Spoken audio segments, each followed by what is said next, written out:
Traveler, Paimon. It's been a while. As it happens, there is a letter here for you. One moment. Here. A letter? From who? Dear Diary, I'm Kale. I work as a trainee forest ranger under my master, Tainari. I'm also studying at the academia. I've been getting better and better at reading lately. Mr. Al-Haytham says that the written word is a crucial medium for exploring the world and understanding oneself. That's why I decided to start this diary. That said, what should I write about? Things are pretty quiet in Sumeria these days. Life is good. Every day is a fulfilling and happy one. When I think back to the days when I suffered from Elazar, or way back to when I was injected with God remains, I am in a much better place now. I hope it stays that way forever. I'll leave it there for now. Master said he'll take me shopping in Sumeru City today, which is great, because I've been meaning to visit the toy seller at the Grand Bazaar for a while now. Kale, time to go. Yes, Master! Huh?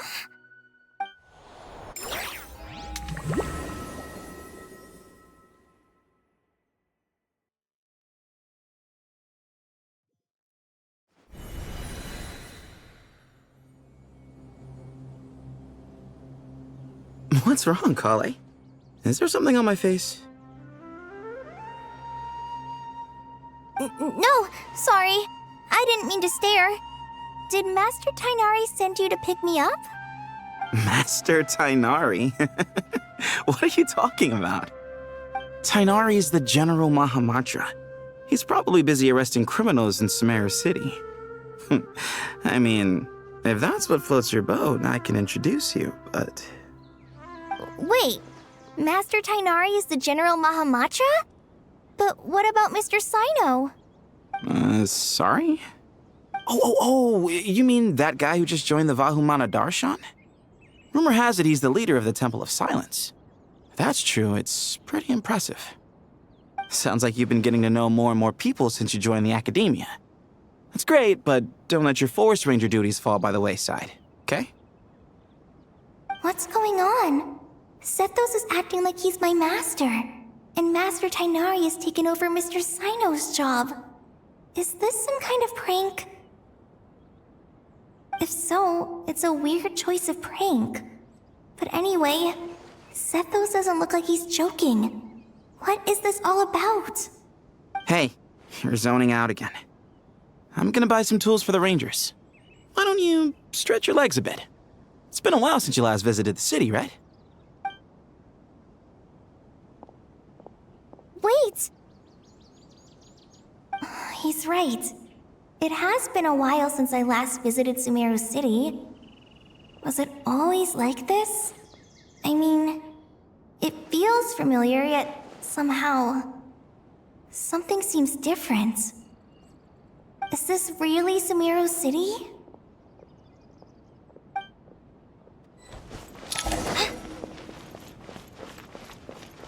Hey, did you see who just walked by? I think she's that famous merc. Hey, did you see who just walked by? I think she's that famous merc. Yeah, it's gotta be her. That red hair gives her away. The Flame Mane. They say she can take down a dozen tough guys with just one hand. Hey, did you see who just walked by? Would you like some fruit? Would you like some fruit?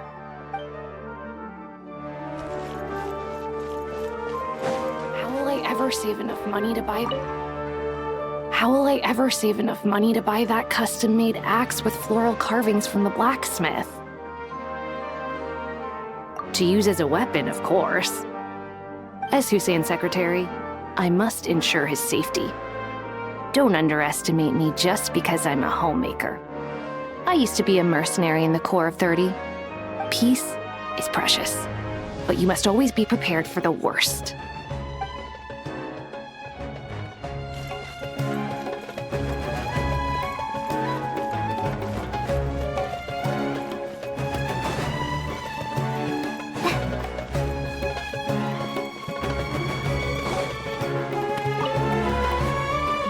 I grow up, I'm gonna join the Eremites and protect Sumeru City.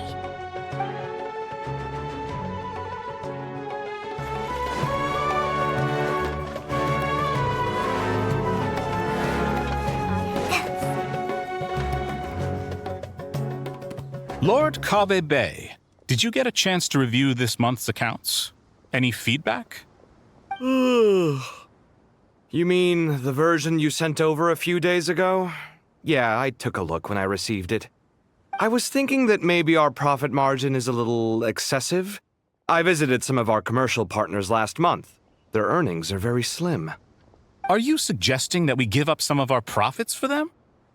Well, since we have more than we need, yes. Making money for its own sake is pointless. Don't worry, I've already planned for it, and the numbers look fine. We can adjust the rates starting from next month. Also, about that designer you hired, I've had to revise his proposal 3 times now, but he just doesn't seem to... Let's cut our losses. Pay him his fee and send him on his way. I'd like you to get Layla on this instead. She was Cyrus's student, and she designed the Palace of Alcazarzare. Seems like a much safer choice. Who's sneaking around over there?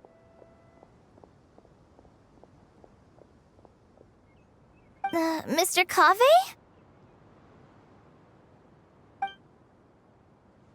Do you recognize this person, sir? Yes, it's all right. We've met. This is Kale, Sethos' trainee. He brought her along the last time I went for drinks with him. What brings you to the city, Kale? Is your master here too? No, this is all wrong! Why is Mr. Kave saying that too? Tainari is my master, not Sethos. This can't be real. I have to ask someone else. There's gotta be someone else out there who still remembers the truth. Hey, wait! Don't run off! How strange. What's gotten into her today? It's like everyone switched places. I guess I'll keep looking around. I heard that Sage disappears without a trace as soon as he gets off work. It's a little mysterious if you ask me.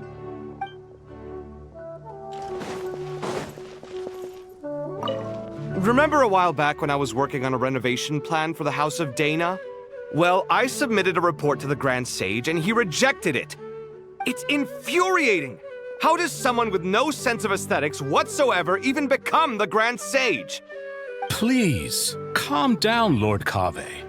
Maybe it's for the best that the proposal wasn't approved. Weren't you planning on paying for the renovations out of your own pocket? The Grand Sage just saved you a huge sum of mora. You're right. It's his loss if he doesn't want to work with me. Let him live out the rest of his days in an artless void for all I care. Anyway, enough about that killjoy. There's supposed to be a show at the Zubair Theater today. Are you guys free later? Tickets are on me if you want to join.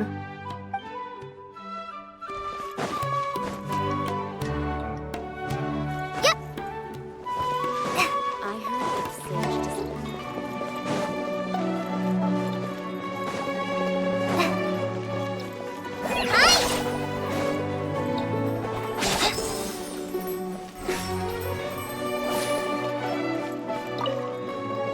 The Grand Sage always used to disappear the moment he got off work, but recently, for whatever reason, he's been seen sifting through records in the House of Dana late into the night. We asked him if there was anything unusual going on, but he answered us with a question of his own. Don't you find it strange that someone with my personality would willingly accept the position of sage?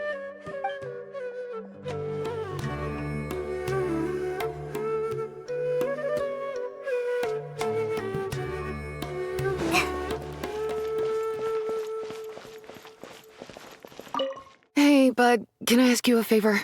Is that alright if I borrow your thesis? Don't worry, I'm not gonna copy your work. I just need it as a reference.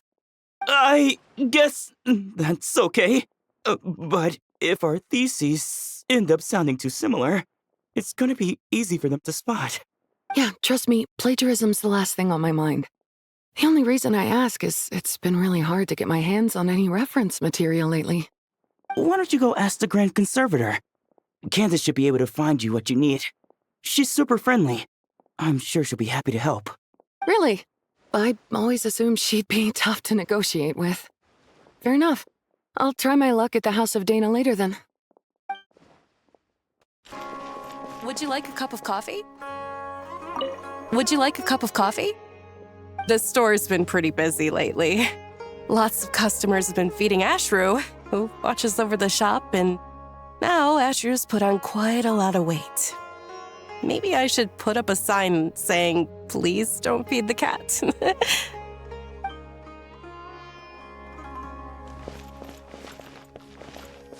Would you like a cup of coffee?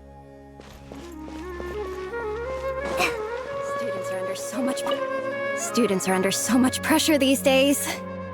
Sometimes I just want to write their papers for them. Peculiar papers come to me for review every day.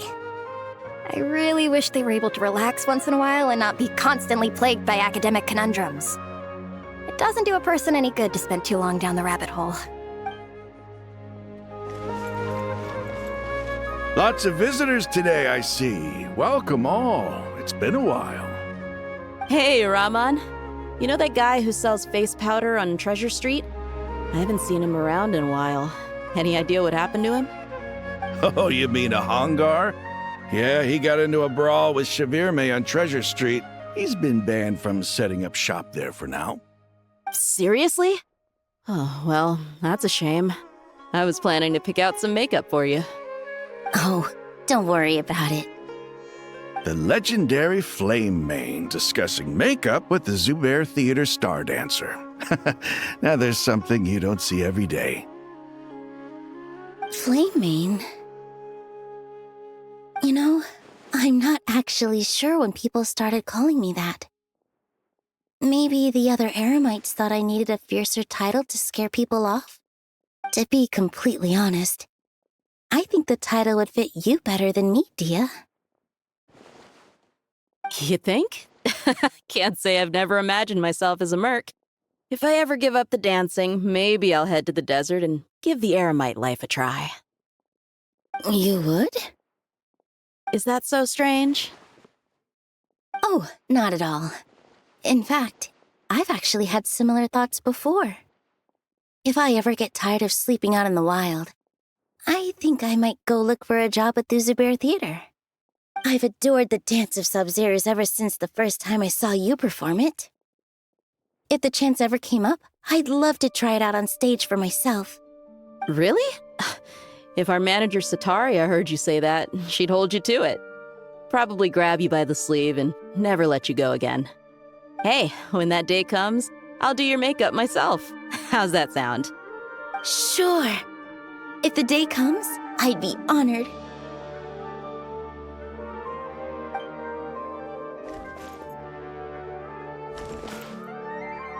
Everyone I know, everything I've ever known. Suddenly it's all a jumbled mess. The question is, who's right? Them or me? Oh, my head feels so heavy. I can't think straight.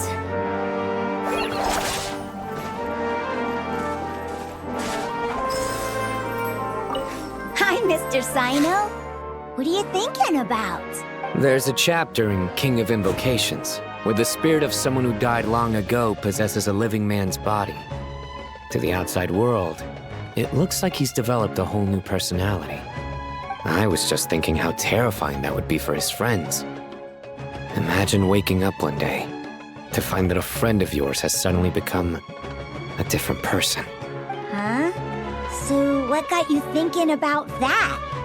I don't know, but something feels off. Everything looks fine on the surface, but can human perception really be trusted?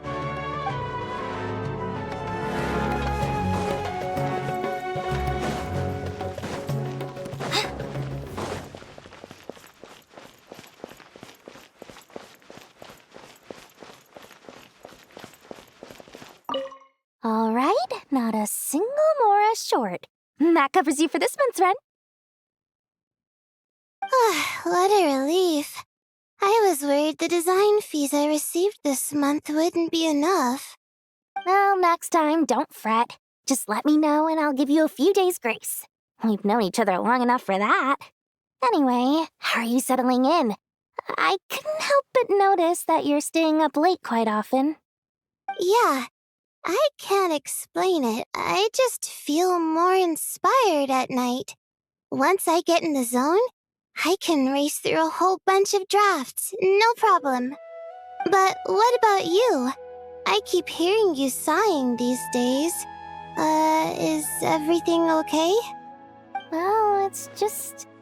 Don't you think this house is a little small? I guess I should be used to it after living here for so many years. But for some reason, I've been feeling claustrophobic recently. I want to move somewhere bigger. Once I've made enough Mora, I'm gonna buy a huge new house. As big as... at least as big as the Palace of Alcazarzaray. That sounds really expensive. True. I'll never be able to afford it on a scribe's salary alone. I need to find another way.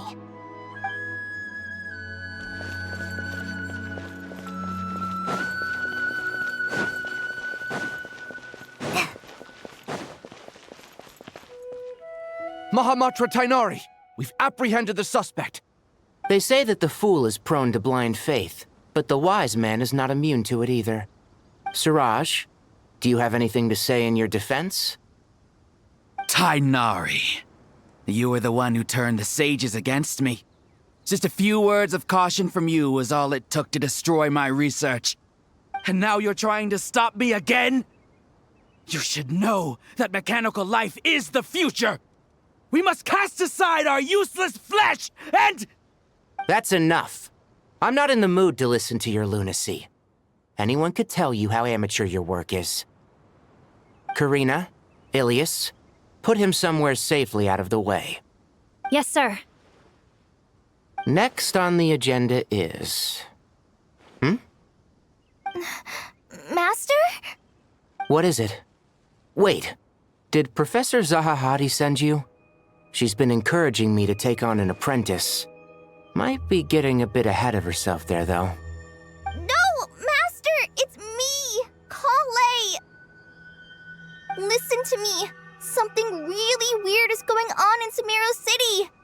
It's like everyone's identities have switched around. You're not the General Mahamatra. You're a Forest Watcher. Just yesterday, we agreed to come to Sumeru City today to go shopping together and... All right, there's no rush. Let's back up a little. Your name is Kale, correct? Although this is our first meeting, you do seem strangely familiar somehow. Is there anything I can help you with? No.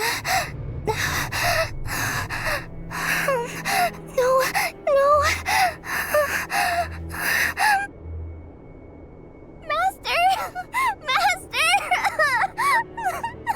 What is it?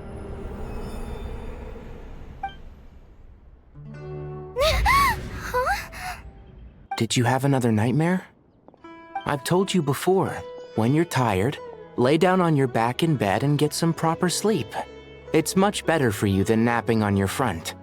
Poor posture obstructs your breathing, which can lead to all sorts of weird dreams. Now, we're supposed to go shopping in Sumeru City today, remember? Cheer up. I'll take you to Hushang's. I heard he's got some new toys in stock. Go wash your face, take some deep breaths, and when you're ready, we'll head out. Okay. Thanks, Master Tainari. So it was just a dream.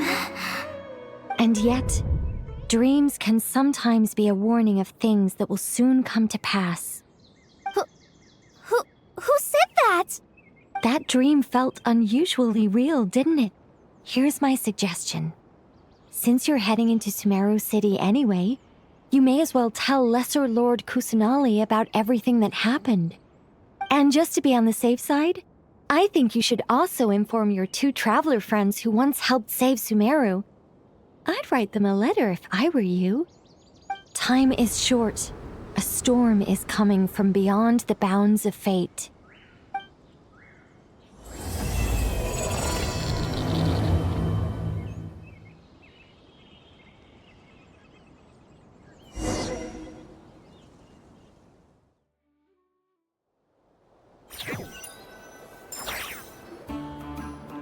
What a strange situation.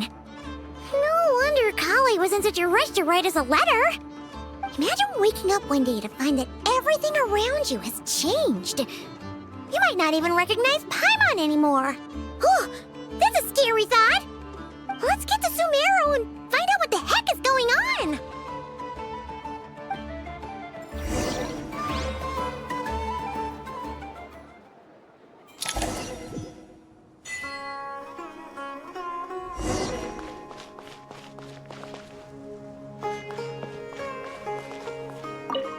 Thank you, Sage Baladuri. You really didn't have to stay with us to the end. Don't mention it. I'm your teacher. It's my job to look after my students. Is Panya doing okay? I think so. She just left the city with her mother. This will be her first trip away from home. She's handling it much better than I imagined. As her father, it's quite a relief. I just hope they have a smooth trip. Pack up your things. It's time we got going too.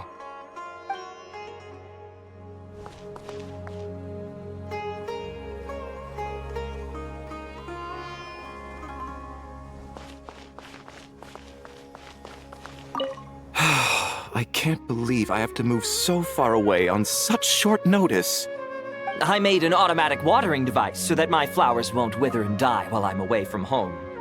Hey, do you think renovation works is the real reason they're moving us to Caravan Rebot? There's a rumor going around that Sumeru City's buildings aren't earthquake-resistant enough. Maybe that's it? All we know for sure is that the order came down from the Dendro Archon herself.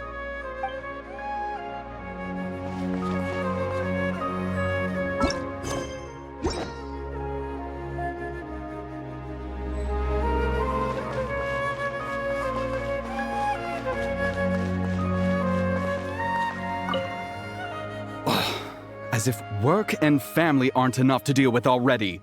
Now they're telling us to move to Caravan Rebot because of renovations? Huh. I bet it's just some vanity project. I don't trust the Dendro Archon, nor any of the sages. Especially not that new Grand Sage, what's his name, Nephis? If you ask me, he's the worst of the bunch.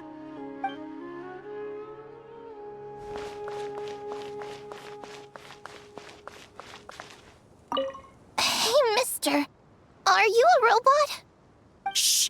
Look! He's pretending to be human! He definitely doesn't want anyone to find out he's a robot. I am a robot. I was designed to infiltrate the human world undetected. My mission is to find an opportunity to destroy humanity. I knew it! It's just like in the picture books. What do we do? We're the only ones who know his secret, right? Surely he won't silence us for good. You have discovered my secret. Now I must take you as my prisoners. I will tickle your feet until you join the robot army. Don't be afraid. I'll protect you. Take this, robot! Ow, ow, stop, stop! I was just kidding. I'm human. I'm human!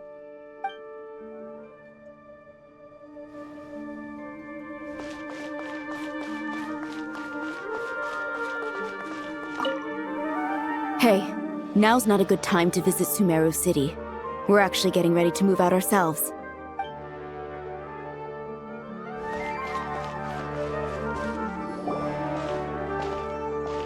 Kale! Traveler! Paimon! Thank goodness! I'm so glad you made it! Of course! We won't let anything happen to you, Kale. So, what's going on in Sumeru City? Looks like lots of people are moving or something. Yeah, I was just gonna say.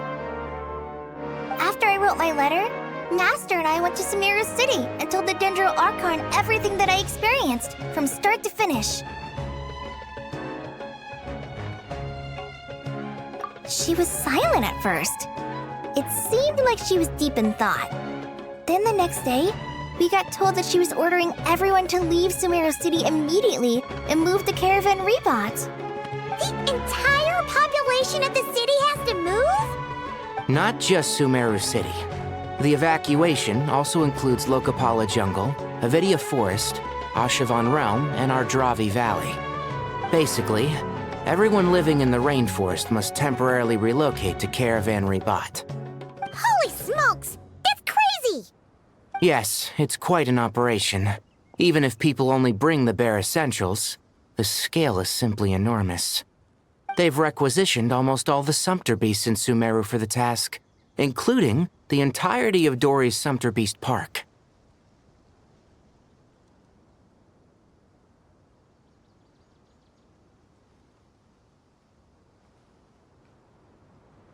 The Dendro Archon said that what Kale experienced was not a dream, but a warning. After our meeting, she immediately summoned the 6 sages to analyze the situation and discuss countermeasures. They concluded that the events seen in the dream are very likely to become a reality, and that an unknown danger is rapidly approaching. Oh, please keep that to yourself. We don't want to cause widespread panic. The official reason they've given is a large-scale renovation of the rainforest ecosystem. People are skeptical, but there haven't been any major incidents. So far, at least.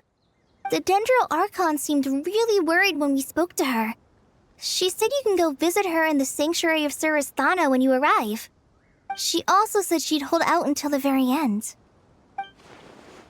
Tainari? Kale? You got a minute? I need a hand here. One moment, I'll be right there. As a forest watcher, I've been tasked with assisting with the relocation work. There's a lot to be done, and they need all the help they can get. This will be the final group of evacuees from Sumeru City. While they're away from home, they'll be heavily reliant on outside help. Thank you for coming in our time of need. As you can see, another crisis is upon us.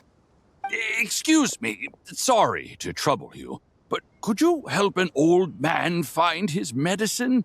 It's buried somewhere in my luggage. Where's my mom? Where did she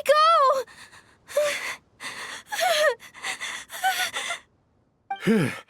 Don't worry, it'll be okay. Those items are worth a small fortune. Make sure you store them somewhere safe. You understand? I bet you thought you'd get away with this in the chaos, huh? Guess again. No petty thief gets past me.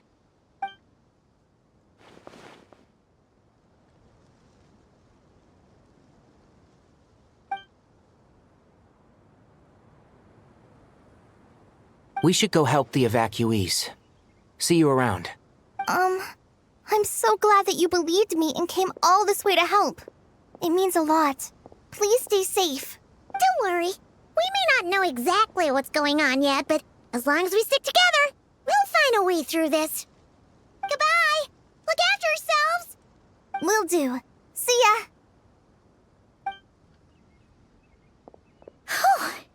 Paimon's not sure how she found the words to comfort Kale because, honestly, she's kind of nervous herself. Let's head to the Sanctuary of Surasthana and see Nahida.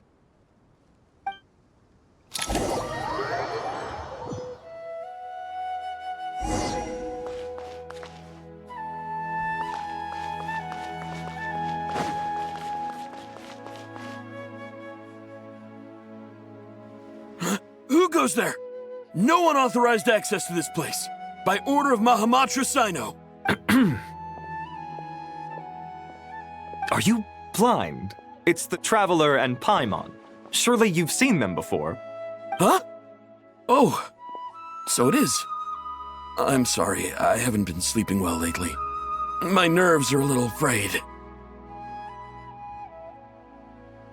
The Dendro Archon is in a very vulnerable state at the moment. Mahamatra Sino is concerned that our enemies might choose this moment to strike, so he's ordered us to strengthen our defenses. Just seeing you two again already puts our minds at ease. Please, enter. I'm sure everyone's expecting you.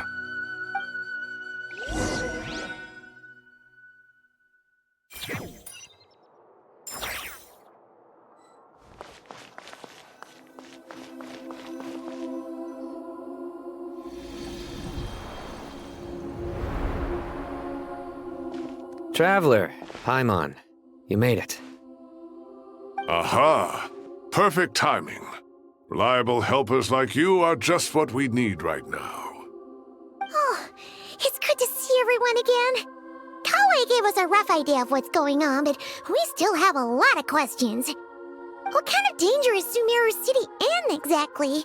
And how come everyone has to move to Caravan Rebot? At this stage, we can't be certain. We're investigating, but no definitive answers yet. I take it that Kale told you about her strange dream? Yeah. Apparently, everyone in Sumeru City was acting super weird. Even you guys. It was like you'd all switched places. That's right. Kale and Tainari reported the situation to the Dendro Archon. She believes that it wasn't merely a dream, and that whatever it was has something to do with Irminsul. It's a reasonable inference. Only through Irminsul can people's memory and cognition be so significantly modified in such a short time. We don't know why Kale would dream of these things, nor who was trying to warn her.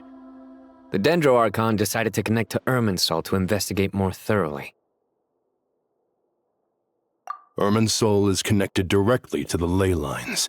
The tree serves as a central hub where the ley lines converge, and its core function is to record and store the world's knowledge and memories. But something has gone awry, severely compromising the performance of this core function.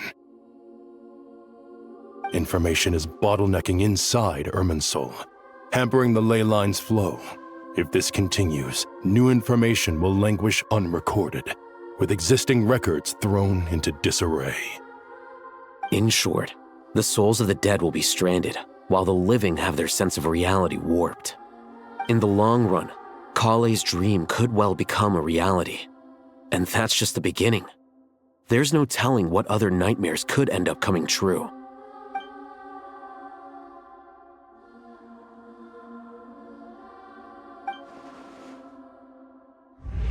I have come this far, to use my death to open the gates of the ley lines to my people.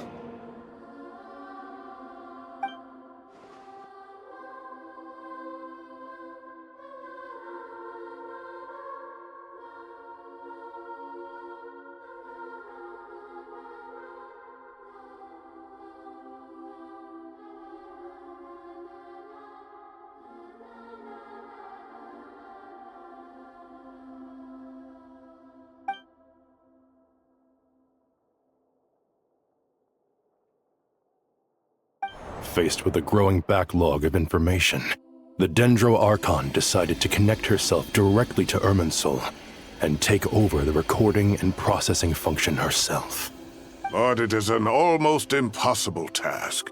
Individual brains aren't equipped to deal with the sheer volume of knowledge and memories involved. All that information flooding in at once would instantly fry any human mind. And for a god, even for a god, the suffering must be unimaginable. The Dendro Archon's power originates from Irminsul. Any issue with the tree itself takes a toll on her to begin with.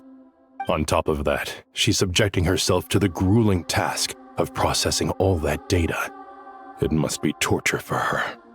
And despite all of this, she is somehow finding the strength to investigate the Irminsul situation from within and send us her findings. I finished analyzing the latest data. Looks like our working theory was wrong. There's no signs of Irminsul having been attacked from the outside. So it's internal then?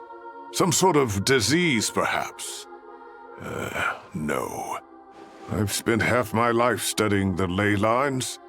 If Irminsul malfunctioned this easily, the world would have met its end long ago.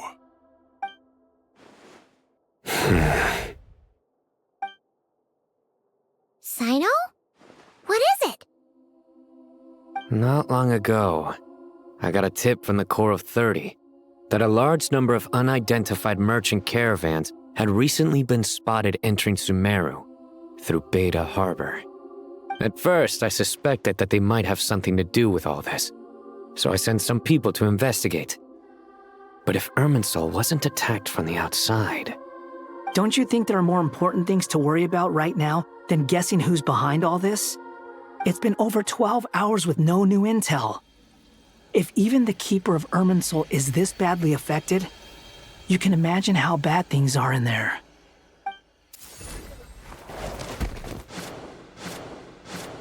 Dendro Archon.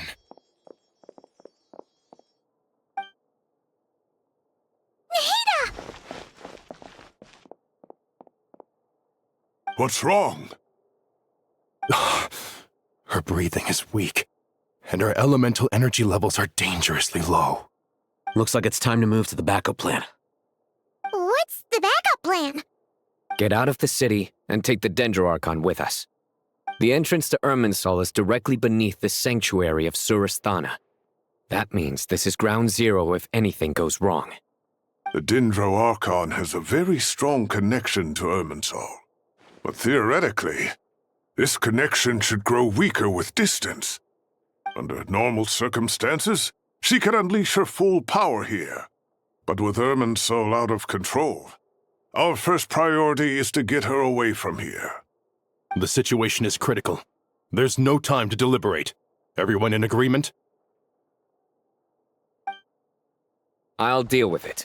I'll also let the Matra and the Core of 30 know to start evacuating.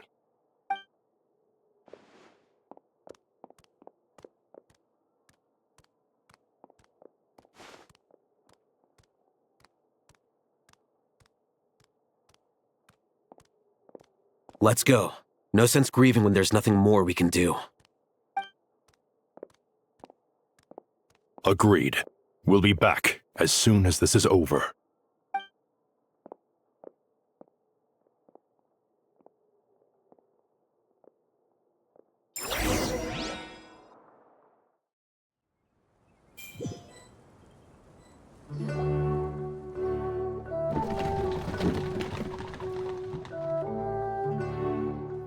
The last group of civilians has been safely evacuated. Dendro Archon's carriage will travel with them. Sino and Hat Guy will protect the convoy. With the Dendro Archon in a coma, we've lost our means of investigating the situation. And with Irminsul still deteriorating, we have no choice but to evacuate Sumeru City. Feels as though we're being pushed along by an invisible hand. Stop moaning, Cyrus. We're the teachers here. We should be showing a little more confidence, don't you think? A wise judgment. Let's move out to Caravan Rebot.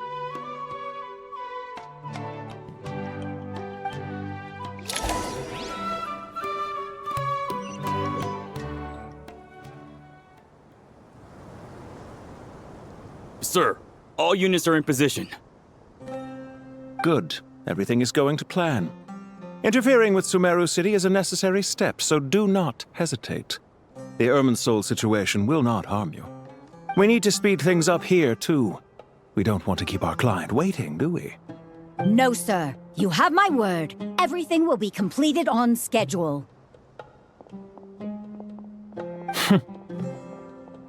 They say that fervent ambition attracts the favor of the gods, and with it, a vision. But we appear to be the exception. So, is our ambition not strong enough? Or does it threaten the very foundations of this world?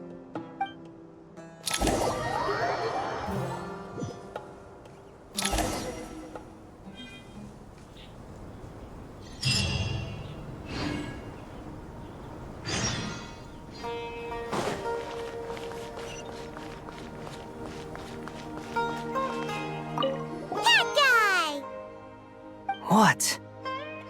Nothing. You just look like you were lost in thought there. Do you have any ideas about what's going on? From what I know about Irminsul, the system doesn't break down that easily. I don't have the faintest idea who could have done this. Actually, one name did cross my mind. But, he's already dead.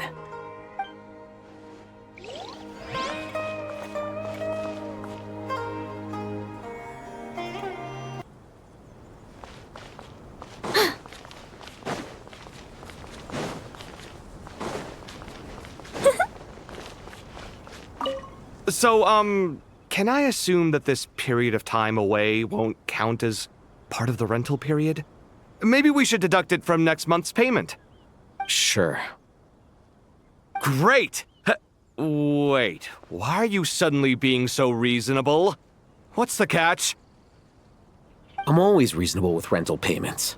Like the time I refused to let you use that wine you brought home as collateral. That was a perfectly fair request, and you know it! Everyone runs low on funds now and then, don't they? And that bottle of wine wasn't cheap. You ought to be thanking me. Anyway, Sumeru City should be empty by now, right? With no one at home, I've been worried about security. I'm worried about burglars. What would they steal? That new scroll you bought? Ah! I'd almost forgotten about that. Oh, I only went and hung it up in the most conspicuous spot in the house.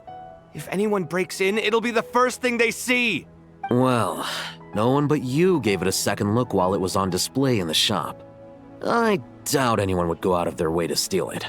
You say that, but what if there's a thief out there who shares my aesthetic tastes? Then you can only hope he shares your taste in expensive wine as well. Always worth having some collateral. You!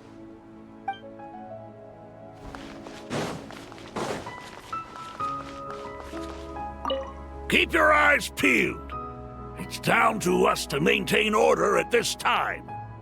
This is a direct command from the Mahamata. Everyone stay vigilant. We cannot allow bad actors to take advantage of the chaos.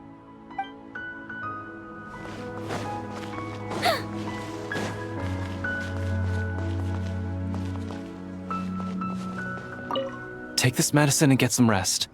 Long journeys are fatiguing at the best of times, and it's taken a toll on your health. Please focus on recovering for the next couple of days. Got it. Thank you.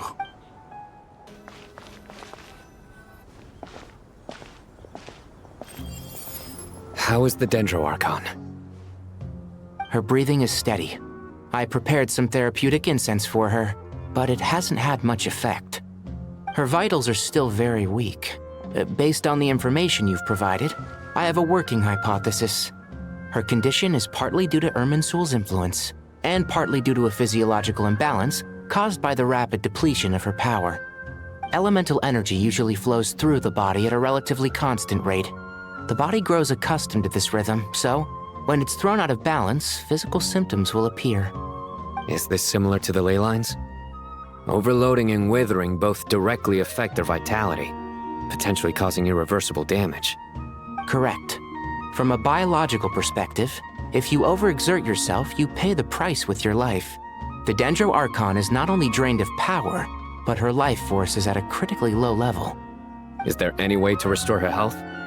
I know the ley lines have strong self-healing abilities. As long as any blockages or pollutions are dealt with, they can quickly regain their vitality. But what about people? Well, gods. What's their capacity for self-healing? Before we think about that, there's a bigger predicament to resolve. Restoring the Dendro Archon's power requires us to heal Irminsul first. But that will be extremely difficult without the Dendro Archon's power. Paimon's already getting lost here.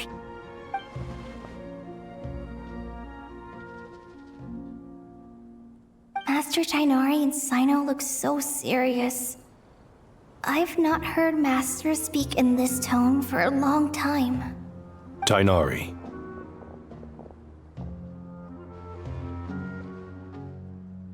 Master Nephis, sages. Tainari, haven't seen you in ages. Have you gotten taller? Or did your ears get longer?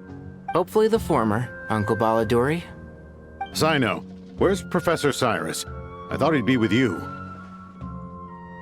He went out into the wild to investigate the situation. He said that the Irminsul anomaly will likely start to affect the real world soon. He shouldn't be trotting around alone at his age. Which way did he go? I'll look for him later. Would someone mind introducing us? Ah yes, of course. Allow me to do the honors. I'm sure we're all familiar with the Traveler and Paimon. They're the heroes who helped foil Azar's conspiracy and save Sumeru. These gentlemen and I are the 6 current sages of the Academia. Balduri and I are part of the Old Guard, while the other 4 took office after Azar and his clique fell from power. We have Sage Alkindi of the Spantamad Darshan, Sage Farnas of Kasharawar, Rataoist Sage Shakir, and finally Harabatot Sage Rusht. Nice to meet you all! I've heard much about you. Delighted to finally meet you in person. You're younger than I imagined for someone with the power to stand up to fate itself. Thank you for lending your aid to Sumeru once more. Once we're on the other side of this, could we get a photo together? My daughter has a friend named Isak. He's always talking about you two. Of course! No true hero would deny a child their wish. Back to business. So with the Dendro Archon currently in a coma, the people have taken temporary refuge at Caravan Rebot, but they cannot stay here forever. We need to come up with a plan as soon as possible. Farnas, any thoughts? Well, firstly, having reviewed the data, I'm inclined to agree with your assessment. This doesn't look like an attack on Irminsul from the outside. Rather, it resembles a malfunctioning machine. Calculations going haywire and sparks flying. That being said, before we consider how to fix it, we need to understand precisely what has gone wrong. Furthermore, we somehow need to ascertain this without relying on the Dendro Archon's power. We have no direct access to Irminsul. However, we might be able to gather the information we need from the ley lines. Study the branches to learn about the trunk, in other words. Wait, is that what Cyrus is up to? No wonder he ran off to research in the wild. Curse's always one step ahead of me, isn't he? I heard that while in the sanctuary of Surasthana, the Dendro Archon had to serve as the central information hub herself. This is a clear sign the situation within Irminsul might be far worse than we can imagine. Irminsul is vital not just to the safety of Sumeru, but to all of Teyvat. We must be the ones to bear responsibility for this world. To be on the safe side, I think we need to consider some backup plans. Are you saying we should consider a scenario in which Irminsul is completely destroyed? I'm merely pointing out that the possibility exists. You have a valid point. But until worst comes to worst, I believe we should focus our efforts on resolving the Irminsul anomaly and helping it recover. Kale, I understand that you were the first to foresee this crisis. If it's all right, I'd like to talk with you about it in more detail. Of course! But even I don't know how I came to have that dream. If there are no signs of external damage, could it be a stress fracture? Metals tend to suffer from this issue with long-term use, and Irminsul has existed for centuries, after all. It's possible, but surely a stress fracture would be more likely to cause a complete shutdown rather than chaos. Sages, General Mahamatra, sorry to interrupt, but something has come up. What happened? Some citizens didn't believe that Sumeru City was really in any danger. They slipped away and hid during the relocation, intending to return home. How many people are we talking? About a dozen. Sakura found them while on patrol, but they appeared to be suffering from psychosis. For whatever reason, they were trying to kill each other. By the time we arrived, there were only 2 survivors. One was unconscious from their injuries. The other tried to attack us, but was subdued. Where did this happen? Near Yasna Monument. That's not far from Caravan Rebot. Master. I know. The Irminsul anomaly is beginning to have effects in the world. I didn't expect it to spread to Yasna Monument so soon. It almost feels like we're being chased relentlessly, with no time to catch our breath. Sir Cyrus said the same thing. He sent me back to report in, while he continues investigating. I'll go join him. Count me in too. Don't let my age fool you, I can still fend for myself. Very well. Meanwhile, the rest of us will continue discussing our next steps. Get back soon. Take care of yourselves. It's getting dangerous out there.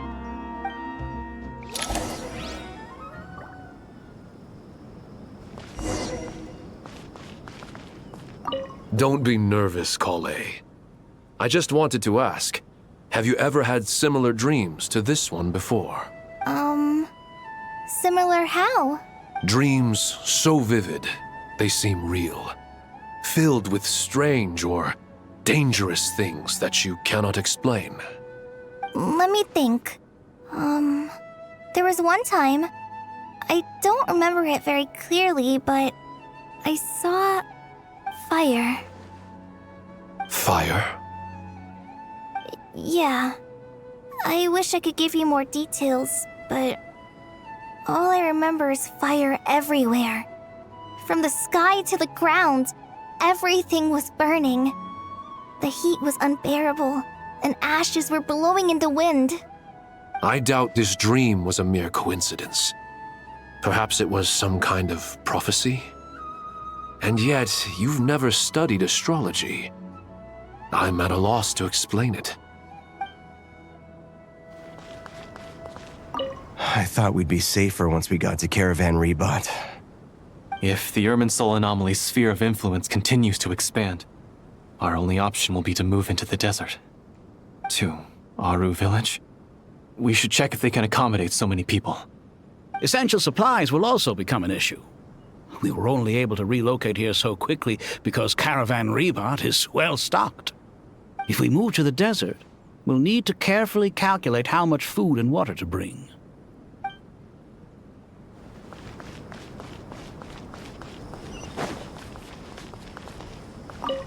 Thank you for everything, Tainari. Don't worry about me. I'm fine. But if you don't mind me saying so, Master, you're looking a little nervous yourself. I only just got appointed as Grand Sage, and now this happens. It's quite overwhelming. Looking back now, I don't think I handled the situation with Azar very well at all. Yes, I protested, but I went about it the wrong way. Instead of helping, I just ended up getting locked away. Now that I'm the Grand Sage, I have to be responsible for everyone's lives, including the dozen or so who fled to Yasna Monument. I can't help but blame myself for their deaths. It's only natural that you want to do the best job you can, but Master, we both know perfection is impossible. You're right. We may well be heading into the desert before long. Feeling up to it? We left in such a hurry that I didn't bring any sun lotion, but I'm sure I can make some from local ingredients here. That was a big part of my graduation thesis after all. Still remember? Of course, like it was yesterday. I remember asking you if you'd like to stay and teach, but you turned me down without a moment's consideration. Anyone else would fight tooth and nail for the chance to research by my side, but you couldn't get out the door fast enough. Weren't you afraid I'd hold up your thesis and stop you from graduating? If you'd pulled a move like that, I would have reported you to the Matra right away. You wouldn't give me a second chance? What about the bond between mentor and student? No, Master. I would not sit by and watch you go astray. Very good. Then I taught you well.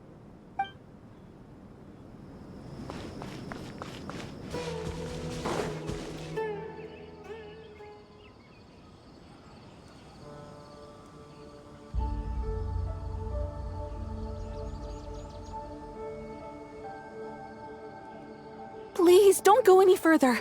As you get closer to Sumeru City, there's no knowing what dangers you might encounter. So this is our mentally disturbed man? I'm going to gut you all!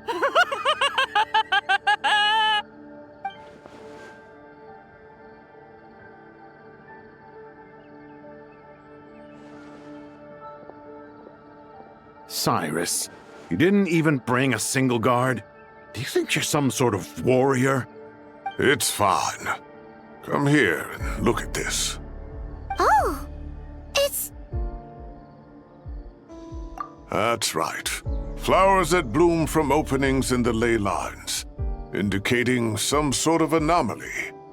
I don't believe I've ever seen a color like this before. Did you discover it nearby? Not just here. Way over there, too. They're everywhere. There's even more in that direction. How did you ascertain the situation further ahead? Didn't you just say that we can't go beyond this point? Yes. This area is relatively safe so far, but if you continue forward, delusions will start afflicting your mind. However, some vision-bearing mercenaries were able to maintain their sanity a little better. They're the ones who brought back news from further afield. Sino, do you remember the class I taught on dissecting ley line blossoms? I do, Professor. I received full marks in that course. Good. After all these years, it's time to put that knowledge into practice.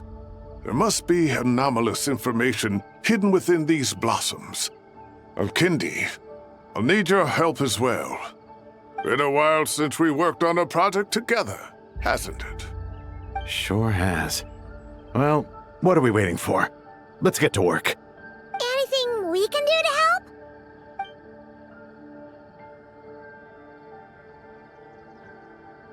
Will you need my help? All right, well, don't go too far. There's too many unknowns at this stage. Let's regroup at Caravan Rebot later. Don't worry if you don't show up. I'll come and find you.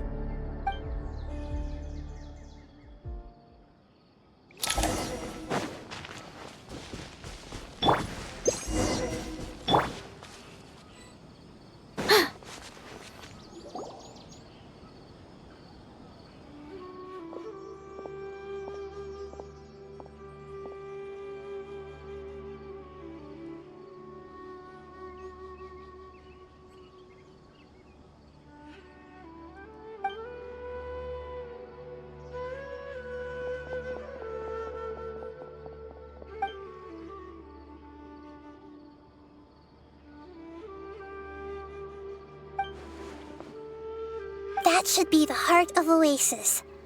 All we need to do is light it with the fire seed, and it'll restore a pep with elemental power. The damage it suffered internally will also slowly begin to heal.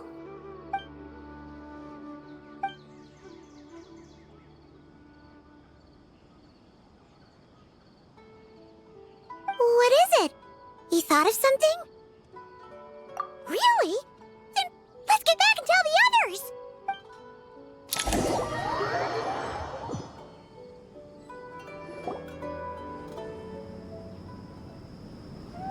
Whew. Glad to see you've returned safe and sound. Any longer and we would have gone out looking for you. Well, this is a nice surprise. Paimon sure feels better with everyone we know here. We've made some progress, so let's start by giving you and Paimon a quick update. By dissecting the ley line's blossoms, we've been able to deduce that although Irminsul is experiencing an anomaly, it has not completely rejected access from the outside. The Dendro Archon has the power to connect to Irminsul, but there's also another way. I assume you recall the devices everyone was wearing when you first arrived in Sumeru? Devices? Oh, wait. You mean... The Akasha terminals? That's right. Of course! It's been so long, Paimon almost forgot all about the Akasha. Wasn't it shut down, though? Yes, but although the system isn't currently operational, the technological infrastructure is all still there. And it turns out that a certain someone gets so bored at work that he's actually read through every single one of the instruction manuals. No prizes for guessing who that was. If praising others is that embarrassing for you, you can simply spare yourself the ordeal. As much as it pains me to say anything nice about him, there's no denying his intelligence. He rarely forgets anything he's read. The Akasha is exactly what Sumeru needs at this moment. Between us, we should have all the knowledge and expertise we need to get it up and running again. But if I recall correctly, doesn't the Akasha need a Gnosis to function? That's exactly right. The Akasha relies on the Gnosis as a power source, and in its absence, we'll need to find an alternative. To tackle this problem, it looks like we'll be relocating once again. Namely, to the Temple of Silence. Ring any bells? It's the only major institution in Sumeru dedicated to preserving the knowledge of King Deshret's civilization. You might find the answers you're looking for hiding there. I agree. There's a good chance. Master Nephis and the other sages have discussed it. As the chaos from Irminsul continues to spread, Caravan Rebot won't be a safe haven for much longer. We have to move into the desert next. The scholars and sages will head to the Temple of Silence, while the civilian population seeks refuge in Aru village. The Eremites will keep everyone safe during the journey, and Candace will be there to receive us at the village. This leaves us just one thing to worry about. That Dendro Archon. She's very weak. We can't afford to wait until Irminsul is fixed. There has to be another way to help her. Huh. Wow, luckily, the Traveler had a eureka moment while we were out investigating. Really? Wow, nice one, Traveler. Let's hear it. What say our Amorta experts? Theoretically, it's feasible. From what you're saying, although elemental life and elemental energy have their differences, the Dendro Archon has explicitly stated that she can imitate the power of the former, in which case, as long as Apep is willing, she should be able to convert her own power into a form that the Archon can use. It wouldn't be difficult for her at all. The only problem is convincing her to help. Yeah! Even though she wasn't exactly friendly the last time we met, she didn't refuse to talk with us. When she realizes the danger that Nahida is in, surely she won't turn a blind eye to it. Well, hopefully not. Either way, we're not exactly spoiled for choice here. Hey, it's better than having no options at all. I agree. Without Irminsul's aid, the legendary Dendro Dragon Apep may well be the only living thing in Sumeru who can help our Archon recover her power. There's no time to lose. I'll bring this proposal to Master right away. If he and the other sages agree, we'll split into 3 teams. The academics will go to the Temple of Silence to look for a solution to the Akasha problem. The Eremites will escort the civilians safely to Aru village, and the Traveler and Paimon will take the Dendro Archon to see Apep. There's still a long road ahead, and no knowing if we'll make it. But at least we have a direction now. I'll take it over floundering around in confusion. If there are no objections, then let's proceed. But before we adjourn, I would like to leave you all with some parting words. No matter the distance between us, there will always be an invisible force tying us together. May the bonds forged in the past shine bright like stars and open a new path before our feet. Huh. Is that from King of Invocations? No. This one's from King of Invocations, the sequel. What's the difference? The sequel's much cooler. Couldn't agree more. Well, it was very apropos. Once this is all over, I'll give everyone a copy of King of Invocations and the sequel to show my gratitude. Come on, let's get moving.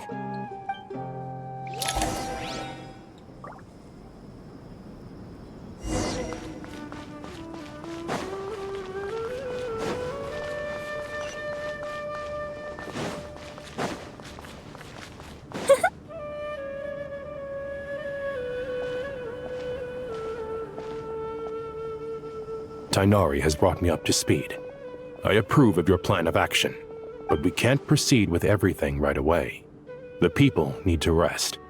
For many of them, this will be their first time in the desert, so we'll need to find additional personnel to help escort them. You two, please go on ahead with the Dendro Archon. Let's rendezvous at the Temple of Silence later. No problem. We got this.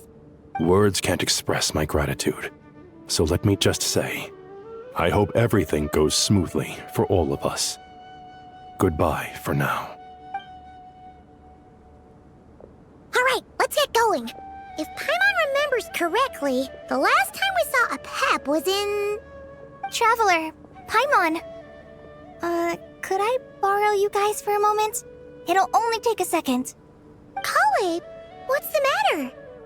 Well, the thing is, Master Tighnari once told me, after you raise a problem, you should think about how to resolve it. But ever since I had that dream, I feel like I haven't been of any help at all. I tried my best to keep up with the conversation, but there was so much new information, I couldn't take it all in. So, I just wanted to ask, do you have any tips for me there? Paimon knows exactly how you feel. But fear not, everything you need to know is right here in Paimon's notes. Sumeru chapter. It's got tons of info about all the things we've seen and heard on our adventures. Some parts are a little simplified, but hopefully it all makes sense. You see? Being the greatest guide in Tibet isn't just a fancy title. It takes a lot of hard work. Paimon doesn't always understand the things you're talking about with other people. Whenever that happens, she notes down the confusing parts and goes over them in her own time. This is perfect. Could I borrow it? Sure. Matter of fact, you can keep it if you want. Paimon has another copy. The spare copy was originally meant for the traveler. Paimon used to worry that one day she might not need a guide anymore, so she wanted to have a gift for her, in case we ever parted ways. But it doesn't seem so necessary nowadays. We have so many more places to see together. One copy will be enough for both of us. Thank you so much. But still, these are your treasured memories. I think I'll make my own copy and then return the original to you. Anyway, that was all. I won't keep you any longer. Have a safe trip. See you again soon. See ya! Alright, time to bring the Hida to see a Pep. Let's hope that old grouch is in a negotiating mood.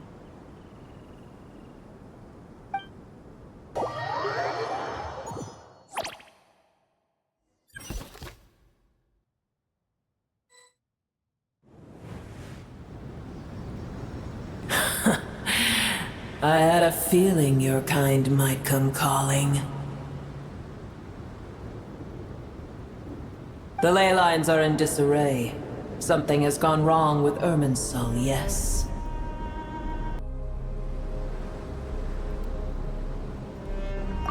Even from a great distance away, I can sense that Sumeru is headed for destruction.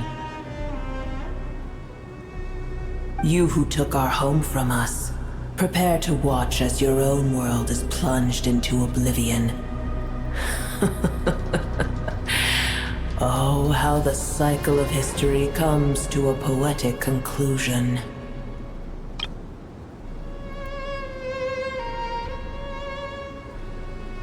This isn't a joke, Apep!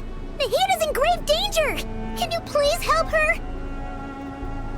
Is she now? Then do explain. For what reason should I lend Boer my assistance?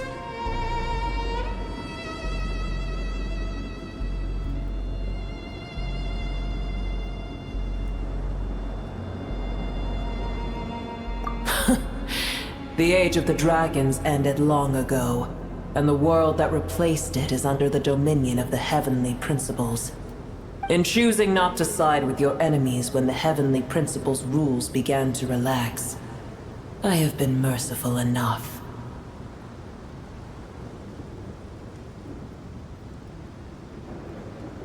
Do not forget that I have no love for this world you hold so dear. Be not mistaken. The fate of Sumeru is of no concern to me. I am neither the god of this land nor its guardian. I may have given my tacit agreement as your kind built homes here and multiplied for generation upon generation. But that does not mean that I bear any responsibility for Sumeru. Tiny Boer, puny humans.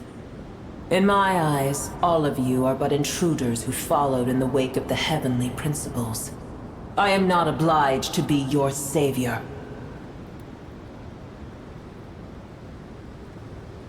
Apep, if you truly despise gods and humans so much,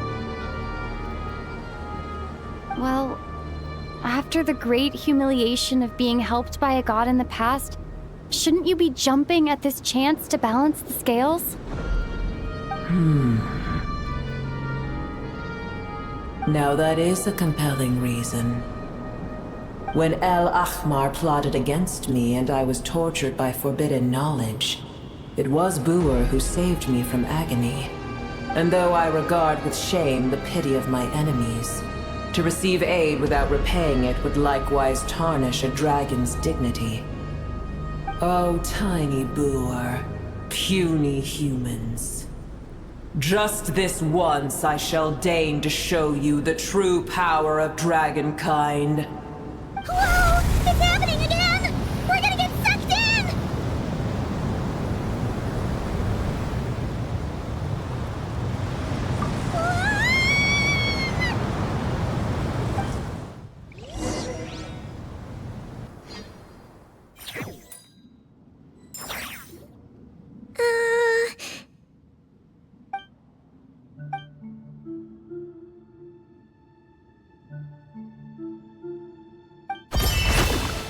It is done. The heart of Oasis is supplying her with life force as we speak. It shall not be long before she recovers. But I should warn you, Boor's existence is closely intertwined with Irminsul. Unless the issues plaguing it are resolved, she will never completely recover her former strength. Oh, thank you. Spare me your words of gratitude.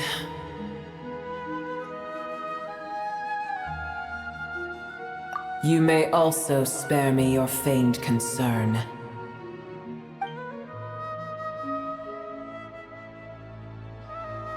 A dragon's sovereign's power is far greater than you can imagine.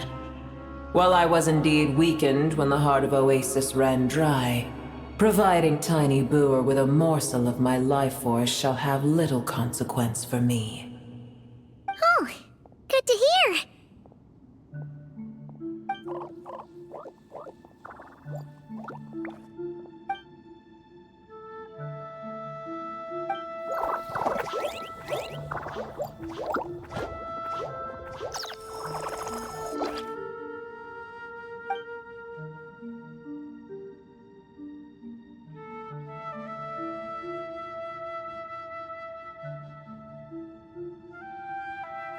Ever held in high favor, I see. Oh, well, you know. The compliment was sincere. Simply accept it.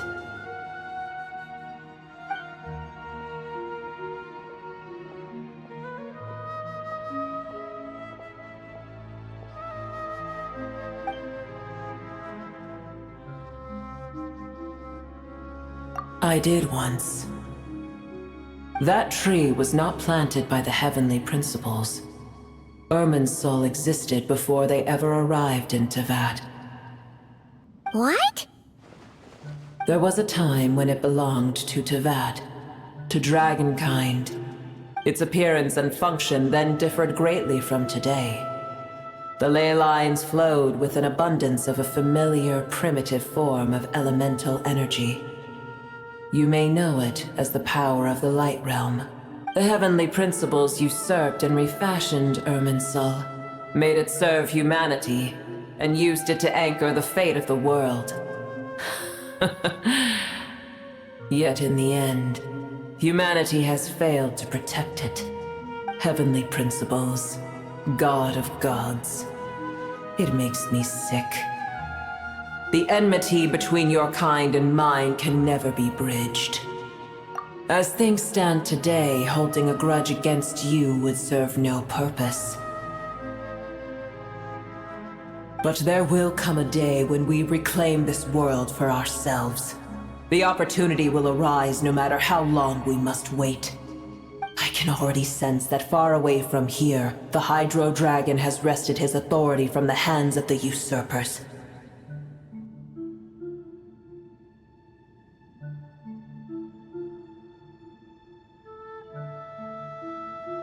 We have yet to meet. I know that we are both preparing for our revenge day and night. Uh-huh.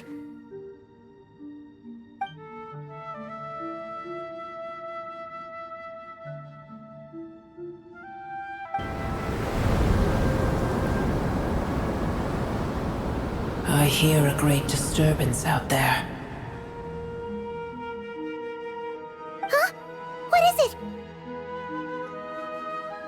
Sandstorms come.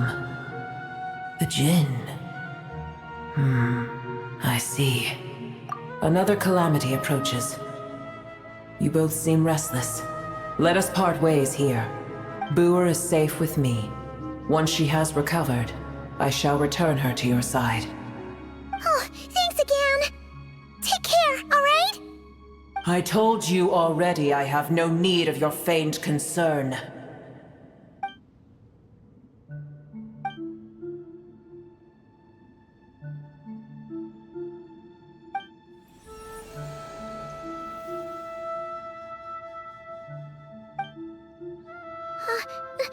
Nahida? You're awake! Are you okay? Cease your interrogation. Yes, she awoke for a brief moment, but she has now lost consciousness again. Take it. We shall talk more at another time.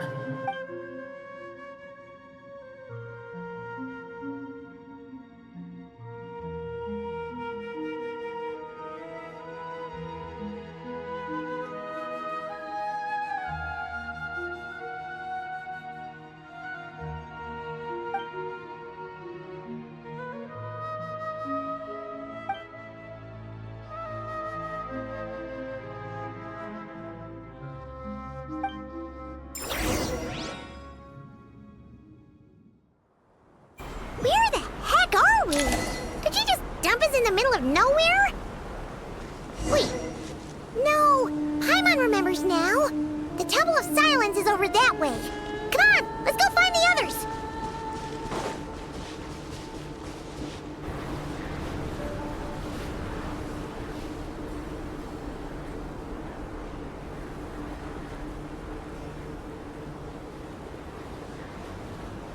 There's no need for everyone to stay here.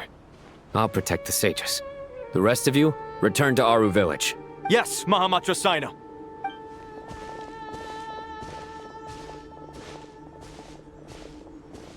Sino! What's going on?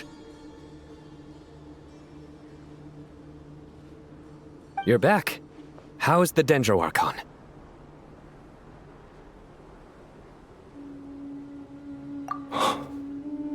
What a relief. It's the Jinn. Countless Jinn have stirred up violent sandstorms across the desert, blocking our path to the Temple of Silence. Tainari and Kale have returned to Aru village to help. The Jinn are being highly aggressive, so both the village and the merchant caravans require protection. It's just one thing after another. Where did all of them come from anyway? In all my trips to the desert, I've never seen anything like this before. As I see it, the only possible candidate is Gurabad. Gurabad? Baladuri could explain in more detail if he were here. All I know is a rumor I've heard about from previous trips to the desert. Supposedly, a great number of dormant Jinn lie sealed beneath that city.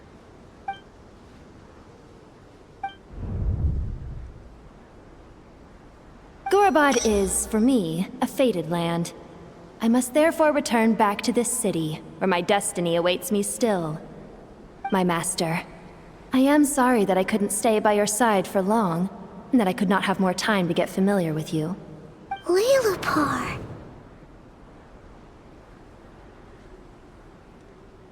Yeah, we once said goodbye to a friend there. Well, maybe not a friend exactly, but someone we met on the road anyway. She was a strange bottle. If we can find a way to wake her up, maybe she can help solve the situation in Gurabad. Well, be careful. You may find there's more than just the Jinn to worry about. You mean, there are other dangers in Gurabad?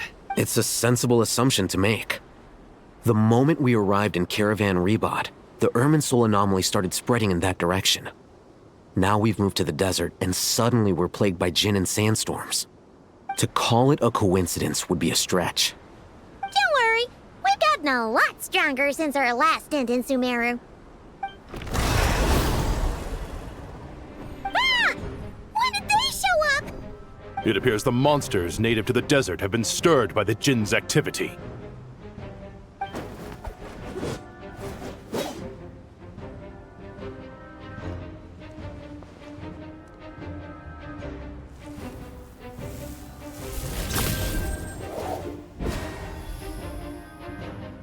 You should get going. We'll take care of things here.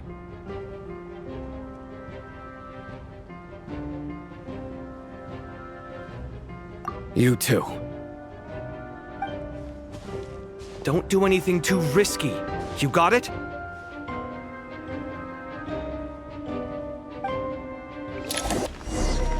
The Jinn are swarming out of Gorbot! Looks like Elevation was right! Let's get inside and see what's going on! Time for takeoff. Let's play!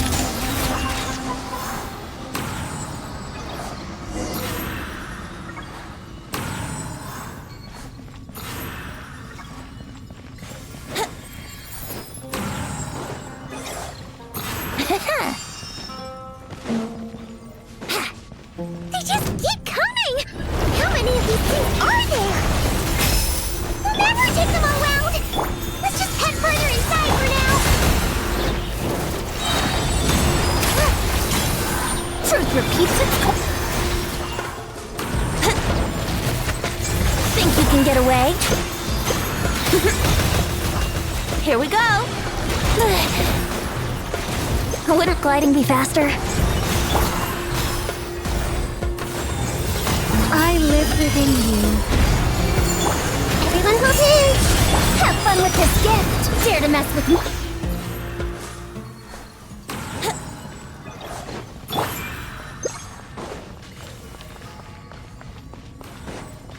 Target spotted! All units at the ready. The Patchouli? They must be using this place as a stronghold! Are they the ones behind all this? Brace yourself! Too long. Here we go! Fighting Jinn with one hand and Patchouli with the other? That's pure chaos! Repeats its course. Think you can get away?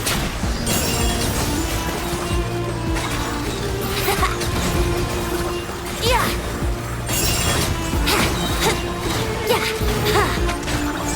Yeah! Brace yourselves!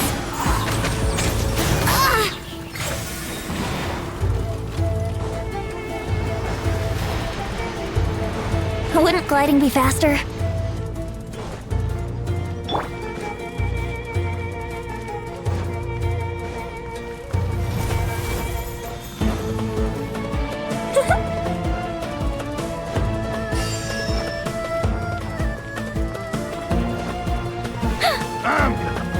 Such defiance! I live within you. Everyone hold hands! Tears of the storm! Dare to mess with me? Time for takeoff!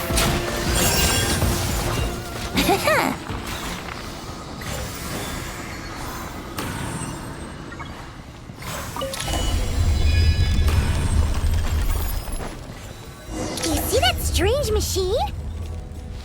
Paimon has a sneaking suspicion that that's the thing wrecking Gurubot and setting all those dangerous Jinn free! The target has reached the core zone. Requesting backup. Repeat, requesting backup. Backup en route! Stop her at all costs! Nice one, Traveler! Let's keep going!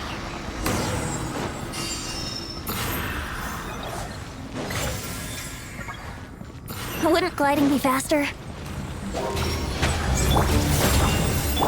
Grow! Too late for regrets! Truth repeats itself. Time for takeoff.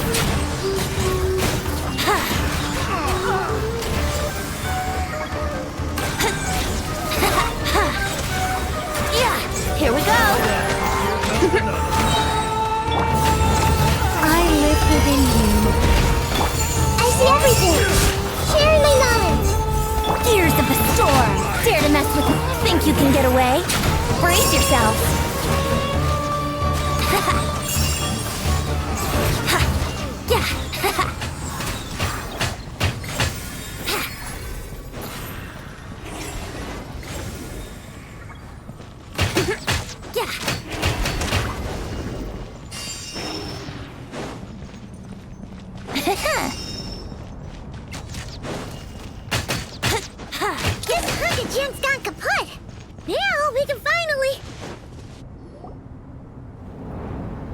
It seems my subordinates failed to stop you in your tracks.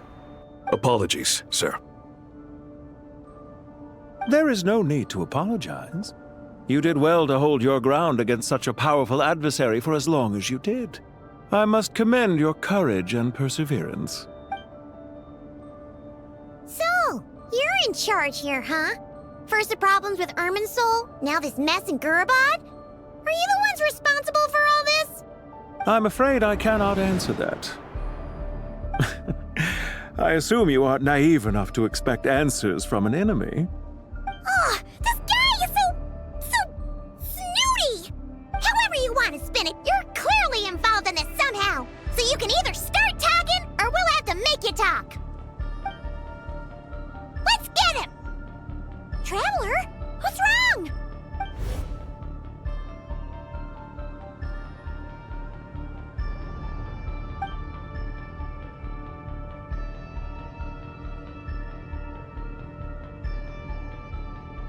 You're remarkably calm.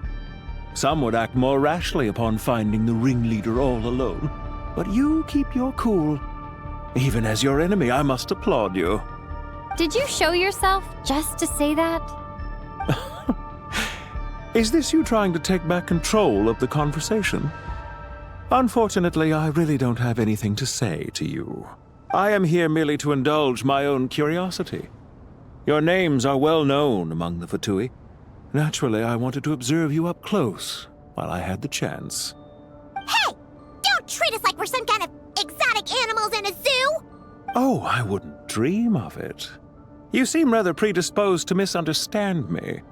I'm quite aware that you are both heroes of great renown.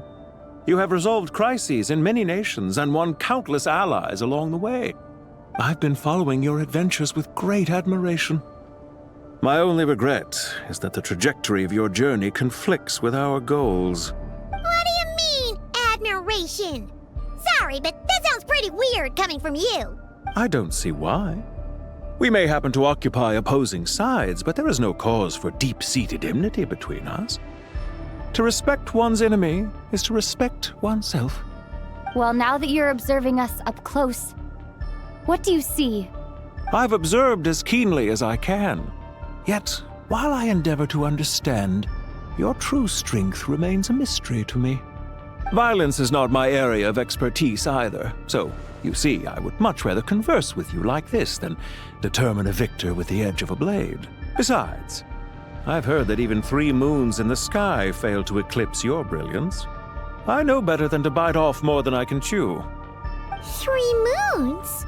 So, you have a connection with the Harbinger, the Doctor. Well deduced.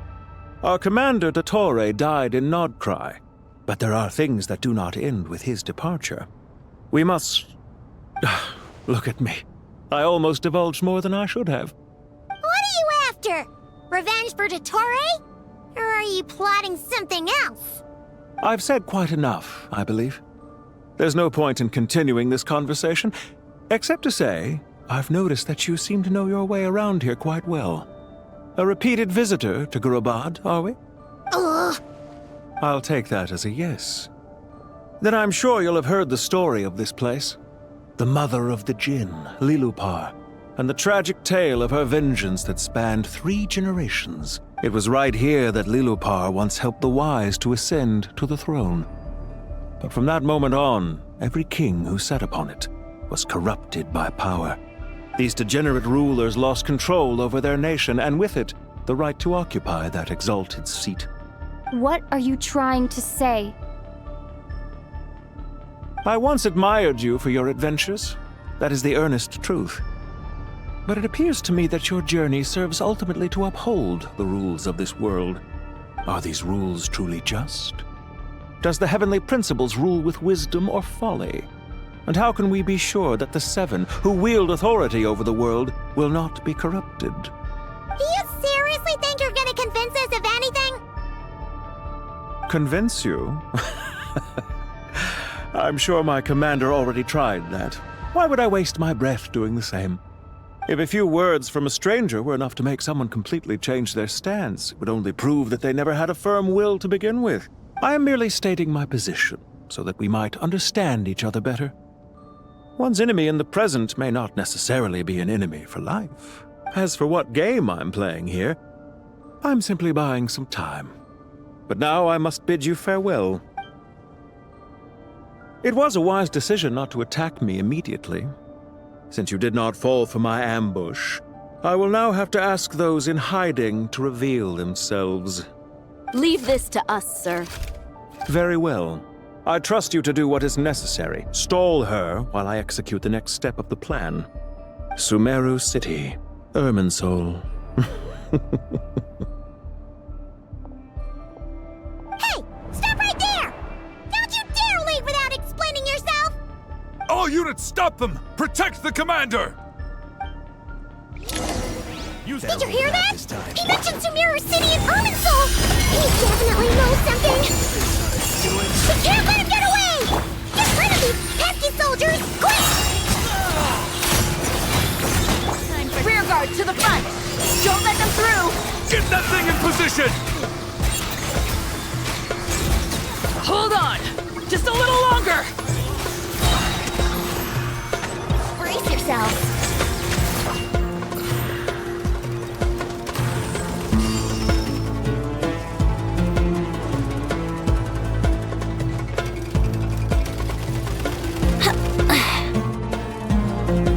Yahoo!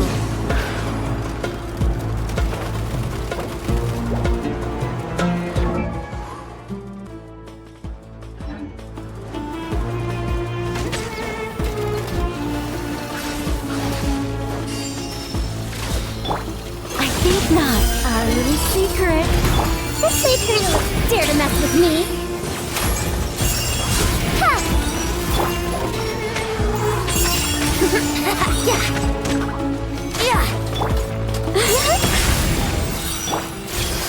Truth repeats its course. Think you can get away? We finally beat them! That mysterious guy can't have gotten far! Let's catch up with him! Wouldn't gliding be faster?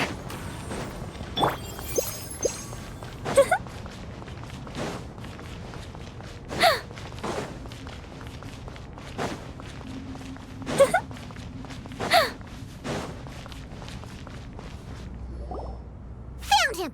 Over here! You're very persistent.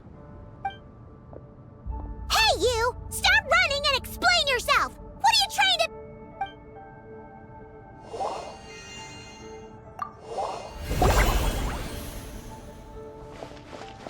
What's this? Relax. A small trap like this won't be enough to hold you. The sandstorms from Gurabad will die down soon enough, but this small window of time was all we needed to launch the next phase of our plan.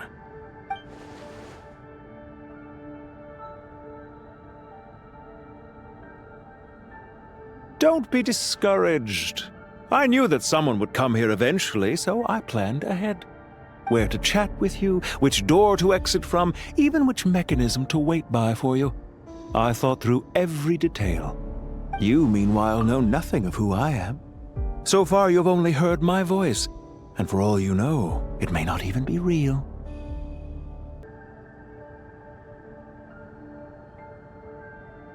But not to worry. This is only our first meeting. It shan't be our last.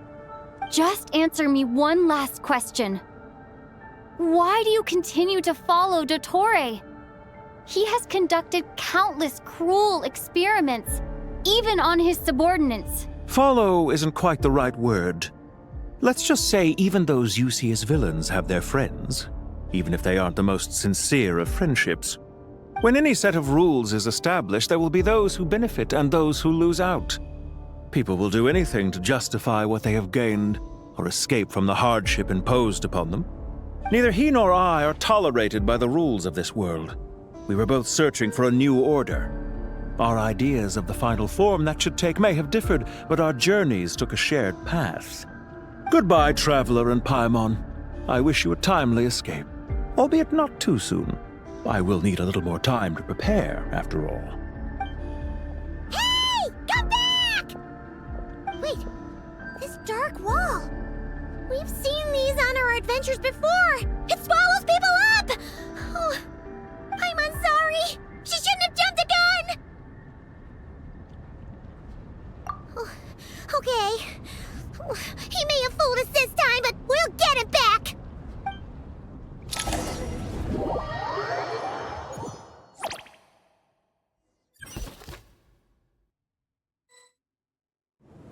Sino and his team are guarding the north. We'll take this side. There's so many Jin! We can't let them get into Aru Village! Don't fret. I am well prepared for this situation. Huh. So you have a solution? Perhaps you're unaware that I have a trusty genie partner of my own, Plumpy. If I send her to negotiate with the others, this whole thing will be resolved before you can say Mora. Off you go, Plumpy!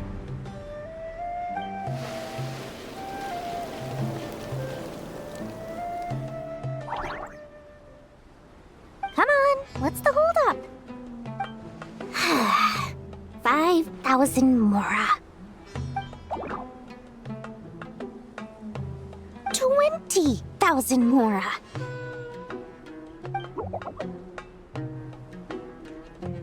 100,000 Mora. Final offer.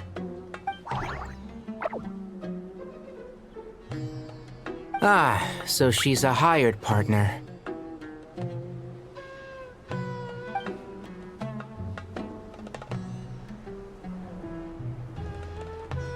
Hired partners are reliable too.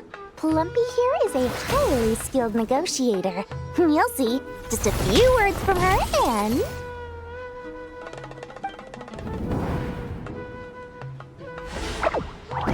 Plumpy! Don't you Jin have any respect for the rules? This was supposed to be a negotiation! How dare you treat my messenger like this? You wanna play rough? Two can play at that game!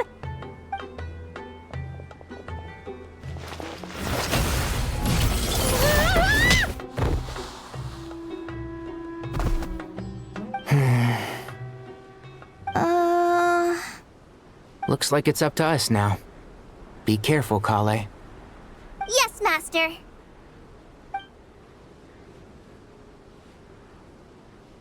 What happened? How did I pass out? Never mind. Plumpy, it's time for revenge. You know, this reminds me of when you first arrived in Avidia Forest.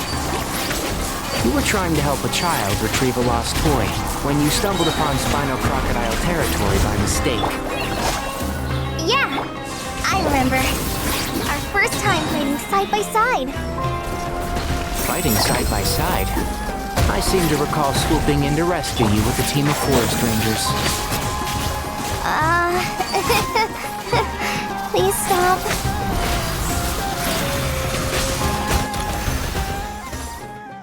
There's too many of them! I can't believe I used 12 rare items in one battle. Ugh. I shudder to think how this is going to affect this month's accounts. The sight of that glaring deficit might be more than my poor heart can take. Tainari, how's the situation on your end? We held the line, though it was a close call. But it looks like they're preparing for another attack. Has something happened? They've breached our defenses in the south. The Jin are pouring in. We're moving the villages to the north as we speak. We're hemmed in. This is getting precarious. Our margin for error just got a lot smaller. That's why we wanted to confirm your status. We need to consider our next move carefully. Bad news! Another line of defense has been breached. Kale, go with them and assess the situation. Dory and I will hold the line here. But Master! Even with 3 of us, we barely managed to. This is not a discussion, Kale. Don't worry about us. She clearly still has plenty of tricks left up her sleeve. Wait! You can't pin all your hopes on me! Oh, great. I've almost run out of the things I brought with me, and the rest is back at the caravan. I should be able to hold out for a little longer, but still... Master! Need any help? Huh? What is it, Kale? If things continue like this, it won't be long before Aru village is overrun by Jinn, and the sandstorms are sure to follow in their wake. I do have a plan, but I can't guarantee it will work. I don't care. Whoever you are, please just help us. The only one who can help is you. I am merely here to guide you along the correct path.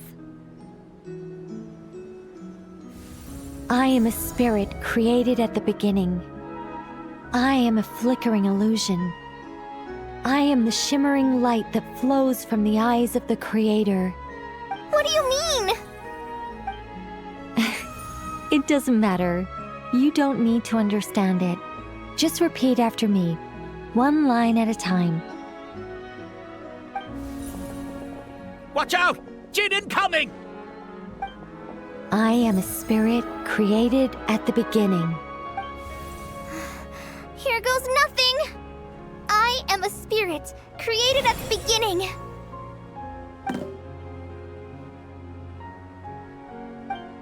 I am a flickering illusion. I am a flickering illusion.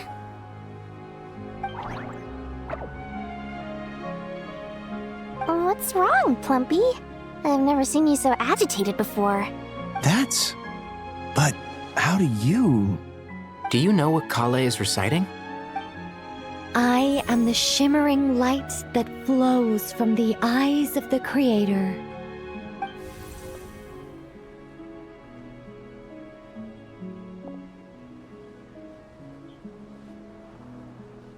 I am the shimmering light that flows from the eyes of the Creator.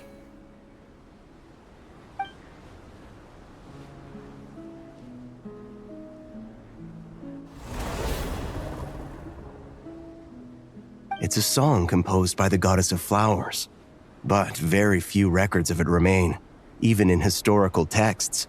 All we have is a few fragments. Is Kale an avid historian? Not to my knowledge. The Jinn have actually quieted down. Although, no, it's more than that. It looks like they're showing submission. Clearly the songs left by the goddess of flowers have a soothing effect on them. At the very least, they're much calmer now. Really? Let me try. I am a spirit created at the beginning.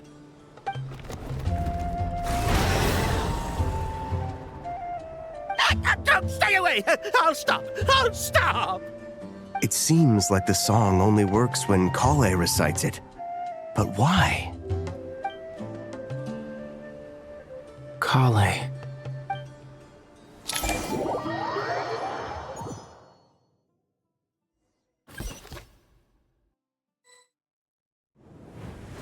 Yeah! Any luck?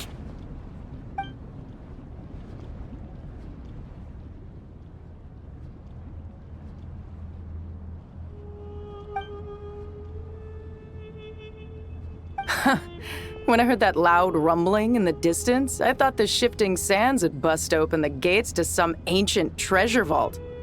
Turns out it was just you guys. Huh? Wait, that sounds like... It's been a long while. Did you miss me? Jet! Ben! Let's save the catching up for later. First, I gotta get you guys out of there. This should be the right mechanism. Ben, can you handle it? There we go. Come on, let's leave this place.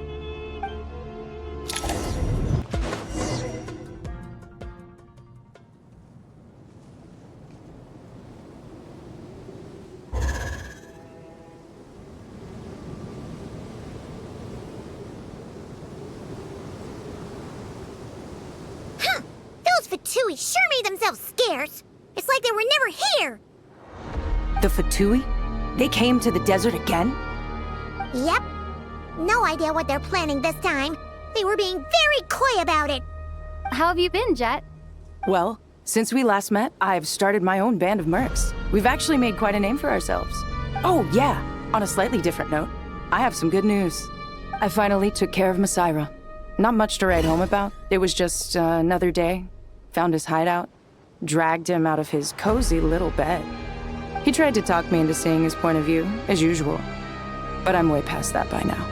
There was nothing he could say to save his life.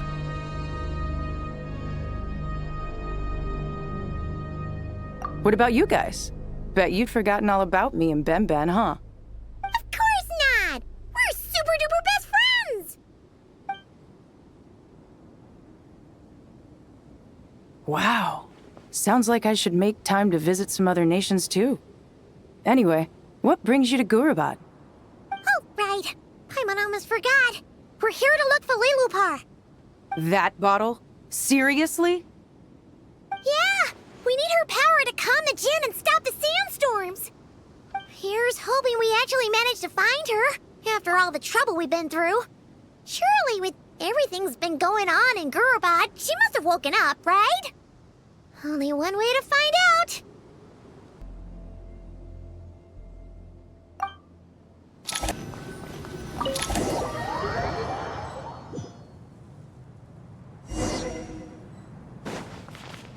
Let's see. She should be around here somewhere. Aha! Found her!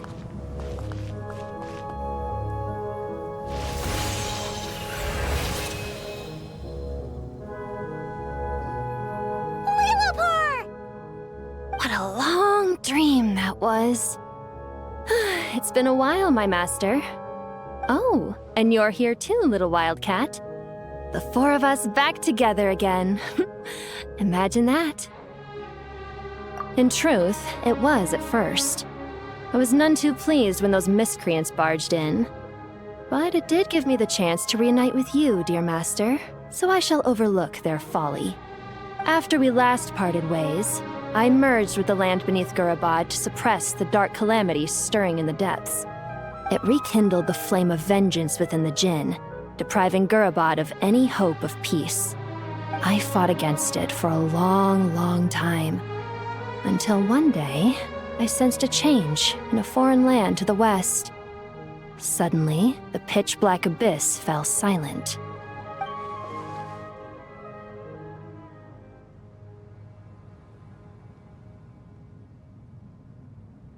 Once satisfied that that dark power could no longer bewitch the Jinn, I too fell into a deep slumber, from which I have only now awoken.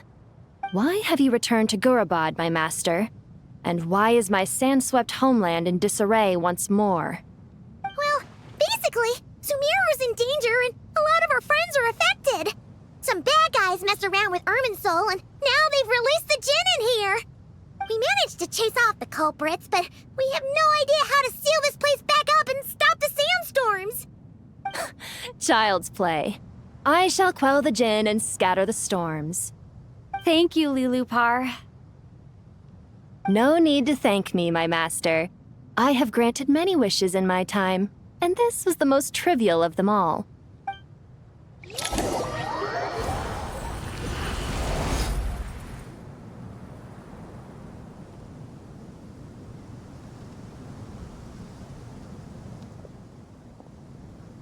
The sandstorm's gone. The sun shines bright again. When I said that we'd meet again under a lovelier sun, this was exactly how I imagined it.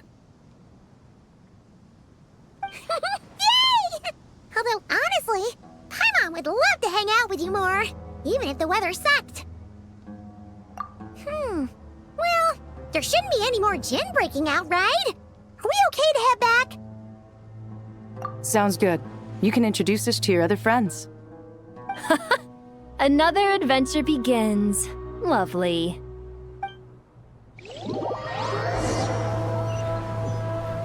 The storms have stopped!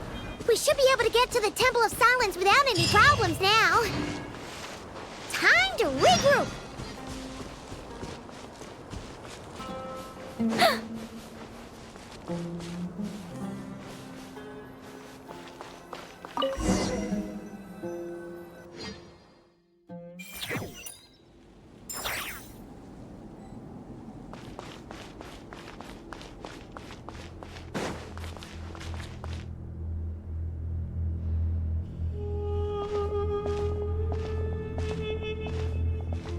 So, this is the Temple of Silence. I've heard the Nagarjanites mention it in passing, but I never imagined it would be this big. It's colossal. I thought the temple moved to the rainforest ages ago. When did they scamper back into the desert? I don't know. This plan sounds a little too risky for my liking. Even in King Deshret's day, this was experimental technology. We have no idea what could happen if we activate it. Well, unless you know of another viable alternative for the Akasha terminal, I'm afraid this is our only option. The plan is sound, and the risks are manageable. However, if we are to proceed, we must act quickly. The scale of this project is enormous. Even with Kave, Faruzan, and every other scholar of mechanics working on it full-time, the proposed modifications won't happen overnight.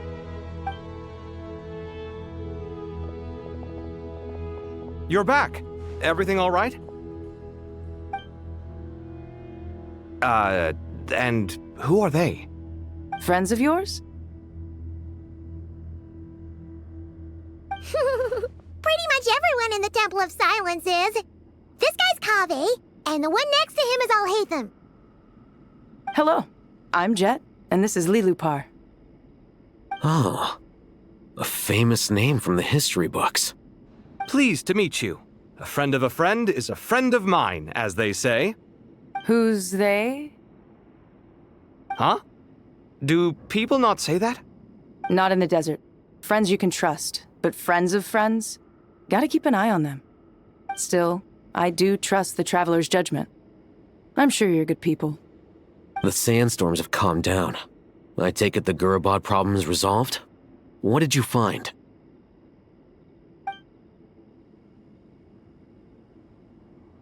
And after getting all smarmy with us, he trapped us there. Luckily, Jet used the mechanism outside to free us, and then we got Lilupar to put a stop to the chaos. Wow. Thanks for being there to help them.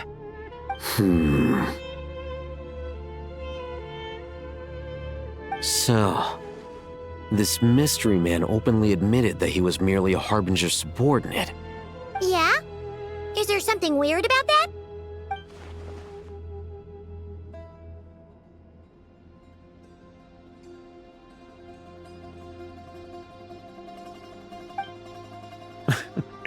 I assume you aren't naive enough to expect answers from an enemy. Well deduced. Our commander, Dottore, died in Nordcry.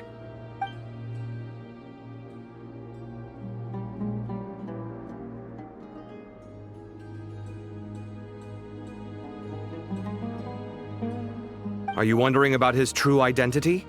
Or do you think there's a big conspiracy behind all this? I wouldn't go as far as to call it a conspiracy. Just the simple fact that having someone to shift the blame on tends to prove useful should trouble come knocking later. The most important thing for now is to solve the immediate problem. Perhaps that man knew you wouldn't have the resources to investigate his background and so didn't put much effort into disguising himself. This is all getting a little cryptic for me. I'll let you guys talk while I take a walk with Lilupar. Jet? Aren't you with the Blazing Beasts? What a coincidence. Didn't expect to run into you here. We're mercs. You can run into us anywhere. Who's this with you? So, did you find the solution you were looking for in the Temple of Silence? You bet we did. This place is incredible. It has everything.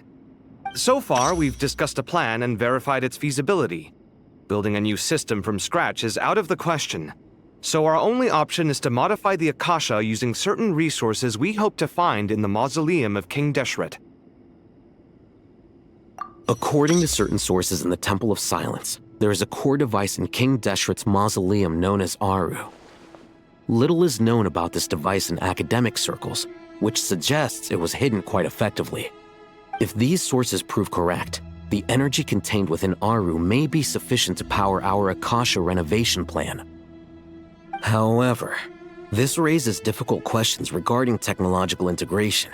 The sages are still debating it. Yeah, but I'm sure they'll reach a compromise once they've argued it out. The people of the rainforest are always cautious when it comes to desert technology. But times of crisis like this leave us with little choice. Wait, Paimon has a question. Is this the same Aru we've heard of before? It's sealed off, right? Some sort of prison where the Goat King, Ibis King, and Crocodile King are locked up. Well remembered. Yes, that's exactly right. According to our records, Aru was the most brilliant creation King Deshret ever conceived of. Built by divine and mortal artisans working together. It was a miraculous accomplishment, and it lies hidden deep within the king's mausoleum to this day. That being said, what Aru actually does and why it was built, those are deep secrets we are not privy to. Until recently, I wouldn't have been optimistic that the place even exists. The only reason I'm inclined to believe it now is because we heard it from the Ibis King Thoth himself at his temple. The tale of how the 3 retainers of Al-Akhmar were imprisoned in Aru. Paimon totally gets that. When Paimon first heard about it, she thought it sounded pretty unbelievable too. Do you guys still remember that? The Ibis King told us they were trapped in Aru and that they had to answer 3 questions to get out. I think I remember. What causes our rise and fall? What obliterates love and hate? And what determines truth and falsehood? Those were the 3 questions, right? Yeah. Oh, if only Nefer were here. She's dealt with the Ibis King before, so she might know more. Oh, Nefer is a friend we met in Notcry. Notcry? Funny. She showed up here earlier. Huh? Yeah. Had another lady with her too. Both said they knew you. They contacted the sages, claiming they might be able to offer some assistance. Really? They came here to help out? Yes, really. It was just before you got back. One of them said she's made Notcry her home. If she's the person you were talking about, then... Looks like betting on Aru was the right choice. See? They're right over there. Nicole! Nefer! Why, hello! We're here to help.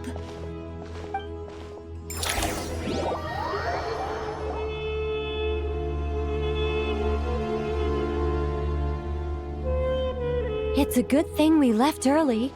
We almost got locked out. Locked out? What do you mean?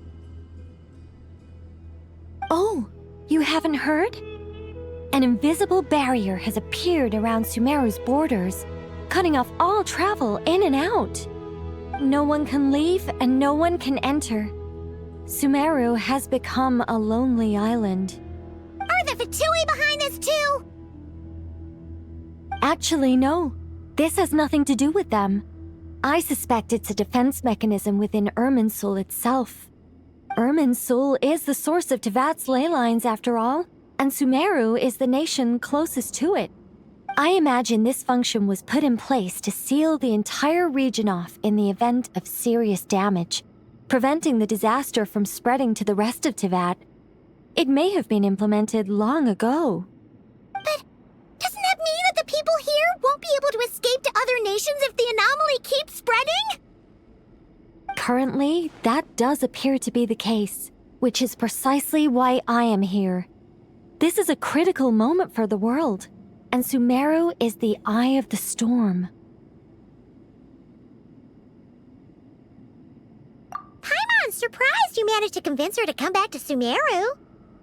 Indeed. Even for someone of my wisdom and eloquence, this tested my skills to the limit.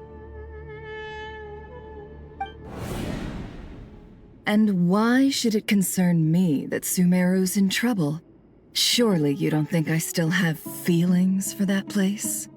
Judging by your tone, I suppose you don't. Sounds like you don't know much about my past.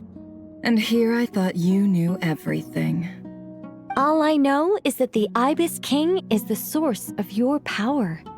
He was quite a prominent moon envoy once upon a time, so I do know a thing or two about him. As for your past, I have ways to learn the full story if I wish to. But everyone has secrets they'd rather keep to themselves. Wouldn't you say? I'm glad you see it that way, Miss Nicole.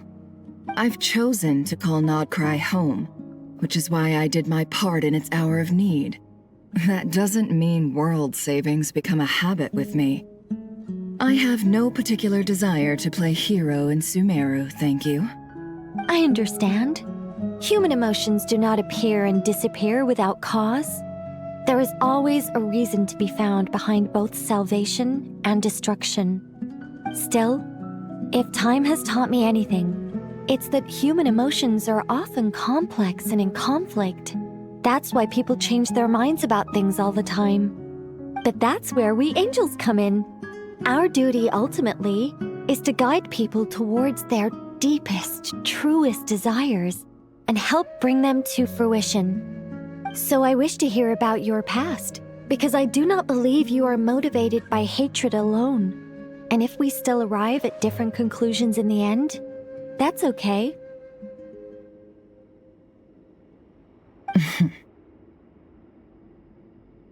I refuse.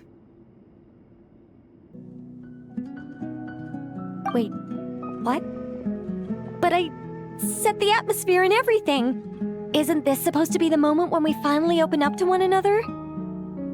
Is it? Maybe I'm not so good at reading the atmosphere. You're right, Nicole. There's more to me than just hatred. Had it consumed me, I'd be left stuck in the past forever, never living in the present. But I don't think that your guidance can change my mind. The all-consuming sands, the bloodshed, both deserved and undeserved. Those old emotions cling to me like a shadow. Do you wish to shake them off? No. I hope to remember them forever.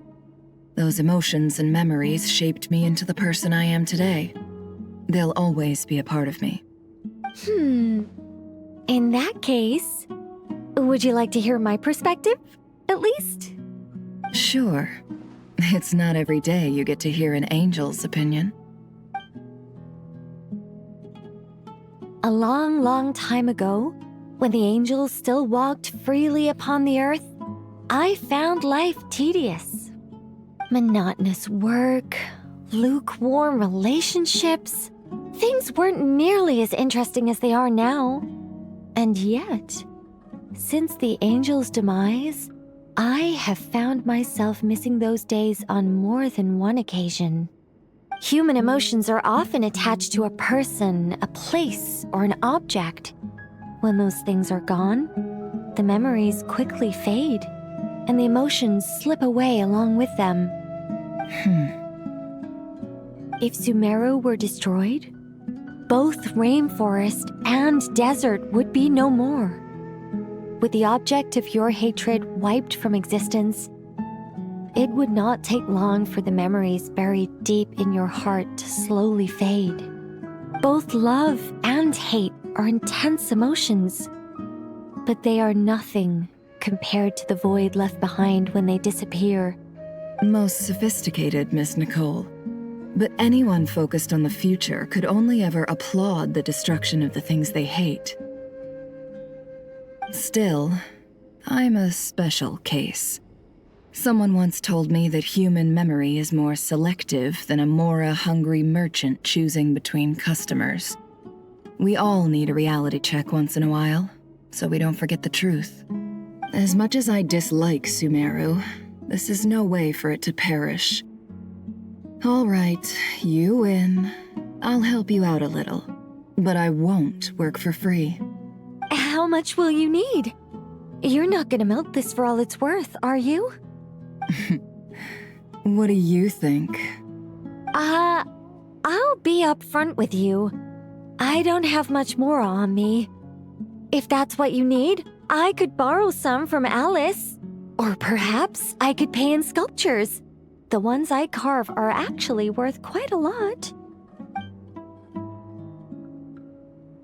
Just cover my travel expenses. Huh? Is that all? That's all. Given all the people I owe favors to, I can just about justify a trip to Sumeru. Yehoda! Here, boss! What do you need? I'm going back to Sumeru for a while. While I'm away, you'll be in charge of the curatorium. Me? I'm in charge? Whoa! Don't worry, boss. You can count on me! And that was how the ingenious Angel Nicole brought you the perfect person for the job in your hour of need. Hip hip hooray! That was far more detailed than necessary. Not lacking in embellishment either. I never thought I'd return. Especially not the desert. But life doesn't always go as planned, I suppose. What's Candace up to? I don't think I've seen her yet. She is still taking care of things in our village. Should be joining us before too long.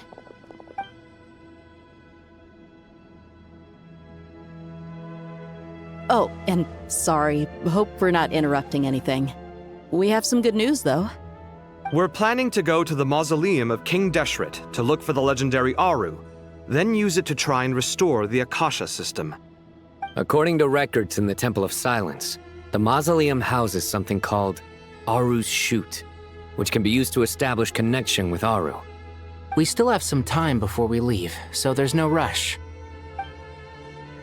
By the way, who are these two new faces?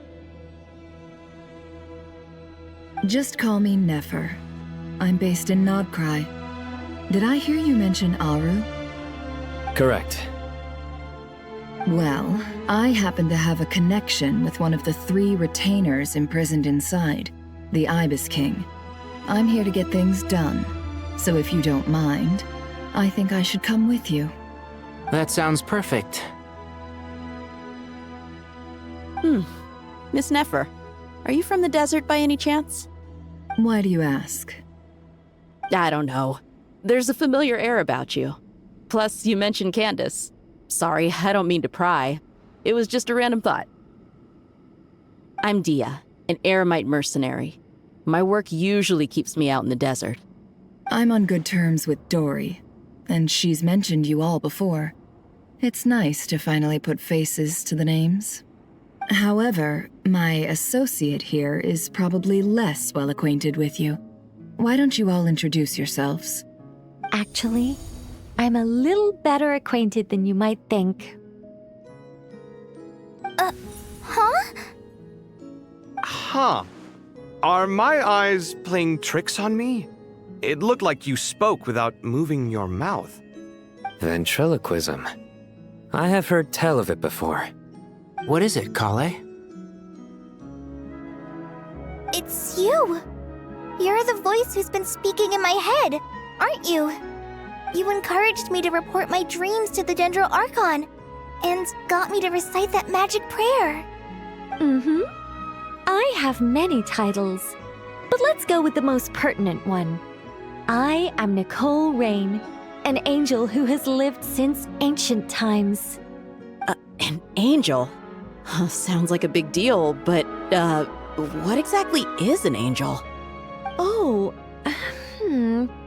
Well, we're a rather long-living race of beings.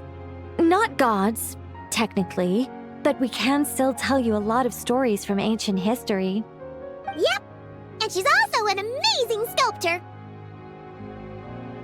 You could say she's a real creative type. Well, ma'am, if both the Traveler and Paimon give you rave reviews, you must be pretty impressive. Oh, please don't call me ma'am.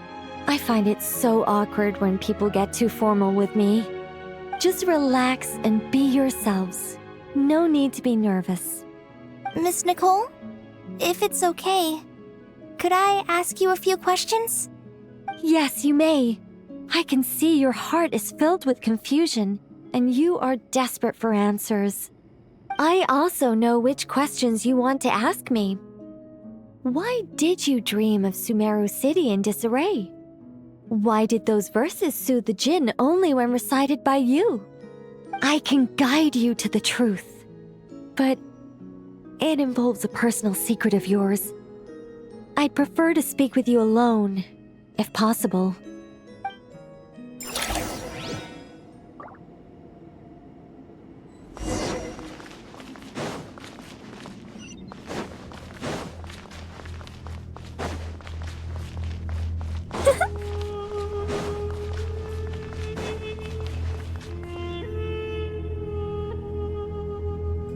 I thought we were going to speak alone.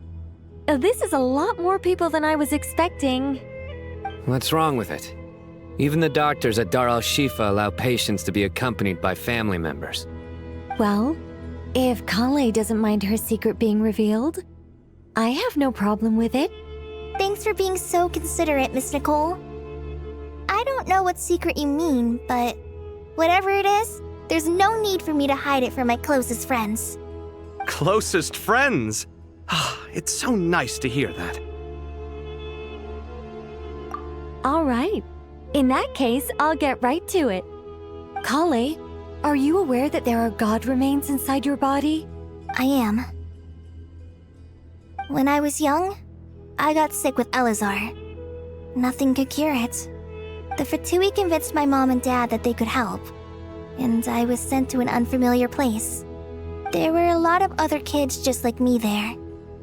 This creepy guy injected us with some strange medicine, which I heard contained god remains. I can still remember the pain like it was yesterday. But thanks to the friends who've stuck by me all this time, I've gradually been able to overcome those memories. Anyway, so you're saying that what happened to me has something to do with the god remains they injected me with? Yes. Those were the remains of Nabu Malikata, the goddess of flowers. What? Huh. Fascinating. You don't seem surprised like the rest of us. Why? The possibility crossed my mind when Kale recited the Goddess of Flowers song and calmed the Jinn. You made Paimon jump! What are you doing here, Lilupar?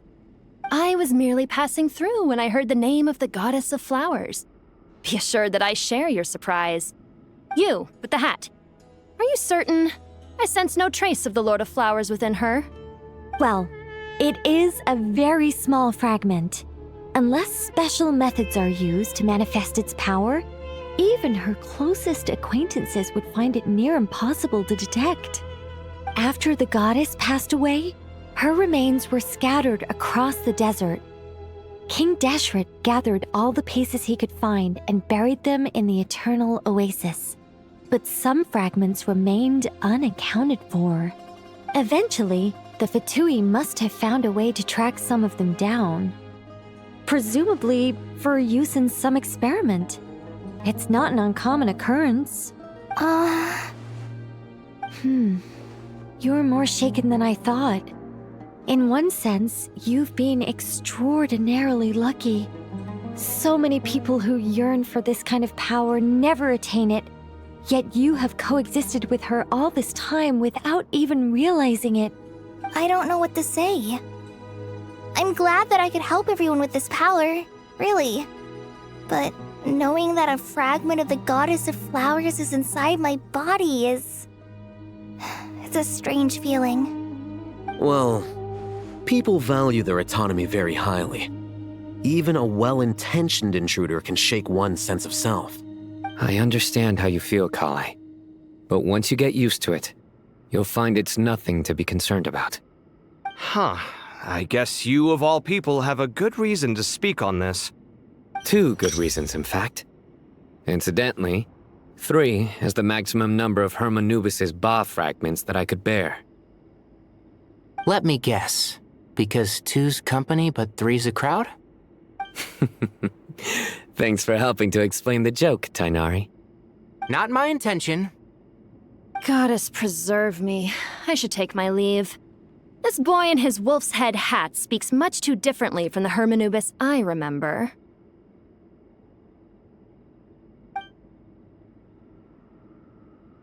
Kale, all I'm trying to say is, no matter how many Hermanubis fragments there are within me, you wouldn't think of me as Hermanubis.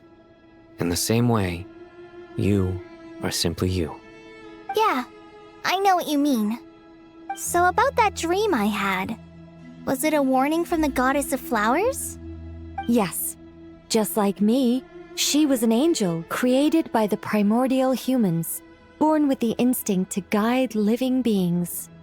Though her body and soul have perished, her essence retains its natural instincts. Even her smallest remaining fragments would do their utmost to send you that warning. The Mother of Dreams? Lord of Flowers and Oases? She must have had a premonition. That is why she gave that dream to you. We won't let our efforts go to waste. But I still don't understand. Why me? Yes. Why indeed? You weren't the only one injected with God remains, but only in you have her fragments persisted. I suspect it may be because of the firm will you showed in the face of suffering. She was likely assimilated by that will.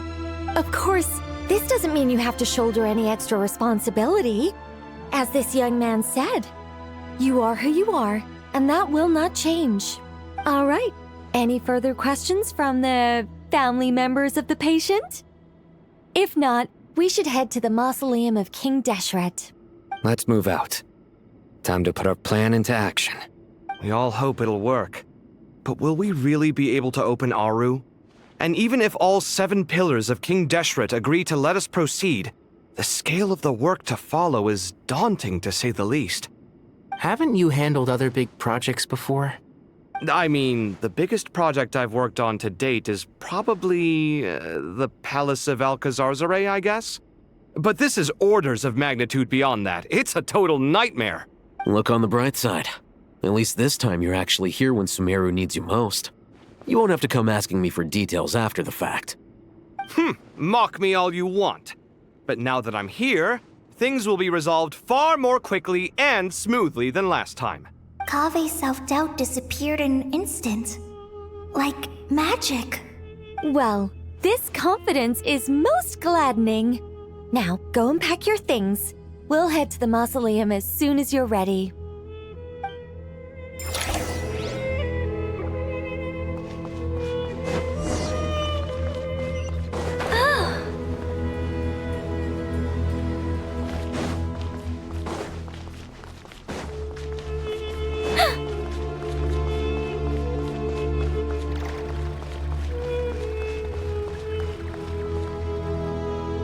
Oh, Miss Nicole.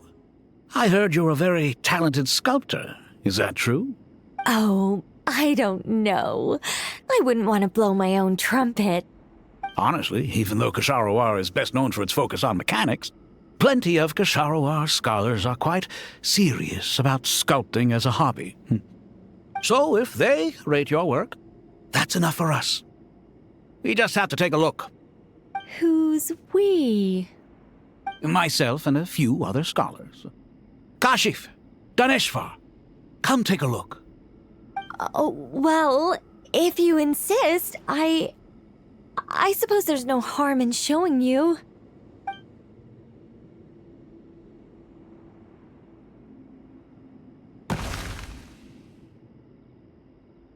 Whoa! Where did that come from? Look at the level of detail. It's so lifelike. The squirrel descends from the heavens like a champion, and the earth trembles beneath its feet. What do you think? Striking, isn't it? Kave? Kave, come here for a sec. Oh, and Madame Farazan, didn't you used to study in our darshan? Come take a look. All right, but hang on a moment. I have to finish reviewing this proposal first. You called? What is it, youngster? This squirrel statue. Isn't it cute? Oh, a squirrel. I wouldn't say cute per se. The realism is what stands out to me. Were you trying to carve a statue of a hero, young lady? Oh, a hero? I suppose so. Actually, I didn't really have a specific theme in mind. I just started working on it, and this is how it turned out. I see. Well, do you tend to read novels about heroes in your spare time? As a matter of fact, I do quite enjoy those. Everyone loves a good tale of daring do, right? Then perhaps this statue represents the heroic tale you long to see deep down inside. Also on the subject of heroism, I feel that if the subject posed with a finger raised towards the heavens, it would lend a greater gravitas to the overall image. I'm sure some would call it cliché or old-fashioned, but not me. I think it would be a perfect fit. It has a certain classical beauty about it. Kaveh! Sorry, Madame Faruzan, I'm a little busy right now. Don't wait up for me. What a pity. That young man has excellent aesthetic tastes. I was hoping to ask him for his opinion. What a genius idea! Why didn't I think of that? Classical beauty is a great direction to explore. That's it. Once I get back, I'm going to sculpt a heroic squirrel pointing its finger towards the sky. Precisely. A declaration of victory. You understand my vision. Then place the two statues face to face. Yes! That's exactly what I was thinking. It'll be a masterpiece, Miss... I'm sorry, I didn't catch your name. Just call me Nicole. Madame Faruzan? Was it? What? Oh, no. That wouldn't be right. Why ever not? Madam is a state of mind cultivated from within. Anyone may call me Madam if they so desire. My dear Miss Nicole, once we make it through these trying times, should we have the pleasure of meeting again, I shall look forward to seeing your new work. In this day of age, it's rare to find people with an appreciation for classical aesthetics. Meeting you was truly a pleasant surprise. Honestly, I feel the same way. It's been a long time since I met anyone interested in this style of statue. Clearly, they don't call you Madam for nothing. Also, I have to say, you're a very good judge of character. Because when I think about it, I really am someone who likes stories about heroes. That must be why I've quietly kept watch over generation after generation of them. Sorry, keeping watch over heroes? What exactly do you do for a living? Oh, never mind that. Let's not tell Madame Faruzan about Miss Nicole's true identity for now. Good idea. Let's limit the conversation to aesthetics.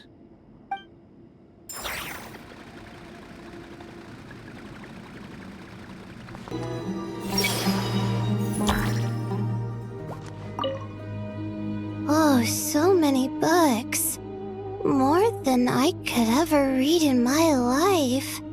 But I've learned a lot that the textbooks could never teach me. I never realized that people in the distant past thought about some of the same questions we ponder today.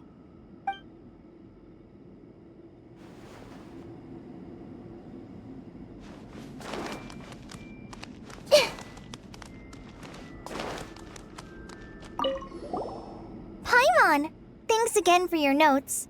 I'm done copying them, so here you go. You're welcome. Just let Paimon know if you ever need help again.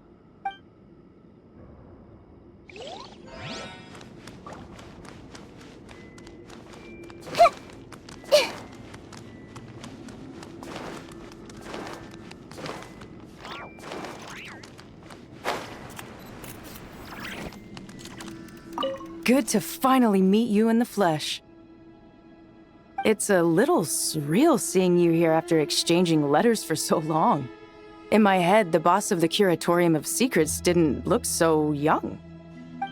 Sounds like you have some history then? Any budding mercenary group needs a steady supply of intel. They, in turn, can prove an exceptional source of the same. The Curatorium of Secrets is happy to cooperate with friends from all over the world. If you're interested, you'd be very welcome to join our network too, Miss Dia. Can't say no to a solid partnership, especially out here in the desert. Having intel can mean the difference between life and death. But cooperation's built on mutual trust, and there isn't much contact between the desert and Nodcry. So I'm guessing you reached out to Jet first, Miss Nefer? What's behind your interest in the desert? Nostalgia? Or is there someone you're looking to take care of? Let's put all our cards on the table first. Things will go more smoothly that way. I like your style, Flame Mane. Actually, I had this same discussion with Jet before we started working together. To be clear, I have no intention of using you for any ulterior motives.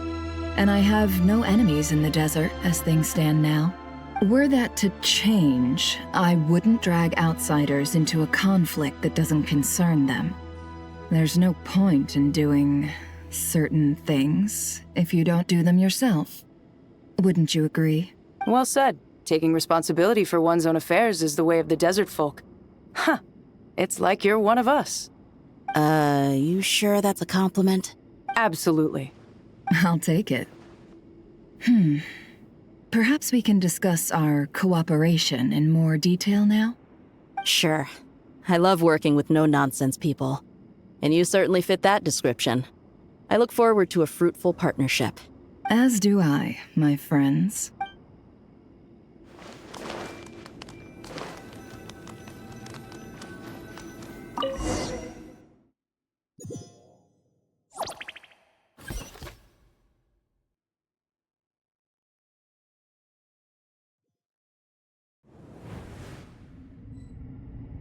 I hope everyone's ready. We'll be arriving at our destination very shortly.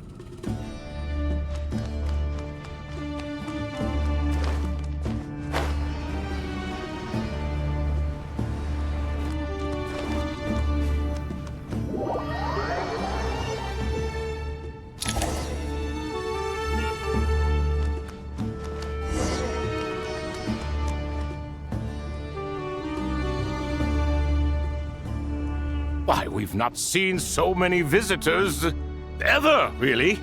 What is this place now, a tourist attraction? Ah, closer inspection reveals many familiar faces.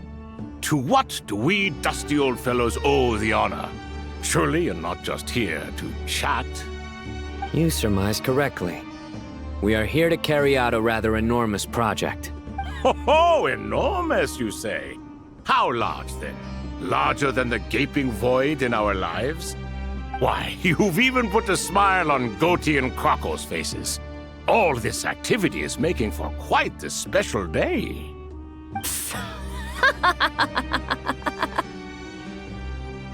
I know that laugh. Lilipar? What on earth are you doing here? Oh, this is hilarious. Turns out good things really do come to those who wait. As long as you stay alive long enough. When did you three get locked up in here? And still you act all high and mighty, putting on a show for the younglings. Truly hysterical.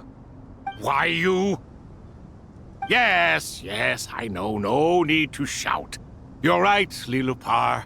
Goatee, Crocco, and I all have the same problem. But didn't King Deshret seal you away? How did you break free, and how did you get in here? Who knows? Perhaps you can ask my master one day, should you ever get the chance. Behold, the executioners of old. Some have turned into fragments residing in human bodies, and others are imprisoned eternally, leaving not a single shard behind. It's almost tragic, watching lowly prisoners like you act all self-important. Curiosity gnaws at you, doesn't it? Your interest in the outside world threatens to burst you at the seams. Turf. I'm starting to take a liking to this magic bottle lady.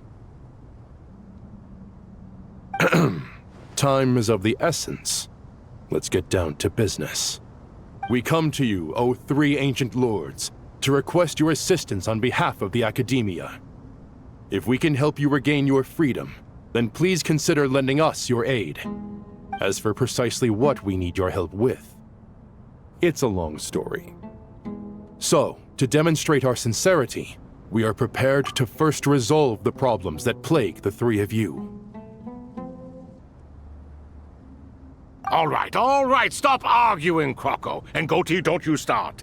What's the harm in letting her speak? It's not worth getting so angry about. Forget about her. The three questions are the crucial thing here. But do you really have a way to answer them? You once answered the final question, Nefer, but the seal did not open. Unless, with the passage of time, you have found a new answer? You could say so. When you first asked me what determines truth and falsehood, my answer was a liar's soul. Liars are the best at seeing through the falsehoods of the world. But if you want them to tell you the truth, you have to reach their soul. I think that makes sense. I found it quite compelling myself, and I told Nefer so. Unfortunately, it brought us no closer to liberation. Well, that's simply because it was my answer, not the one King Deshret was looking for. Can you guess which answer Al-Ahmar wanted then? Time. And that's not only the answer to the final question, it's the answer to all three of them. All things wax and wane with the passage of time. Love and hate eventually fade into nothing. Current affairs are always fraught with conflict and controversy. Only time can distinguish between right and wrong. You once described King Deshret as a proud man. I'd say that the prouder someone is, the more inclined they are to believe that only time is qualified to be their judge. Time. Well. Indeed. Perhaps in building Aru, our king was in fact attempting to reverse time, to bring love and hate, right and wrong, the rise and fall of all things back to their point of origin.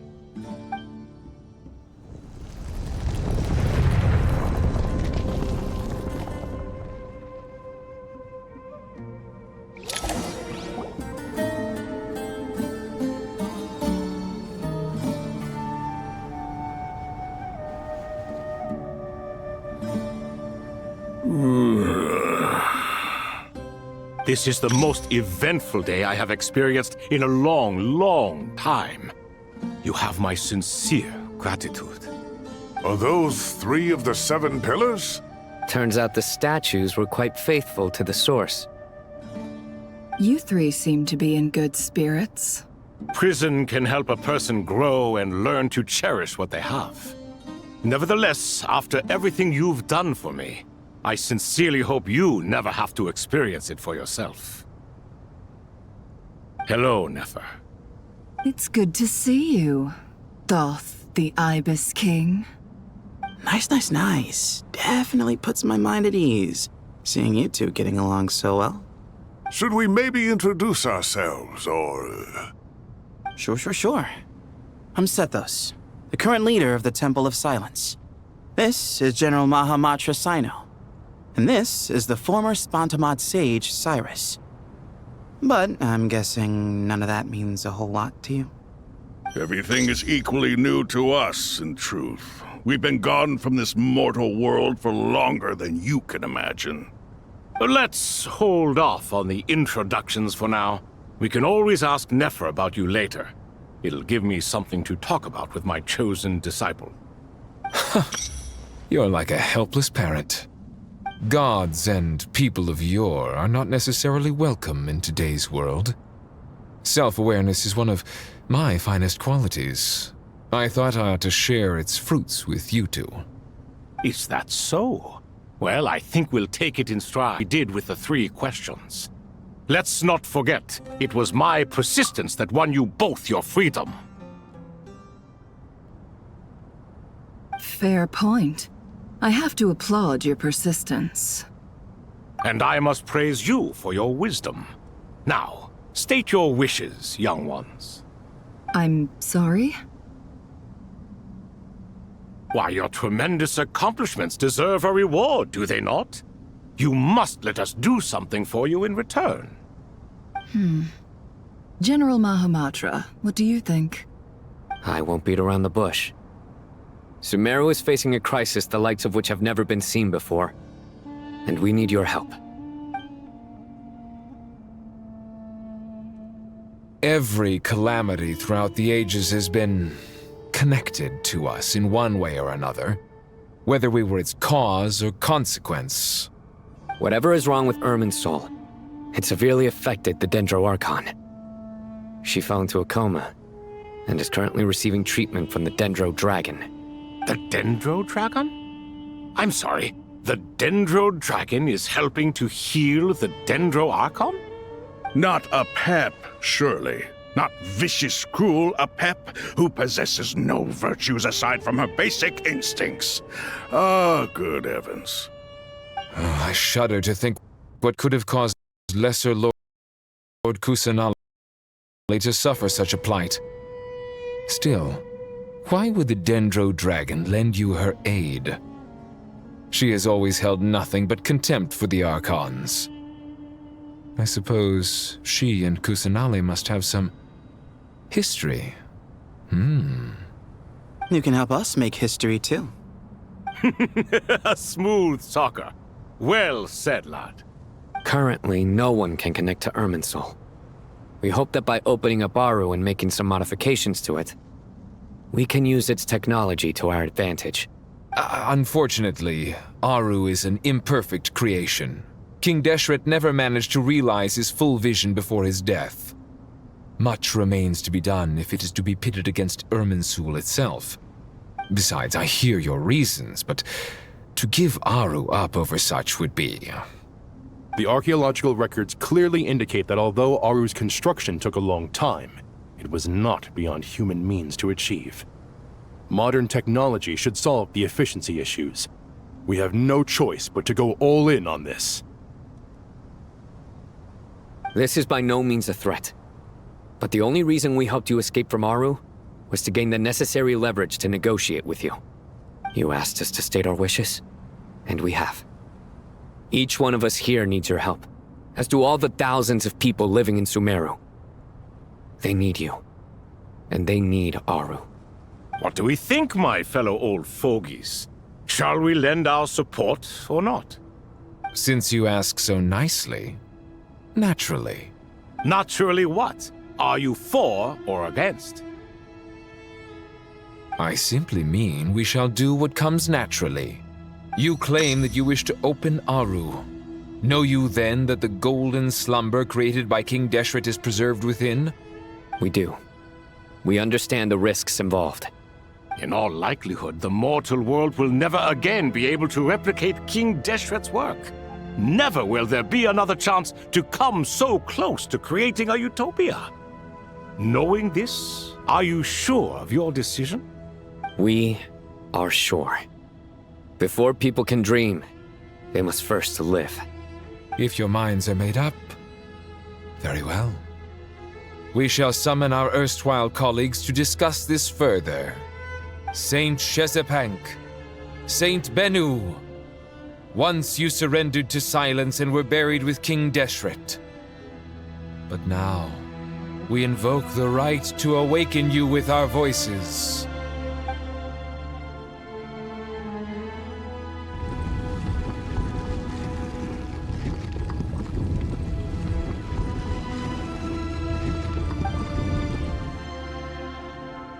Saint Bennu, responding to your call. 3 kings detected. Initiating autonomous will. Saint Shezepank, responding to your call. 3 kings detected.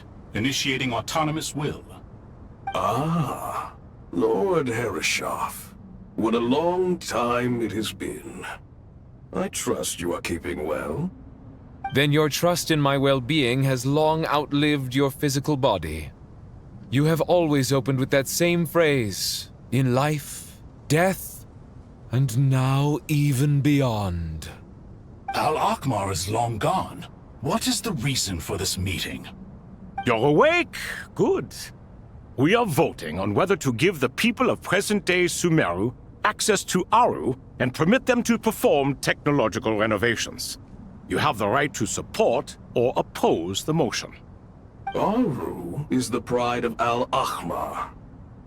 Opening Aru requires the unanimous consent of the 7 pillars. I hope you have a convincing reason to present to us. Sumeru is currently in the midst of a major calamity. Let us not forget that while Al-Akhmar was a stern ruler, he was also a teacher of wisdom. A god without his people shall cease to exist, and King Deshret's greatest wish was to provide protection for his people. Let us then honor our God King's wishes as we consider our decision. I do not mean to mock these proceedings, but what is the point of a unanimous vote when we know that the last of the 7 pillars, the Dendro Dragon Apep, will never communicate with us? This will no doubt surprise your mechanical mind, and I have no intention of trying to persuade you it is true. But Apep is, in fact, healing the Dendro Archon as we speak. Huh? Can someone attest to this? Do we have any proof? I ask the 3 kings, can any of you vouch for the truth of this claim? Naturally, the Ibis King, Thoth. What? It was Thoth's disciples who revealed the truth to us. We need not debate its veracity. Simply let Thoth bear accountability. That way the rest of us may have a clear conscience. Harishef, you diabolical fiend! I awakened our former colleagues for you, supported your opinion, and backed your decision. What sort of fiend would do that? I miss the days when Hermanubis was still around. At times like this, he would offer to take accountability. What are you trying to say? Is my word worth less to you than Hermanubis's? Hypocrite though you are, Lord Thoth, you are humorous in equal measure. How could we bear not to associate with a character such as you? I, Saint Shezpank, approve the Goat King's proposal. Since King Deshret is no more, we shall receive no reprimand for acting beyond our remit. Nevertheless, I sincerely hope that those before us understand the significance of what they intend to do. Remember, the moment that Aru is liberated, the myriad souls residing within the Golden Slumber will return to the ley lines. And once the ley lines flow again, these souls shall in turn be received by Irminsul. To take this step is to bring the perfect afterlife created by our king to a permanent end. We understand that well, and we have decided to proceed regardless. Furthermore, the contemporary human perspective would contend that confining souls in this way is no act of benevolence. The deceased have a right to rest in peace. King Deshret's creation is clearly a place of rest and peace. It is just that many do not see it this way. But no matter. Saint Binu approves. Hermanubis' representative and the Dendro Dragon Apep made their choice ahead of time, while the Goat King, Ibis King, and Crocodile King have also granted permission to liberate Aru. By the grace of His Majesty, guided by His wisdom and will, let the gates of Aru be reopened.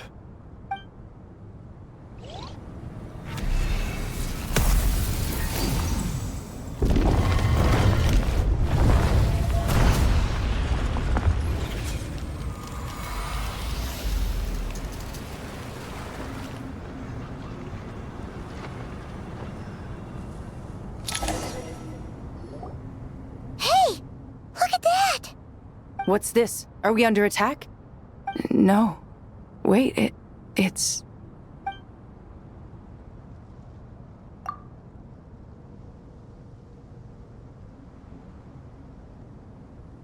Here you are. Through the sands of time. I see you. Father. Father, is it really you? It's Chet's father, Jibriel! That's right! He entered the Golden Slumber, didn't he? I smell blood and sand on you. You've grown. Strong as a wild beast, and without shedding a tear. You have to leave, don't you? Please, just answer me this. What should I do for you? This meeting is a blessing from the gods. My soul once imprisoned along with that of Semail, is finally free. I am truly grateful for the chance to see you again. That the dead should meet the living is itself a miracle. One brief, precious moment is enough. Enough to set my heart at ease. Do not weep for me, Jet. I know you will accomplish many great things in your life. You will go further and climb higher than I ever did. All I ask is that you take good care of yourself.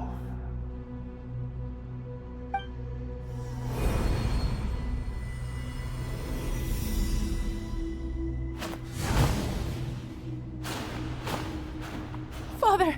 Father! Father. Hey, Jet. Do you want something to eat? Maybe it'll help you feel better. I'm fine. Thanks, Paimon. It was just a little sudden. The chance to see my father again meant the world to me. He was trapped in the golden slumber for our sake. And now, after all this time, he can finally rest in peace. I'm glad. It's a huge relief. You've grown strong, Jet. More than enough to fend for yourself. Yeah. I'll leave the past in my memory where it belongs. My family, the good times and the bad. Goodbye, Father.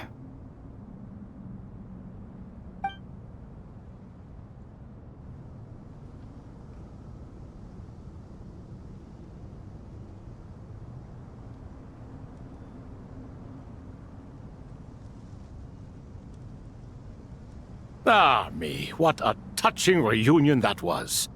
It seems we did a good deed today.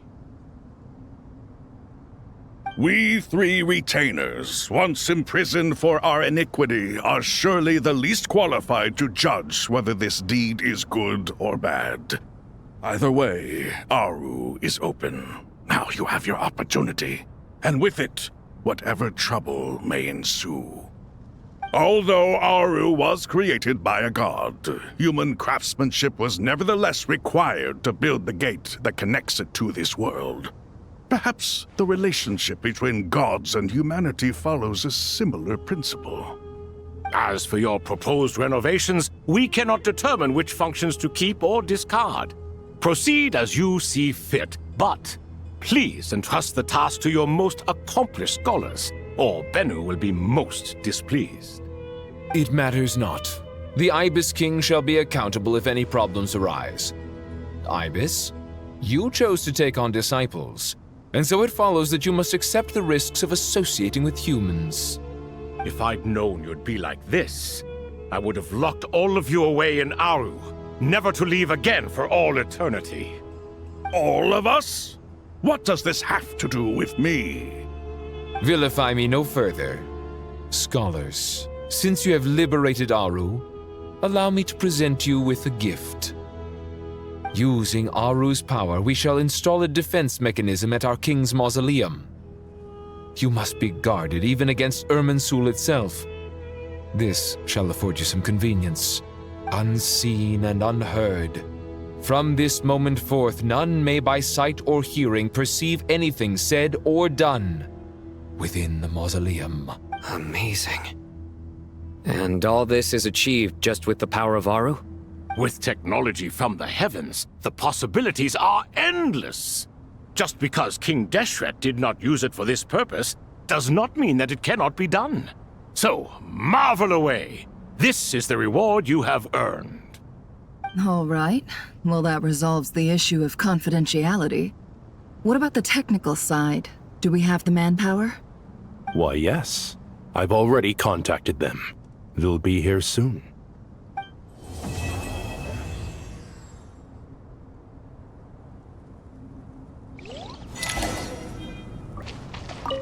Ah, fresh air. A wondrous feeling. Naturally. I have a sudden urge to stretch my legs. Can anyone recommend a suitable leisure activity? I might have had some recommendations for you were this the past, but here and now, for someone who has just left prison, There could be no greater joy than simply being outside of it at last. I could not agree more.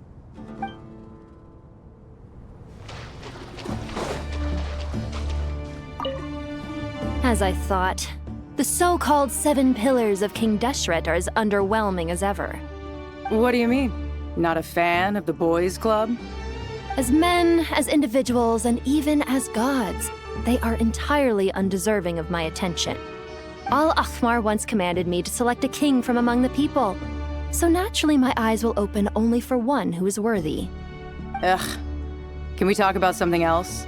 It all sounds pretty complicated, and I haven't read that many storybooks. You think this is a mere story?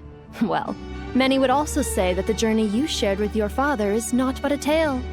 My life, your life, they are nothing but stories. Little girl, it appears that you really have grown. In the past, you would have flown into a blind rage at my words, but now you are unperturbed. Oh, it's nothing. I just feel like you're right. Getting all pissed at someone for telling the truth is pointless. It only makes me look petty. This alone is proof enough of your growth. You're doing well, my dear girl. You're becoming ever stronger. Strong enough to defend the people and things you hold dear. You think so? I hope you're right. You must be Sethos, the successor to the Temple of Silence. Hello. Yep. That's me. Nefer, right? That's what I heard the others calling you. Judging by your outfit, I'm guessing you come from the desert too? That's right. Started off in the desert, went to the rainforest, then went from there to Nodcry, where I work as an intel broker. Huh. Well, this is interesting. You don't seem to talk about yourself all that much. Yet here you are, volunteering your life story to me. However abridged. Maybe I'm looking to make some new friends. I like making friends too. I'm easier to talk to than Sino and a little more streetwise than Tainari. Which is why you came over this way, giving me the chance to strike up a conversation with you. Was I that obvious? I think you did fine. You were mindful of my attitude and hoped to lure me in through sentiment. Lure you in isn't exactly how I'd put it. I see it more as an invitation. An invitation to what? To put down your luggage. Lay down your burdens. To return to your homeland. And be truly welcome in the place you once felt so estranged from. You're a more interesting heir to Bamun than I was expecting. Since you're familiar with my grandfather, I'll assume you're aware of our situation. I'd like to make friends with you. And I think you'd be a great asset to us. Not to mention the power you and I both hold. Originally belonged to the same organization. Aha, there we go. Now we're getting somewhere.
Do you hear that? Sounds like your teacher is scolding mine. Huh. Classic. Did you see her? She's a former Vahumana student who dropped out of the academia and went to Nodcry to work as an intel broker. There's more to her than meets the eye. How can you tell? Do the Matra have information on her? Some, but nothing telling. I'm basing it on the fact that she seems to be an expert liar. She can fool many with her words.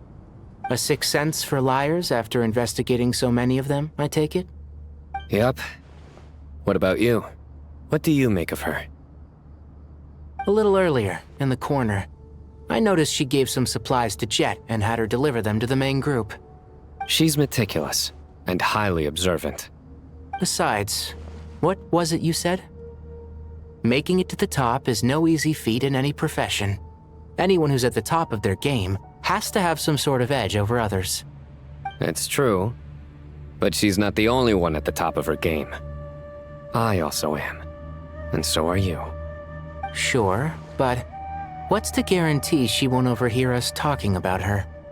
Don't worry, I have my methods. Sethos is distracting her. Ah, I see.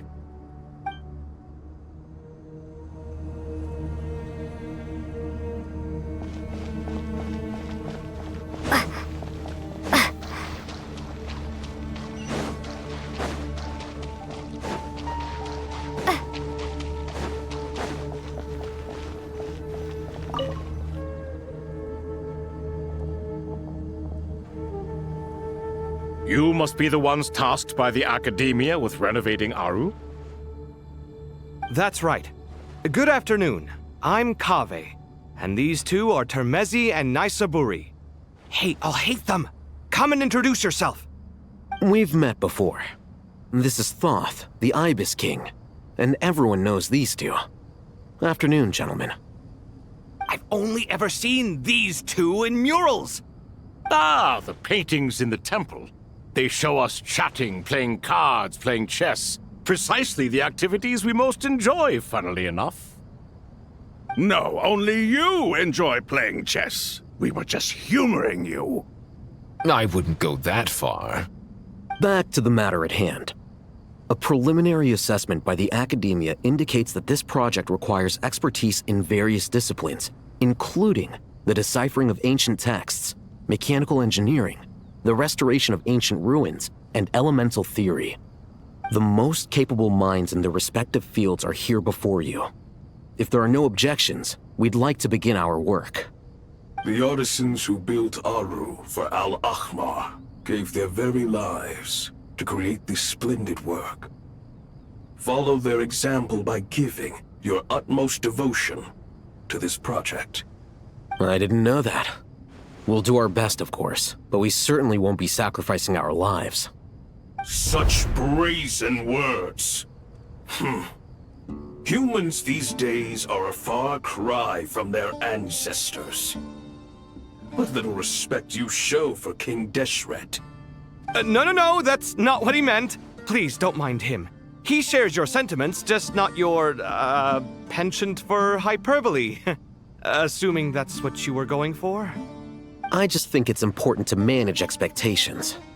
Forgive my lack of courtesy, but we simply can't sacrifice our lives to the gods on completion of the project like people in the legends of old.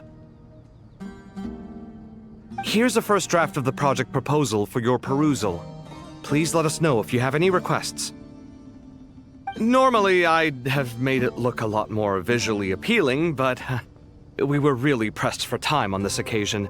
I hope you'll forgive me if it's a little rough around the edges. Naturally. If my fellow ministers deem this meager display of respect sufficient, I suppose I can consider agreeing to their proposal. Why are you so preoccupied with the ostentatious displays of respect to Al-Ahmar? We should be trying to make things easy for them. You never know. We might have to rely on these young people to look after us in our old age. Exactly. This is Aru's mainframe. Be reminded to use it with great caution. We certainly will. Thank you for your assistance. You may attempt to lay out punishment should you so desire, though I'm afraid it would be futile. You and I both know that certain components of Aru can only be operated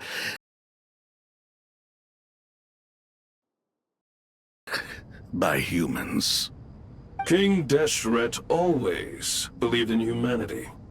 Still, the reason that Aru's modules are designed that way is not so much because he trusted them, but more because he was wary of you. Is that true?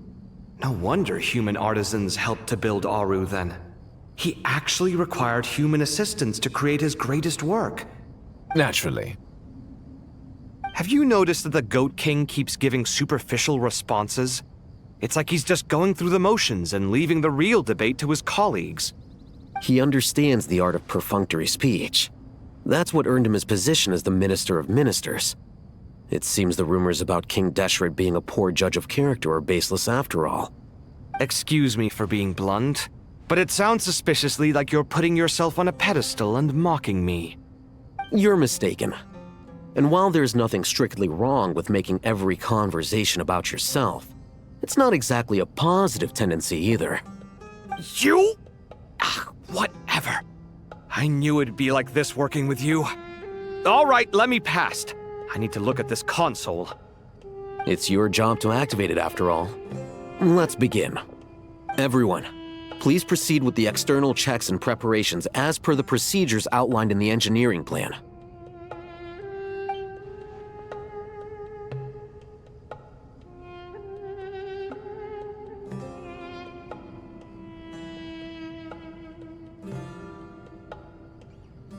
Hello there, youngsters. Whoa, the Ibis King came to life. What do you mean, came to life? I've been alive the whole time. You did say we could start our research, right? Are you having second thoughts now? I've reviewed the proposal. The work you're planning to carry out on this grand device is ambitious in its scope. You have ample confidence in your abilities, I take it? I wouldn't say I'm feeling hugely confident, but given how bad things are, I'd rather at least try something than sit around waiting to die. You are the top scholars of your day. I trust you are aware that there are countless links between Aru and the Akasha? Aru and the Akasha? But I thought the Akasha was the Academia's greatest technological accomplishment, created years ago by the Dendro Archon to help her people access knowledge. And you too? Do you not know either? You've read the instruction manual, right? You tell them. An instruction manual? The Akasha has an instruction manual? The Dendro Archon is a kind and thoughtful god indeed. It used to sit on a shelf in the corner at the House of Dana. Not the most popular read. If the manual is to be believed, Aru was in fact the original inspiration for the Akasha system. What? But there are so few records about Aru anywhere. And practically none of these scientific expeditions into the desert had anything to do with it. Ah, but this is something you could not possibly have known. You may have heard many stories about the desert, but what is the most important aspect of history? Consider this a quiz. Anyone from Vahumana present? I'm from Vahumana. It's, well, veracity. Precisely. And a large part of veracity is the chronological order in which events occur. I may as well tell you. In the beginning, Nabu Malikata, the goddess of flowers, descended upon Sumeru. The glory of the heaven was within her. She brought life, oases, and knowledge to this land. Then she created the Jinn, enlightened them, and ordered them to serve her. Two other gods also walked upon this land where wisdom flowed in abundance, and the three met beneath the great green trees. It was the first and greatest alliance. We should speak with reverence of this covenant between the three, which transcended both time and life. For they promised that in Sumeru, wisdom would be shared with all. All the great changes in Sumeru's history began with the goddess of flowers. For King Deshret's sake, she pried into the secrets of Celestia. and for this was burned to ashes by the flames of wrath. So grieved was King Deshret by her passing that he lost all interest in state affairs and devoted himself instead to the knowledge that she had brought back. It was after learning of the technology from that floating island in the sky that he first conceived of Aru. And so, the Akasha was inspired by Aru, while the basis for Aru itself came from Celestia's technology. Well, if the two share a common technological origin, then connecting one system to the other is an entirely feasible idea. Unbelievable. Have you no reverence at all for celestial technology? No, I do, but there's no time for that. The schedule is too tight. Blame it on the deadline. Perhaps you could try coming up with our cutoff dates. You know what it's like having to turn around 5 different drafts in one day? I wouldn't wish it on my worst enemy. Yeah, also, Sir Ibis, King, you don't plan on getting directly involved at all, do you? Yes, well, you strike us more as having come to give a popular science lecture. Or, wait, does this count as more of a first-hand witness statement? Neither. Anyway, this sounds like far too much work for me. Still, if Aru is so powerful, why didn't King Deshret use it for more ambitious ends? Because it was never fully completed. King Deshret had grand plans, but he perished before they could come to fruition. In the beginning, his wish was to create something that could rival the very world itself. The Lord of Flowers sacrificed everything for that ambition. What he desired, she bestowed, and thus was knowledge brought into the world. Her courage and sacrifice had to be honored with the most splendid of monuments, or King Deshret would surely have deemed it a grave injustice. And that monument, built from knowledge and technology, etched with a sacrificial and courageous love, even in its unfinished form, it deserves to be treasured. At that time, King Deshret said the following to the Lord of Dendro: "Since we share an eternal covenant, I shall never be your enemy.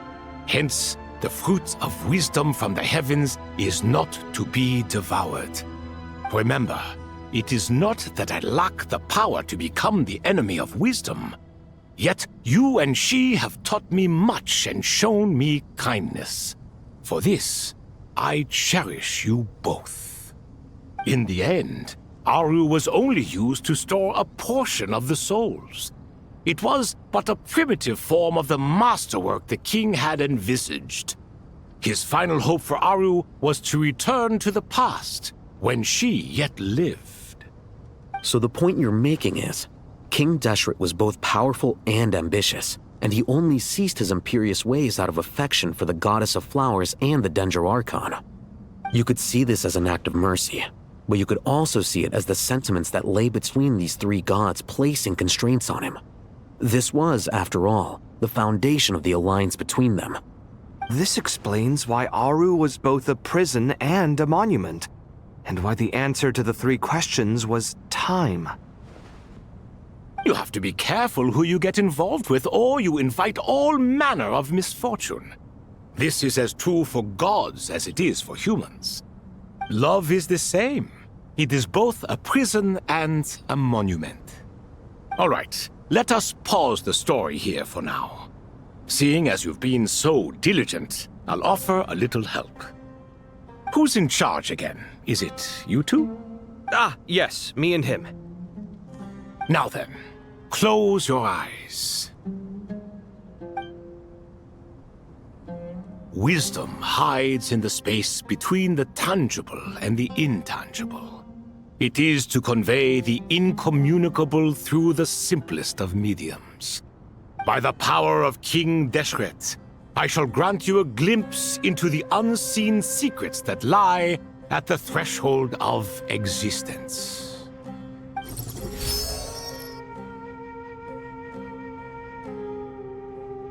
Where did this come from? Is it a new mechanism?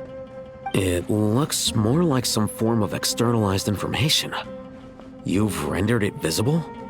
Just as the Akasha allows you to access a greater range of knowledge, the power of our king permits one to perceive ingenuities that do not belong to this world. This is no ordinary mechanism. It reflects the internal structure of Aru. Whether you choose to increase or decrease, keep or discard. Come, use these to achieve the outcome you desire. Looks mechanical to me. Better let me handle it, just in case. But wait, how do I get up there? Turn around. So that's where the elevator is.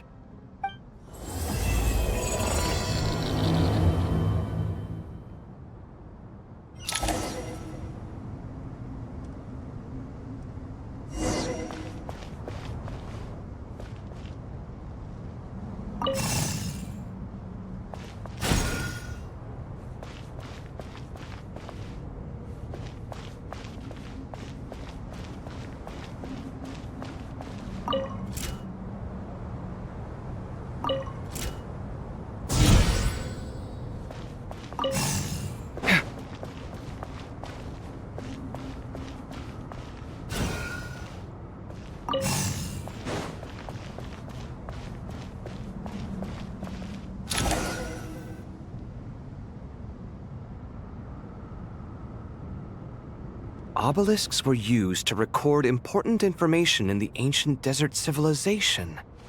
Hey, Alhaitham, there's some writing here I'll need you to decipher. I've sent it to your screen. Do you see it? Got it. Take a look and tell me what it says. Oh, and I'll send any other similar text directly to you from now on.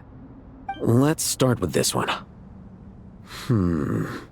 It's a variant of an older script. Herein lie verses written for the Yellow Sands. Looks like cultural information from the age of King Deshret. If so, I suggest you delete it. Words thrown together merely for fun. I had no idea Aru kept a record of this. Well, as long as you're certain that this is strictly private information, that's fine. It is unimportant. All right, well, I guess I'll start now.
Found some more. Sending them over to you now.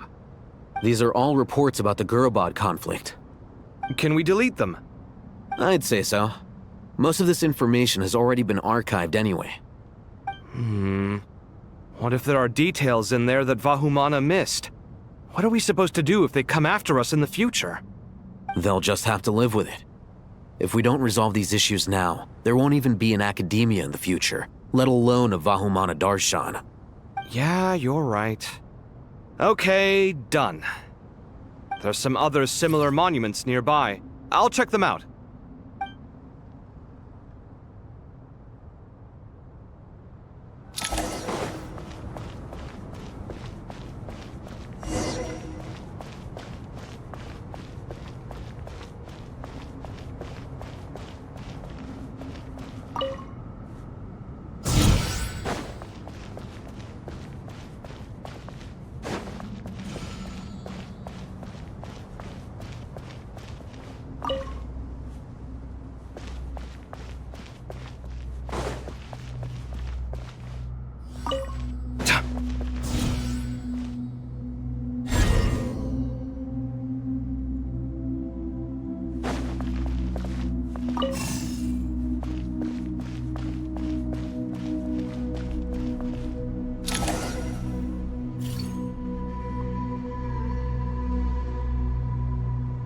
Another monument.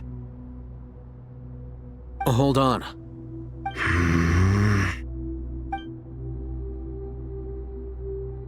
You're still reading it?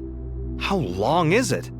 It records the development and governance of the Oasis civilization. Most of it concerns the Jinn, but it also contains records left by the artisans who built Aru. Is it important? Some of it. There was no way for me to read the whole thing in its entirety, so I had to rely on my intuition to pick the parts worth keeping. What about the artisans' records? What do they mention? They're speculations, mostly. For instance, they were wondering how to protect themselves if King Deshret decided to silence them after the construction of Aru was complete. Sounds like pure mythology to me. Surely that kind of thing didn't really happen. The records do emphasize that this was merely their conjecture based on various myths. Still, the artisans did leave details of their plans to survive, including blueprints for their escape route. Even that got recorded? Okay, well, I'll make a copy of this first before I delete it. Is that truly necessary? You won't be needing those. No, the blueprints are important. I want to keep them as a memento.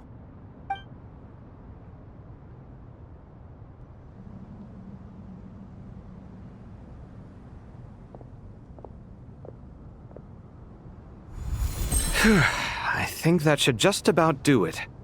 It meets the requirements of the contingency plans, so we should be good. I gotta say, it's the strangest feeling, this cross between reality and the intangible.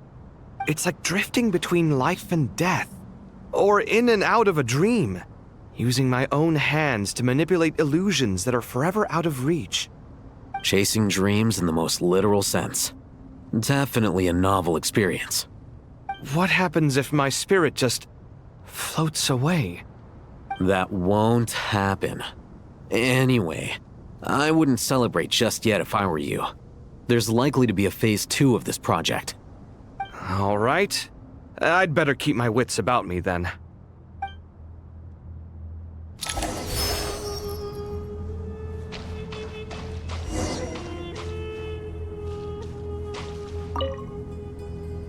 I expected that the outside world no longer respected the ancient gods, but even so, I do find the tone of these youngsters to be dreadfully impolite. It should hardly come as a surprise to you. I remember you saying the same thing last time. I assumed that was just a one-off. I did not realize it was the norm. Don't you think that young lad's matter-of-fact tone sounds familiar? It bears a rather uncanny resemblance to you, Goatee. Surely a sign that he is a man of rare intelligence. Oh. The rest of them, though, much better. The blonde-haired one, for instance. So sincere. That's the kind of kid I can respect. Oh, really? Well, what about your disciple, Nefer? She's about the furthest from sincerity that a person can get. And now you hit the crux of the issue. Thoth is spouting lies again. He cares nothing for sincerity. He likes Nefer simply because her personality is just like his.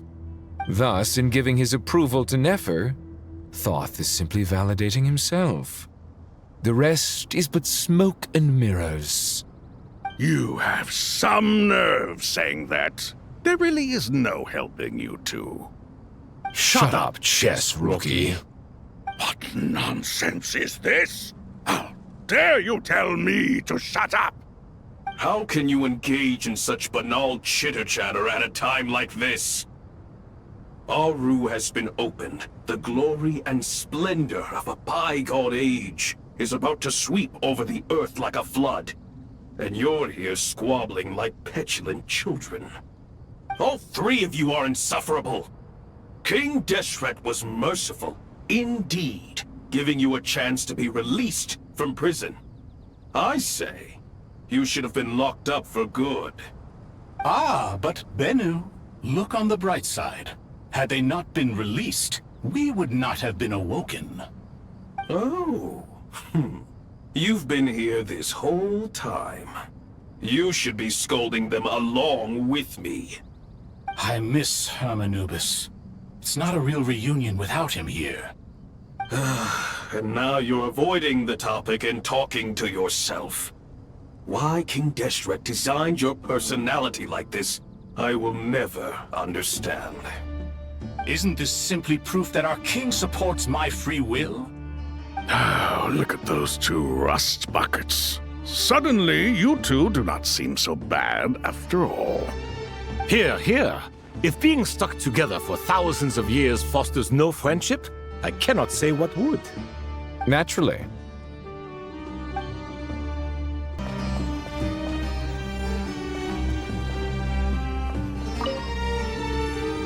How's it going? Are things progressing smoothly? Well enough, I suppose. You know how it is. The work itself is only half the problem. The other half is having to work with Al-Haytham. I'm sure the feeling is mutual. Honestly, though, I thought you two had already worked things out. As if! Turns out working closely together is the best way to expose any tensions lurking beneath the surface. Besides, I just think that some people never change. Agreed. Case in point, you didn't make sure I was out of earshot before you started complaining about me. Old habits die hard.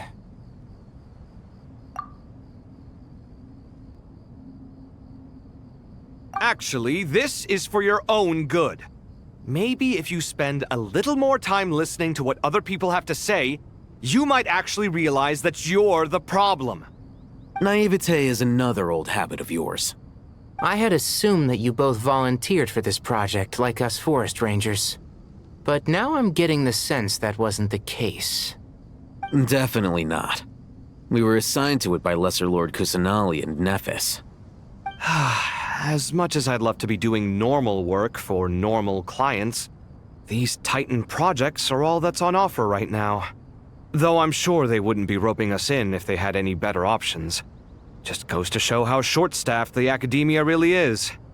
I'm sure you've prepared yourself mentally, but I still feel the need to advise you to lower your expectations. It might make the process of working together a little less intolerable. I know! Same to you! But if you already understood that, you should also know not to say the quiet part out loud. Why don't you come help me with my forest patrols? Might help you avoid any further disagreements. Good suggestion, but unfortunately, differences of opinion will always exist. Changing the nature of the work won't get rid of them. For once, I actually agree. There is zero chance of us ever resolving our differences. Zero! But even so, the work must be done. Care for some coffee?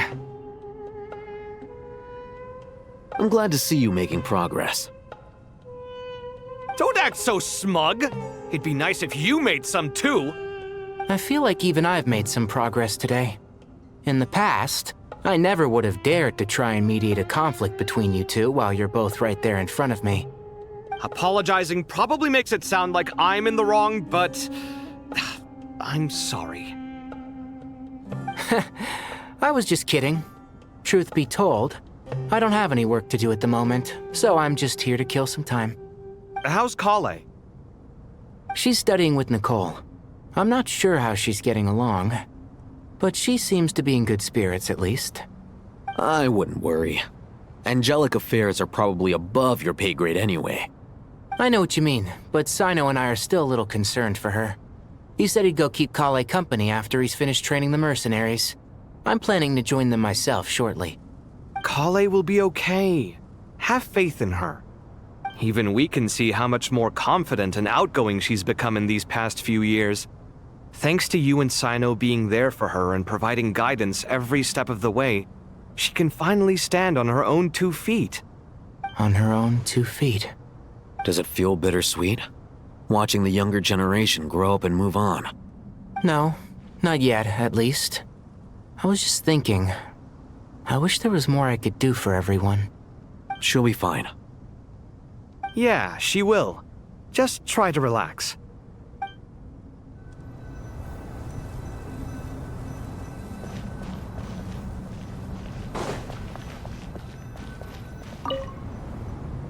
How's it going? Are things progressing smoothly? Well enough, I suppose. You know how it is. The work itself is only half the problem. The other half is having to work with Al-Haytham. I'm sure the feeling is mutual. Honestly, though, I thought you two had already worked things out. As if! Turns out working closely together is the best way to expose any tensions lurking beneath the surface.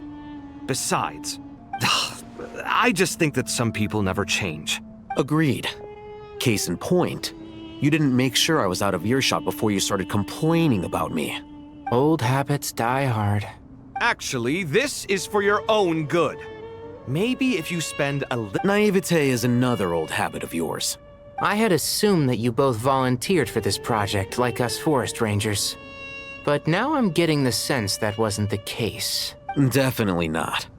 We were assigned to it by Lesser Lord Kusanali and Nephis.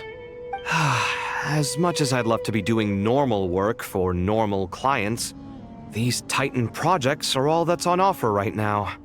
Though I'm sure they wouldn't be roping us in if they had any better options. Just goes to show how short-staffed the academia really is. I'm sure you've prepared yourself mentally, but I still feel the need to advise you to lower your expectations. It might make the process of working together a little less intolerable. I know! Same to you!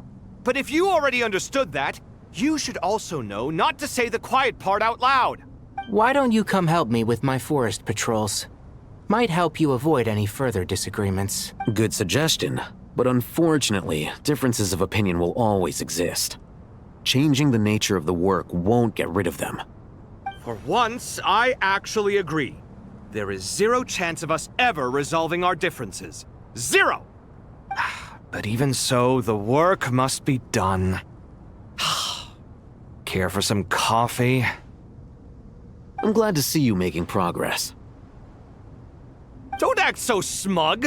It'd be nice if you— I feel like even I've made some progress today. Apologizing probably makes it sound like— How's Kale? She's studying with I wouldn't worry. I know what you mean. Kale will be okay.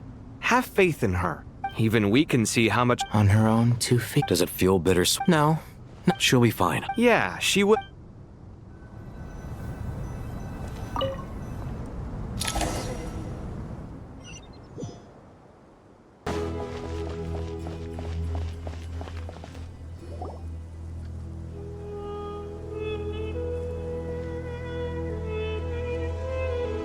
Traveler from afar, do you worry for the fate of Sumeru as well?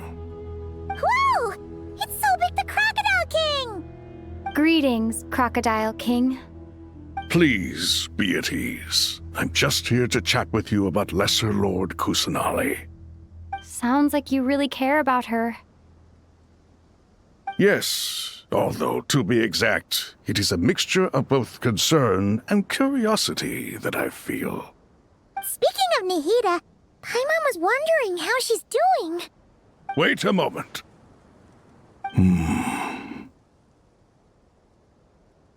What is it? I tried calling out to a pep, but there was no response.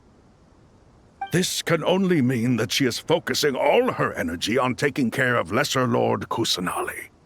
All the gods who served King Deshret seemed super surprised to hear that a pep agreed to help Nahida. Guessing she made a bad impression on you or something. Are you aware of the history between her and our king? Then you are learned indeed. I'm glad to know that Sumeru has the support of someone like you. At the end of his life, King Deshret tricked the Dendro Dragon into swallowing him whole, leaving her to bear the torment of his sins. The Dendro Dragon despised King Deshret, yet he outwitted her. Rather than bringing disaster to the land, he chose to deceive her and thereby ensure his annihilation. An act that surely displays his love for humanity. The Dendro Dragon stands for the glory of a bygone era. She hated Al-Ahmar and what he represented. All the gods, all the power they wielded. And so, her willingness to help the Dendro Archon through this crisis comes as a great surprise indeed. It makes one wonder whether, perhaps, the Dendro Archon assisted her in the past. Yep, Nahida did her a huge favor.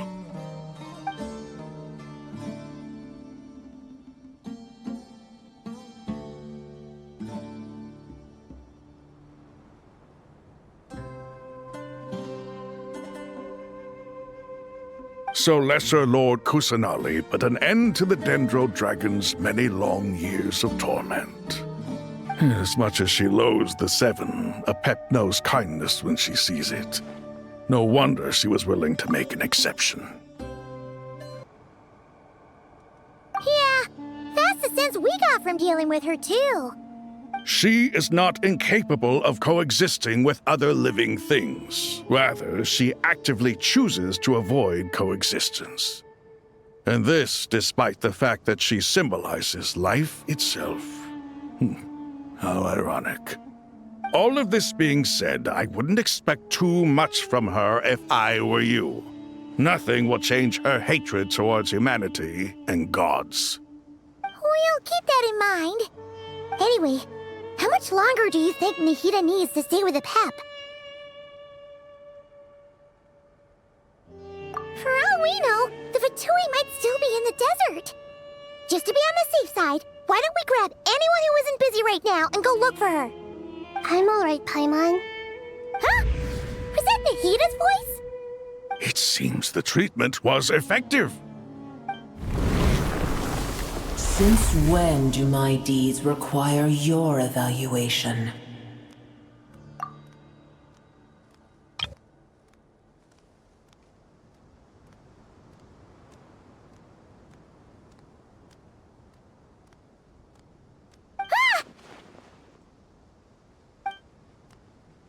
Here will do just fine. I had no intention of taking you any further. One ought not expect greater generosity than they have earned. You always hide your kindness away like an oasis within a sandstorm. Only those who make it through the swirling winds can know just how beautiful that oasis is, and how much hope it brings.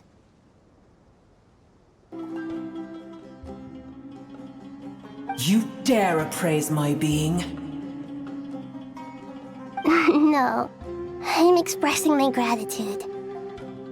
I want to thank you for sharing your precious life force with me.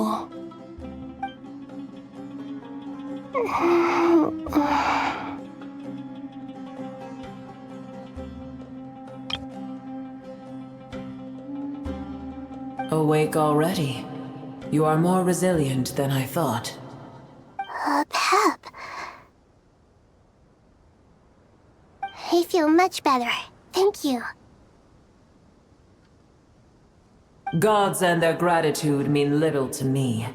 I would rather you give me your assurance that the situation with Irminsul and Sumeru's ley lines will be competently managed.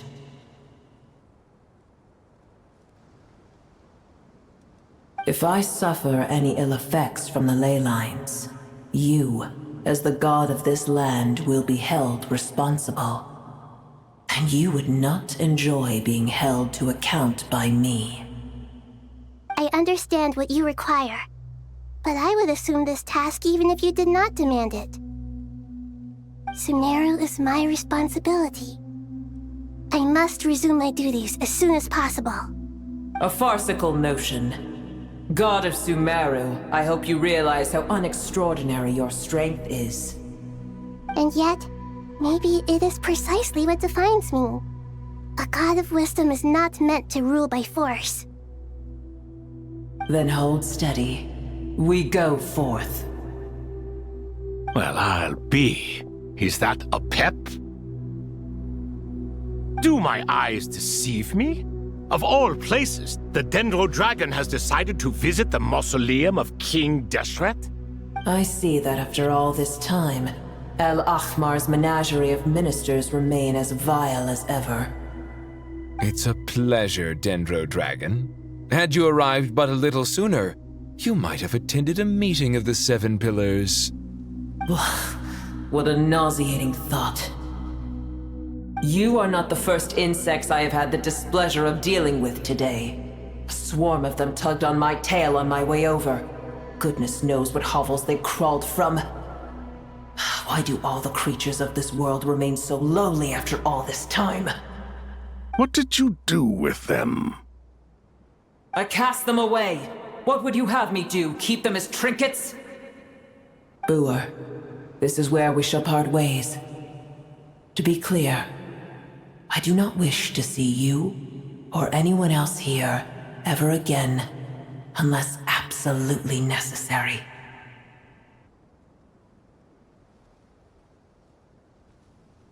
Then I wish you peace as you return to your dwelling place.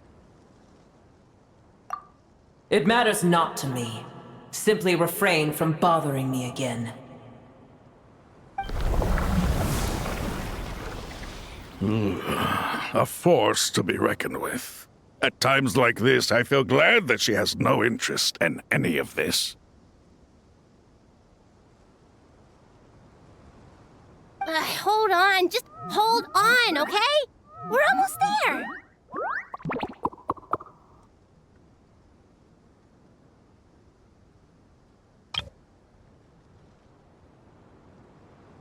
We made it! Huh? Wait, that voice! It's... Uh-oh, I'm gonna fall!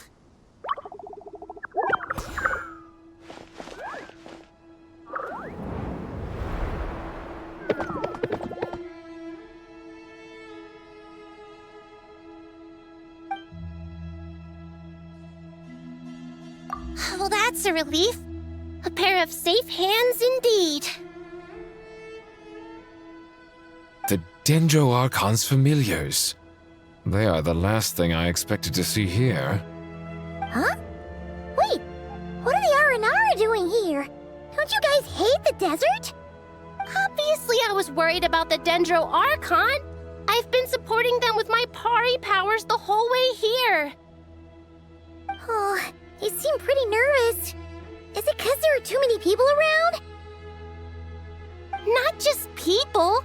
It's all these non-human beings, too. It's hard on them. I can't believe you made such a long and dangerous journey just for my sake. I appreciate your support so much. Thank you all. I'll have to ask everyone to wait while I help our new arrival settle in. Once I'm done, I'll gather everyone to discuss our next steps. Traveler, Paimon, shall we find a place for our friends to stay? Awesome! Let's go! Well, first I have some questions.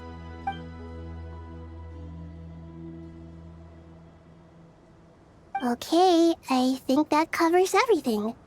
Thank you. We can get going now.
Hello, everyone. It's only us.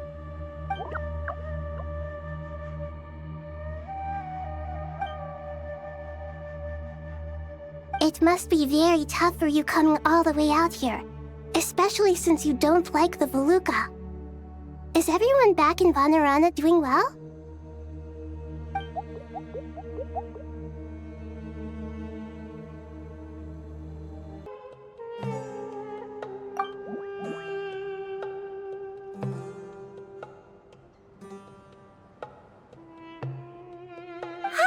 Everyone's here.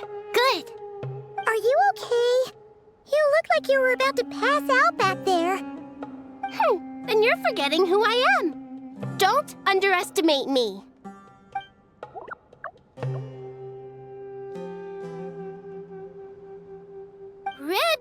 Oh, excuse me! Are you comparing me to Paimon?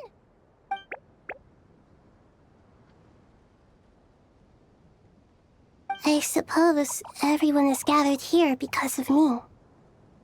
As we can see, the situation is critical, and everyone is very busy with their various tasks, so...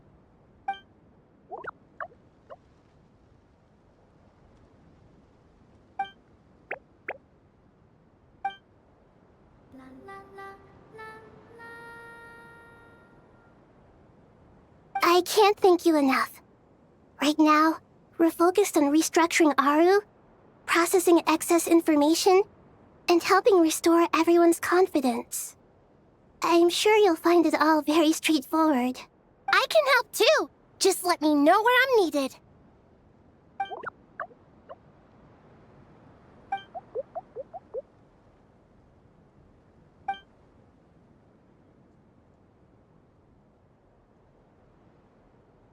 Up to no good?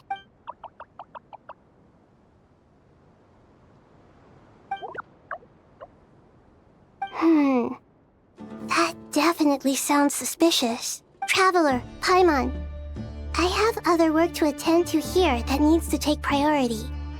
Could I trouble you to investigate the situation Arabalika spoke of? No problem. Leave it to us. Thank you. I'm counting on you.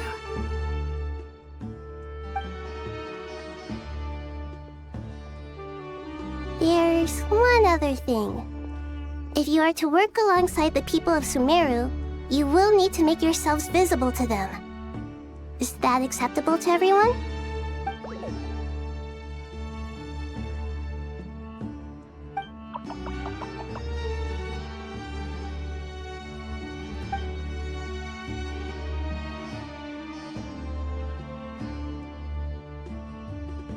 There's nothing to fear. No one here will hurt you. But if you do feel afraid, don't worry. Just call my name and I'll be there. Very well. Now, I shall bestow a small blessing upon you all. Whenever people see you and interact with you, from the moment their gaze meets yours, they will experience the most beautiful of dreams.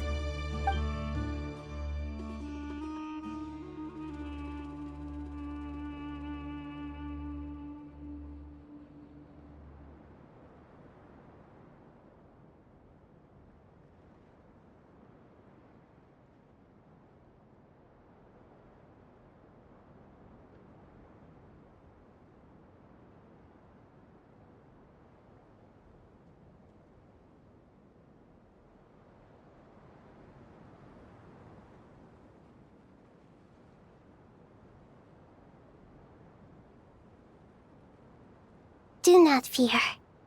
We will face it together. This too shall pass.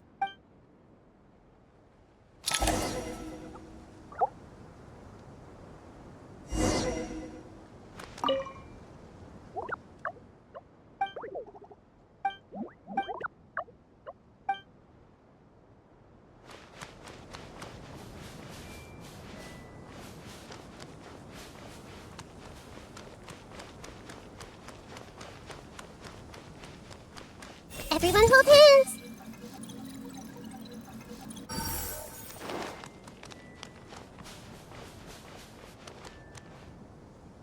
I see everything!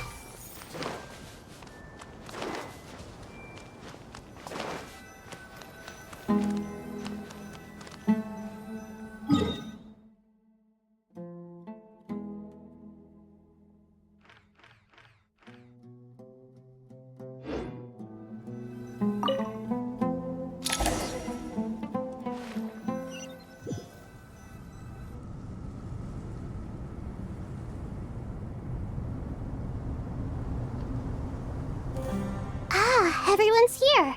Wonderful. Dendro Archon, you're back.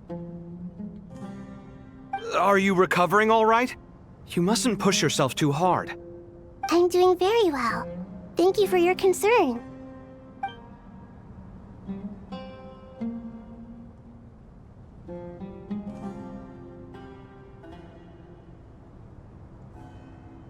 I see. Using the power of Aru to reboot the Akasha and gain access to Irminsul. It's a sound plan, although I regret to be the bearer of bad news. But with the state that Irminsul is currently in, it's impossible to access via traditional means. Even the Akasha won't change that. Alas, we had feared this may be the case. What about non-traditional means? Non-traditional means? Are you saying... Desperate times call for new measures.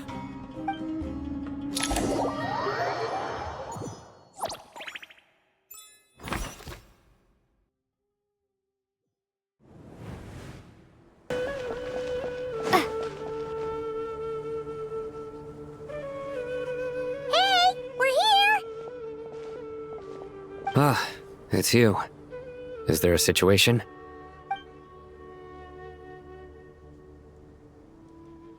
The Aranara have good intuition when it comes to people. In other words, there may well be a traitor among us. Given everything that's going on, I'd be more surprised if there wasn't. Miss Nefer, as a professional intelligence broker, I trust you have a solution? Not one that I'm willing to volunteer. What's in it for me? Let's say I'll treat this as a pilot project aimed at expanding your intelligence operations. Whatever business you're in, an avenue to demonstrate your abilities could never hurt. I like the sound of that. Glad we're on the same page. Given that you rarely set foot in Sumeru, practically no one at Caravan Rebot knows who you are. I take it you've read the files on everyone in the area? Yes. I also skimmed the list of evacuees, and am more or less up to date on where everyone stands. Any initial suspects? Limiting the scopes to males whose recent activity could be viewed as suspicious. I've identified 3 names. The Aranara saw 2 people talking, but currently we only have 1 suspect.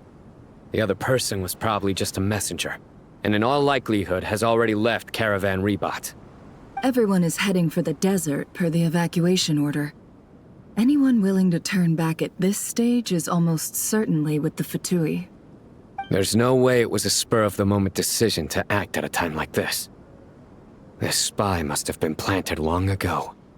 We need to smoke him out from wherever he's hiding. Sounds like you have the beginnings of a plan.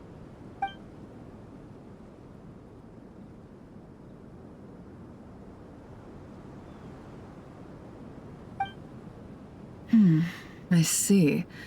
Your suspicions are well-founded. I'd be watching him too if I were you. So far, we still lack solid evidence that he's been bribed. He hasn't made any recent purchases that would indicate he came into some cash. Then let's get closer to him to confirm before we make our move. I can handle it. I'm not based in Sumeru, so barely anyone at Caravan Rebot knows who I am. And you're certain you've never encountered this person in Nodcry? I'm certain. Besides, it's extremely rare for me to have had any direct contact with Sumeru mercenaries besides Jet. There's no way he could have seen my face before. Sino, stay out of sight and wait for my signal. If he raises any red flags, I'll bring him toward the main road. Understood. I'll take it from there. Excellent. Well, it's a pleasure working with you.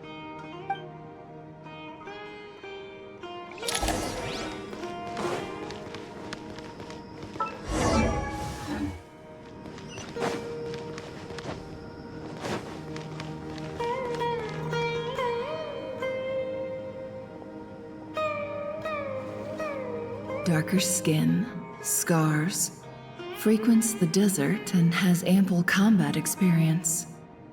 Nothing unusual about how he dresses or acts. What's that he's looking at?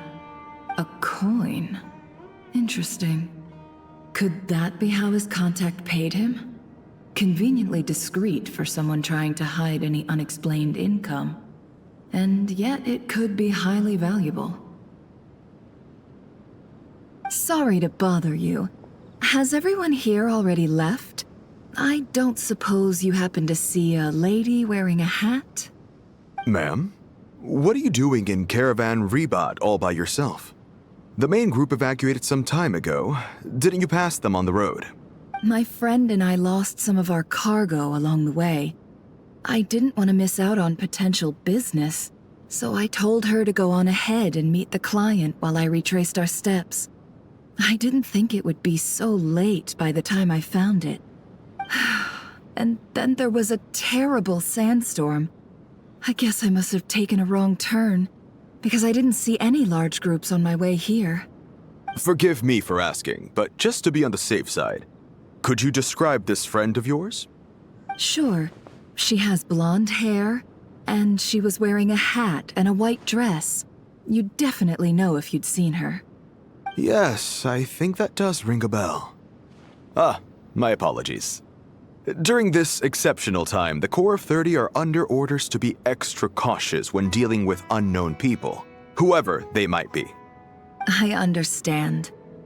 Well, sir, is there anything else you need to know? If not, I'd better try and catch up with them. Hey, wait! They left a good while ago now. You'll never catch up with them on your own. Why don't I give you a ride? I'm here to collect the last few people anyway. We have plenty of carts, so one more won't be a problem. That would be amazing. Traveling with a group will be much safer. I'll have to pay you for your trouble. Hey, let's not worry about the money for now. Wait here a moment.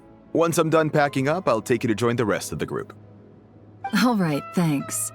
Let me know if you need a hand carrying anything. No need for that. I'm strong enough for both of us. Okay.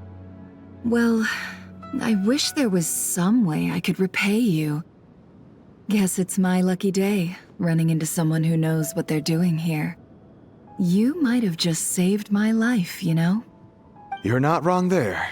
I mean, what kind of cargo is so important that it's worth risking your life to get back? I hope for your sake that it's priceless. Actually, I suppose I can tell you, since you've been such a big help. But be sure to keep it to yourself, or we could both be in big trouble. Oh, really?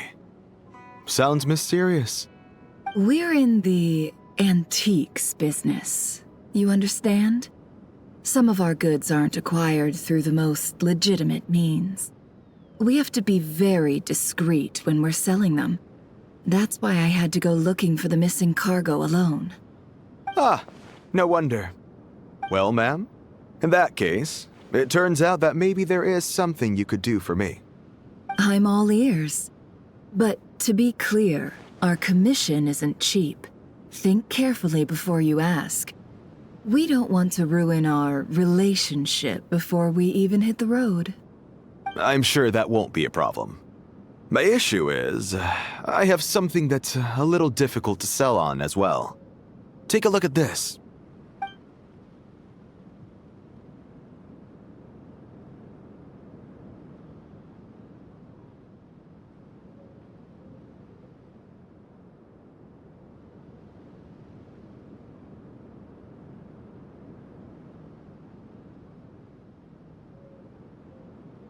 Pure gold.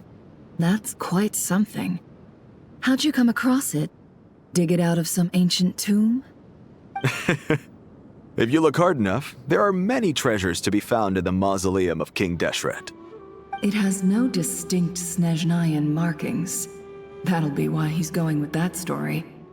And he clearly doesn't want to arouse suspicion, so he's on the lookout for an opportunity to make a quiet trade. Surely you have an existing business partner. Won't they take it off your hands?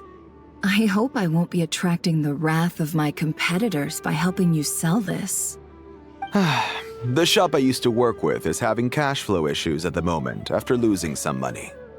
I'm under enough pressure as it is without having to deal with them. On the off chance anything went wrong, I'd never get my money back. I understand. Gold is the last thing that traders with cash flow problems want to see. Well, in that case, I think we can work something out. As it happens, I'm just about done packing. Shall we make a move? Sure. Let's walk and talk. This evacuation was a huge operation. They needed a few people to stay behind and tie up loose ends. And I ended up being one of them. You're lucky you ran into us in time. I certainly am. I don't know how this happened. One thing led to another, and look how it ended up. I just hope our client doesn't get spooked and cancel their order. Fingers crossed. But either way, life goes on, and we all have to make a living somehow.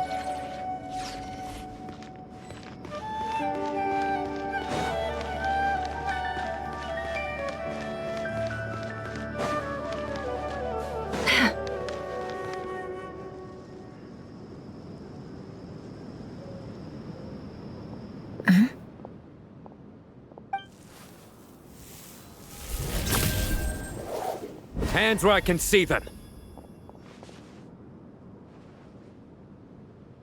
General Mahamatra! No, wait!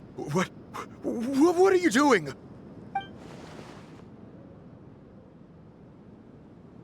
This is the coin? Good. Sadly, you won't have the chance to spend it. Nicely done. Looks like Sumeru's mantra are a well-oiled machine nowadays. Unmarked gold coins are quite difficult to trace. Thanks to you, we have secured the evidence. Here's what's gonna happen.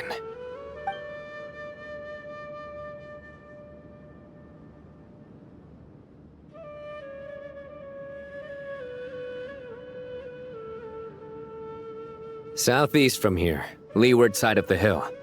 That's where he's meeting his contact. Great work. Candace tells me your interrogation skills are highly effective. Hers are quickly catching up. She's improved a lot in recent years. Looks like it's over to you for the next step. Because I'm quickest on my feet? Because you know how to trail a target. Plus, it'll be easier to monitor their activity from the air. Fine. I'll be quick. One more thing. The Traveler just brought a message from the Dendro Archon. Once you're done with this, we're to meet up at the mausoleum of King Deshret. Got it. Will do. Are you sure you'll be okay on your own? Gee, I don't know. Maybe you should come with me. Okay. Then Paimon's coming with you. Really? You do know this is a stealth operation, right? Meaning, you have to be quiet? Paimon? Are you sure about this?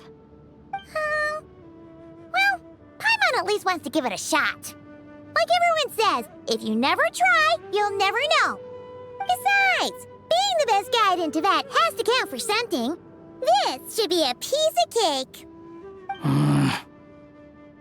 Fine. Join me if you want. But be warned, if anything goes wrong, I'll have to gag you and shove you into a bush. No need! Paimon will be super careful. Promise! Good. Then what are we waiting for? Let's go. Ah! Coming! Coming!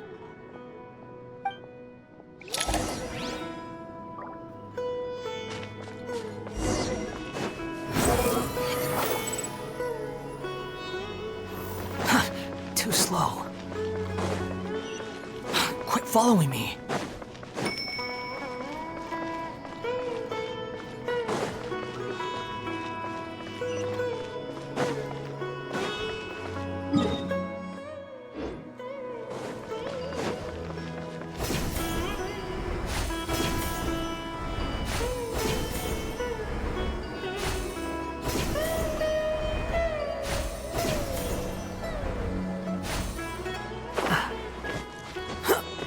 The wind rises. Hawkeye! Wait up! Hey, slow down, will ya? We're here. Now we wait. Okay, yeah, cool. Cool. What's on your mind, Paimon? Huh? Oh, nothing? I thought all you cared about besides being a guide was food and sleep. Why the sudden urge to go on a dangerous mission? What's that supposed to mean? Paimon's been on plenty of dangerous missions before. But never on your own.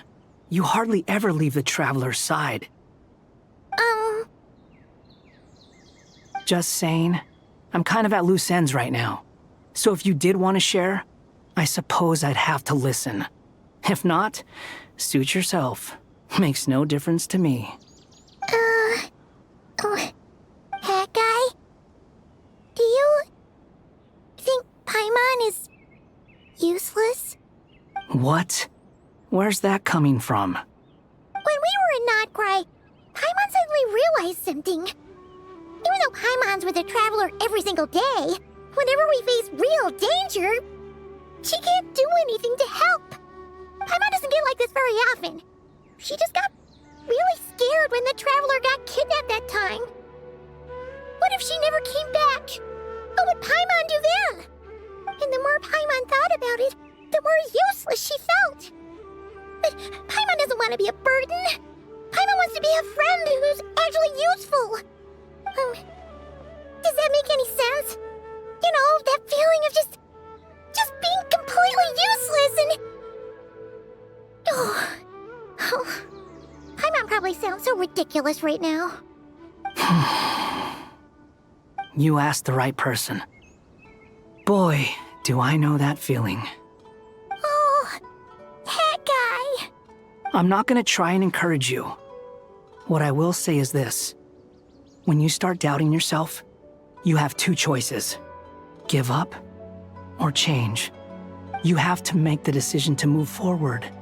Otherwise, no amount of consultation from other people is gonna help you. So ask yourself, what do you want? To get stronger? To learn more?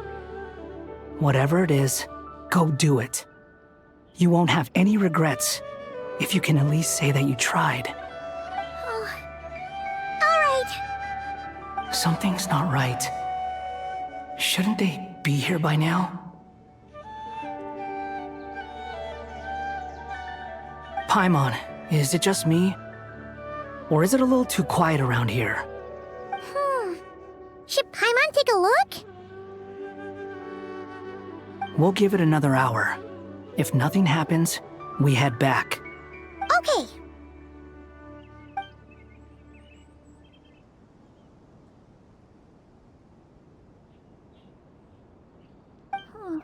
How strange. We've been here for ages. Where the heck are they? Have we been stood up? What is it? Did you think of something? Something feels off about this whole situation, but I can't quite explain why. We know for sure that the guy Sinocot had something set up, yet somehow his contact is a no-show. So, either the handler got caught, or, more likely, they decided to cut our guy loose. But how would they know to do that? Wouldn't they at least send someone here to check things out? That's the problem. They couldn't possibly know what's happening here. Unless... This feels all too familiar. Come on, let's head back.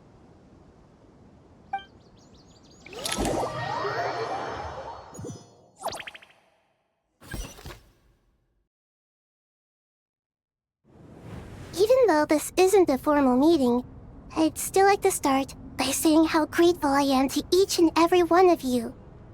Thank you all for coming here and standing by our side. Shesipank and Bennu are currently assisting the scholars with the maintenance of Aru. Please forgive their absence. As for Hermanubis, may he rest in peace. We remember him with great fondness. There have been times when I imagined what it might be like to meet you all. Now that it's really happening, I feel quite emotional. Time has taken many things away, but that which remains is all the more resilient. I must say, there is one thing that rather surprises me. You appear to be in good spirits, Lesser Lord Kusanali. But even so, I can sense that the life force given to you by the Dendral Dragon has far from fully resolved the problem of your vitality. Oh no! So even a Pep's power didn't work? Don't worry, Paimon. It worked very well indeed. The issue is how closely I am tied to Irminsul. Until the problem with it is resolved, there is no way I can fully recover. Sumeru has undergone tremendous changes during your absence. When gods pass away, inevitably, people's faith in them grows weaker. You must have sensed it already. Your power is not what it once was. Regrettably, this is true. I too have grown weaker due to the effects of Irminsul. Right now, we're all in quite a sorry state. Then what do you suggest? We take all the help we can get. Sumeru is our shared home. You and I, gods and humans alike. We must unite all our strength in this moment. Though Al-Ahmar is no longer with us, the alliance between the three gods remains in force. Regardless, as subjects of our king, we have a responsibility to support Sumeru through this catastrophe. Not to mention that it was the people of Sumeru who released us from this prison of Aru. Times have changed, and the people of today possess greater wisdom than those of the past. You really know how to give a rousing speech, Goti. Now then, let us learn more about your plan. The brightest minds of the Sumeru Academia are busy opening and renovating Aru. They claim it has something to do with Irminsul? Correct. Irminsul has existed in Teyvat since the very beginning. But during the Age of the Dragons, it did not possess the significance it holds today. After the heavenly principles arrived, the power of the Light Realm was divided into elemental energy, and Irminsul was refashioned as a device that records and preserves all information. Since then, everything in this world has been inextricably linked to it. As the Dendro Archon, I have a duty to protect Irminsul. To Sumeru, it is both a national treasure and undeniably a major threat. Teyvat has seen many upheavals in the last few years. The most recent of these was a major crisis in Notcry, which forced Sumeru to be even more vigilant than usual. I made sure to monitor all the pathways through which an outsider could potentially transmit themselves into Irminsul. But despite my efforts, a major problem still arose within. I still believe that someone has actively invaded Irminsul. But rather than taking any of the pathways I referred to, the intruder chose instead to utilize the most direct route, and the only one that cannot be protected against, by entering Irminsul through death. I see what you mean. You cannot simply stop all deceased souls from returning to the ley lines because of a potential invasion that could occur at any time. That's right. As important as it is to guard against external threats, I couldn't allow myself to stop the souls of the departed from finding peace. Please, understand how difficult this predicament was for the Dendro Archon. Defense has never been an easy task. After Irminsul was invaded, my authority was quickly restricted. Soon after that, the tree began denying access to any connections. I'm sure you feel responsible, but you are not to blame. No one can predict every possible disaster. There will always be trials and tribulations for the world to endure. But the people of Sumeru should not have to endure this. We must find a way to break through the lockdown and connect to Irminsul. And this is why you need Aru. Yes. The only thing in Sumeru capable of rivaling Irminsul in terms of overall function and performance is Al-Ahmar's legacy, Aru. All I managed to do before falling into a coma was make some minor adjustments to Irminsul. Using Aru is a last resort, and a move that comes with enormous risks. The Scholar's initial plan was to borrow Aru's power to reboot the Akasha, then use the Akasha to connect to Irminsul and investigate. Unfortunately, Irminsul has suffered far greater damage than they first thought, rendering that plan futile. To rise to the challenge, we had to resort to more extreme and far costlier means. This has led to a number of new contingency plans. To reclaim Irminsul, our brightest scholars have made further modifications to Aru with multiple goals in mind. I thank you all for giving them your blessing in this endeavor. Human wisdom has clearly improved over the millennia. You have not only our support, but that of the Jinn, the Aranara, and the Pari. Together, we will do everything in our power to save Irminsul. By the way, when you spoke earlier of an intruder, it almost sounded as if you knew who you were dealing with and what they were capable of. Well, since you ask.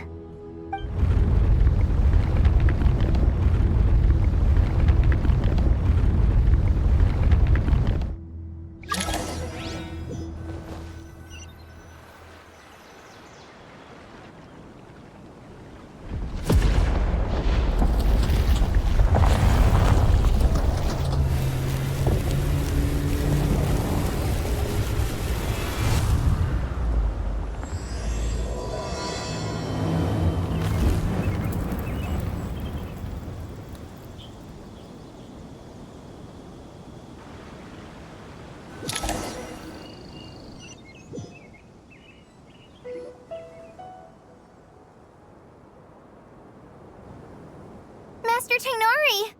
What is that? Is this Irminsul? How did this happen?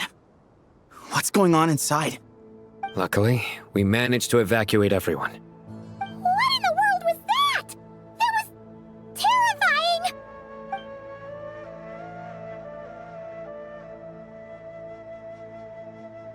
Oh my. I understand now, Dendro Archon. You make yourself quite clear indeed. Not once over the millennia has Irminsul been so terribly afflicted as this. Please continue, Dendro Archon. Irminsul's root system is what comprises the ley lines. In the past, it has always been hidden away, going unseen by the general populace. But now, an evil intruder is making it reveal itself. It has become a tree of unbridled greed. A clear sign that a deranged experiment has advanced to a new stage. Blasphemy. From where I stand, an experiment in the name of blasphemy sounds rather improper. But if we are to honor Dottores' will, this is what we must do. The birth of this tree proves to me beyond doubt that this incident is connected to him. But to explain the situation in full, there is someone I need to tell you about.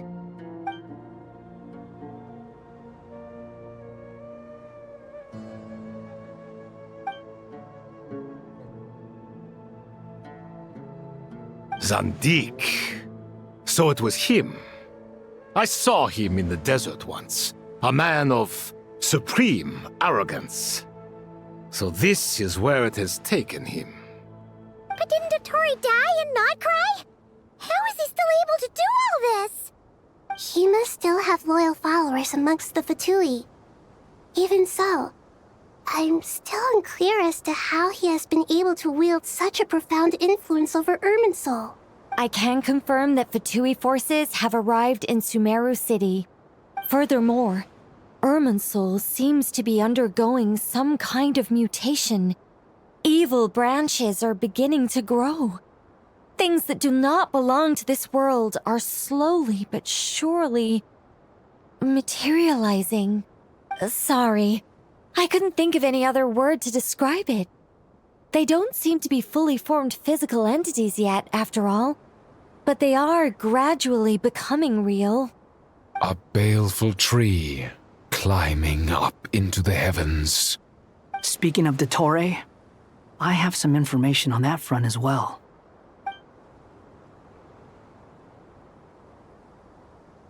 I didn't think it was wise to state this out in the open. But my theory is, the mole wasn't cut off after he was caught. They wrote him off from the beginning.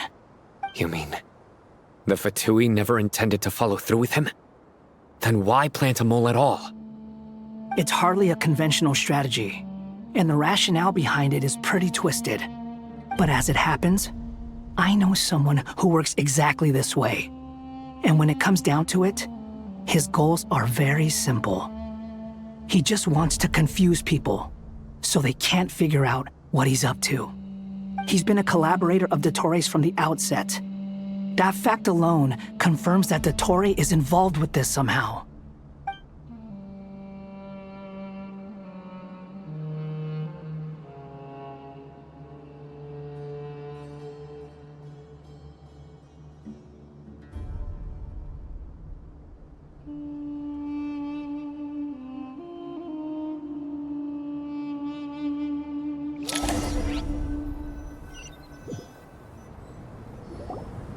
There is still much to be done. Everyone, please remember our core strategy. As per the discussions, the following groups must act immediately. Mr. Al-Haytham and Mr. Kave, the next phase of the Aru renovation project must begin right away. Godspeed to you both. We'll give it everything we've got. The plan looks feasible, but the implementation will require certain resources. General Mahamatra Sino and his team will help to procure the materials required for modifying the terminal. No problem. I've already spoken with Sethos and Hat Guy, and they've agreed to assist me. This kind of thing is best left to the fleet-footed, right? Hat Guy? If it's efficiency you're after, we're the right people for the job. Following up on the elemental energy amplifier we discussed, Miss Dory, I assume you're the one most familiar with the status of this project. Aside from the Dendro Archon, of course. Yep, that's right. Leave it to Lord Sangamabe. Got it. Well, I'd like Madame Farazan, Kale, and Nicole to support Dory on the technical side. You can count on us. Will do. Rest assured, I'll take good care of Kale. Dia, Candace, and Nefer, you'll be in charge of negotiating between the various parties. I trust you remember our goal. You bet. We can handle it. Good. I believe that covers everything. Tainari will provide ad hoc support as needed, if that's okay. Poor Tainari. Must be tough being Nephis' student. Getting bossed around all day, every day. Hey, don't try and drive a wedge between us, you old rascal. All it says to me is that Master Nephis has faith in everyone's abilities. While I'm nominally here as backup, I doubt there will be many situations where my help is needed. Exactly. Finally, Traveler, you and I will head to the border between Sumeru and Natlan. Once that task is complete, I'll be asking some of you to accompany me to the Eternal Oasis. The Eternal Oasis? I thought that was just a legend. So it does exist after all. Regarding your trip to Natlan, under normal circumstances, a meeting between our two nations would be a far more formal affair. Unfortunately, Sumeru is all but completely cut off from the outside world at present. So regretfully, we won't be able to give the Pyro Archon Mawika the grand reception that she deserves. My apologies for the inconvenience. No point putting too much pressure on yourselves. That goes for everyone. Right. Especially you, Dendro Archon. I'm sure you're still feeling quite weak. Don't worry about me. The Dendro Dragon's life force will sustain me. Plus, we'll be there every step of the way. Nahida will be just fine. Yes. I believe in myself. And I believe in every one of you. Well, time to get going.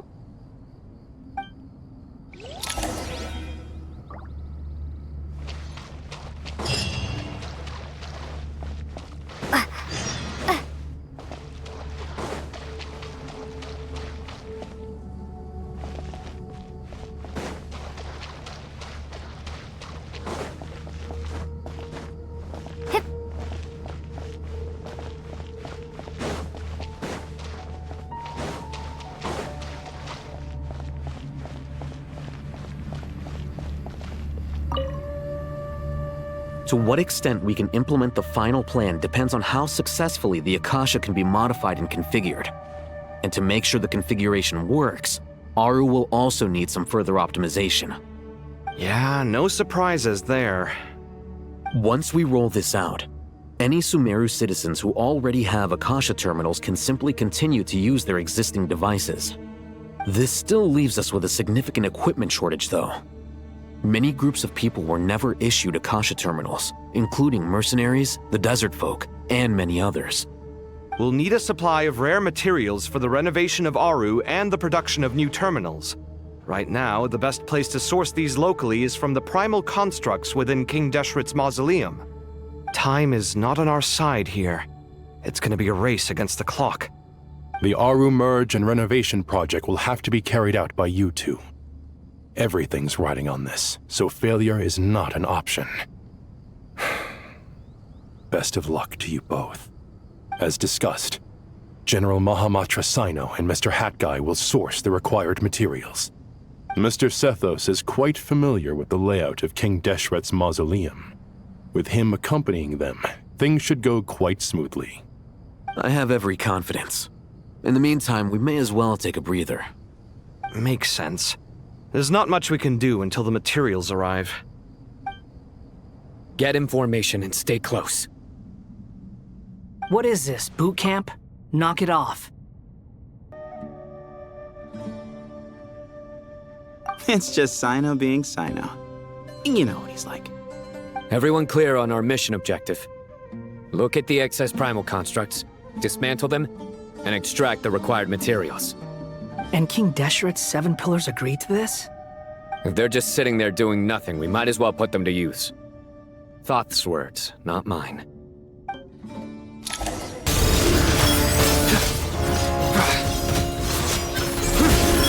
These devices should still be usable even though they're broken down.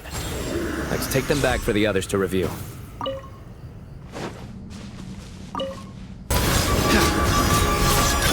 Give me some space. How many do we need again? Enough to make an Akasha terminal for everyone who doesn't own one. I remember you telling me how revolutionary these Akasha terminals were. You've used one before, right? The Academia declared the Akasha to be the most powerful and comprehensive wisdom dissemination system in history. That should give you an idea of how powerful it is. Certainly sounds impressive. Neither Hat Guy nor I have ever had an Akasha terminal. Well, if it all goes to plan, that's about to change.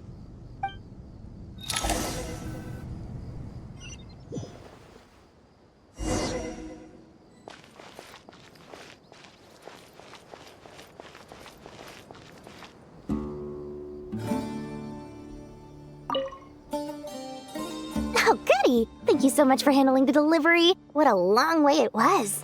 You've really outdone yourselves. I'm well aware what a bumpy, dangerous journey it must have been. Now, I would have loved to oversee the process myself, but of course, those of us who know the plan can't leave the mausoleum. Oh, trust me, I'm patting myself on the back for my assembly work here. Simply flawless work. But will you really be needing all of this? According to our plan, yes, this is the quantity required. I have no complaints about the quality either. Only the price. So expensive. I heard you covered a lot of the funding out of your own pocket. Oh, that's an exaggeration. The Academia provided most of the funds. I just offered a small token of my goodwill. Of course, the real tragedy is how little profit I'm making on this. You know, it's a serious crisis when you can't even make money out of it. It's really quite a beautiful design. And I'm intrigued by how such a diminutive device is able to output the power of the Light Realm. Did you attend the lecture on Light Realm energy, Madame Farzan? I don't believe I saw you there. Of course I attended. I was just a little late, so I had to listen to the whole thing from outside the back door. Anyway, I have a perfectly good understanding of Light Realm, elemental and abyssal energy, as well as the relationship between the three. Good to know. Master told me in private that the conversion process between light realm energy and elemental energy involves highly classified knowledge that shouldn't be disseminated too widely. But even so, the scholars still shared said information. Well, you can't enforce a rule that everyone breaks. Is that the idea? At first, the Dendro Archon was reluctant to explain it in great depth for safety reasons. Later, she came to terms with it and simply informed my master that we would all have to face the question of survival together. To protect someone from such dangers means keeping them in the dark, but for someone to know and embody the wisdom within, they must understand its very essence. It's an information hazard. We're exposed to danger just by knowing the facts, and just like bait, it lures us in by offering us the solution to our problems. But if you're not careful, you'll end up pursuing it down a dark path. A tricky problem. But today, this big problem has been broken down into many smaller, more trivial ones. What do you mean? I get it. For instance, you and I share secret knowledge, while she and I take on the risks of life, death, and fate. Something like that? Hey, what? That is not what I call a trivial problem. Well, as they often say in Vahumana, an event that is monumental to the individual is negligible in the grand scheme of history. Generally, the fate of the individual is an insignificant affair. Being from Amorta, where the subject of our research tends to be a lot more personal, I have to disagree. It's hard to dismiss the individual as insignificant. In other words, the big problem of survival has been broken down into many small, interconnected factors, and each one of us represents one of those factors. When the same secret is shared with a group of people, the same fate binds them together. Most people would find this unimaginable, but to us scholars, this is the path that has always beckoned to us. Sharing knowledge is a good way to fight against fate. I will always believe in that. All right, I think that's everything. Thanks a lot. But don't go anywhere just yet. I'll still be needing you to calibrate the equipment.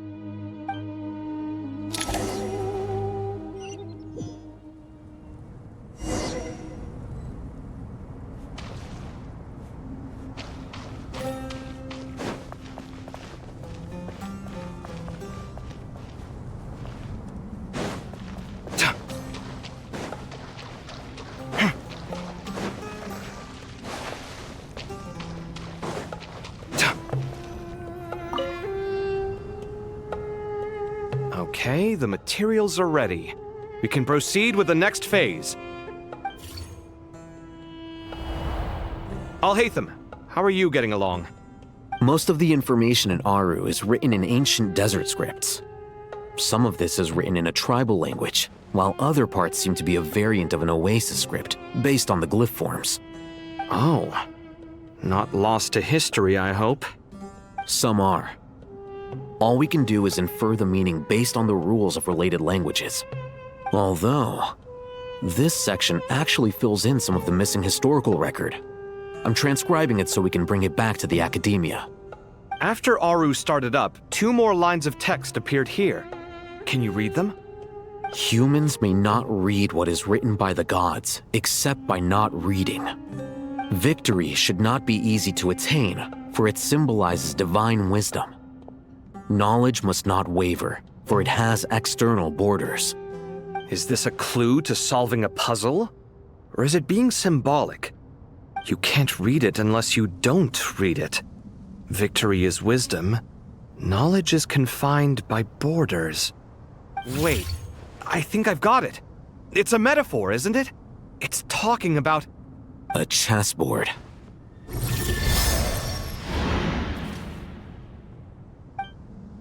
You were right. The youth of today are skilled at solving riddles. Have the secrets buried in the desert not been unearthed over the years all the same? Since Aru is a place reachable through wisdom, this day was bound to come sooner or later. Oh, I've always been against overly cryptic sentences. Don't you get tired of reading and writing all that? Ah, it's you 3. Just in time. We've been delving deep into Aru, and now this board has appeared. I've heard this was how you'd while away your free hours. You must be quite the experts by now in that case. It is true. King Deshret's chess games are some of the most well-loved of all his wonderful creations. If you have ever been to Safhe Shatranj, you may well be familiar with the chess pieces you see here. Is this chessboard supposed to be another visualization of the interior of Aru, then? Naturally. Visitors, everything is ready. Only by completing the challenge on the board in accordance with the rules will you be permitted to overwrite Aru. 1 second. It's not dangerous, is it? Dangerous? Why, yes, of course. I should be the one to go, then. Wait for me here. Sounds like the self-confidence of our present company has rubbed off on you. Don't be ridiculous. I'm your upperclassman, and that means I have to look out for you. I appreciate the sentiment, but a game of chess typically requires 2 players. Besides, I'm sure they won't let things get out of hand. Keeping things relatively safe is in your best interest too, isn't it? Fair enough. I mean, you guys are controlling the difficulty, so please don't go too hard on us, all right? Ah, but Bennu said he wanted to put some respect into these whippersnappers. All right, all right. Thank you. Obviously, we'll still try to be careful. This doesn't seem like ordinary chess. Is the goal to defeat the opponent? No, you must enter the board and pass the trials we have placed there. Ready? Let's do it.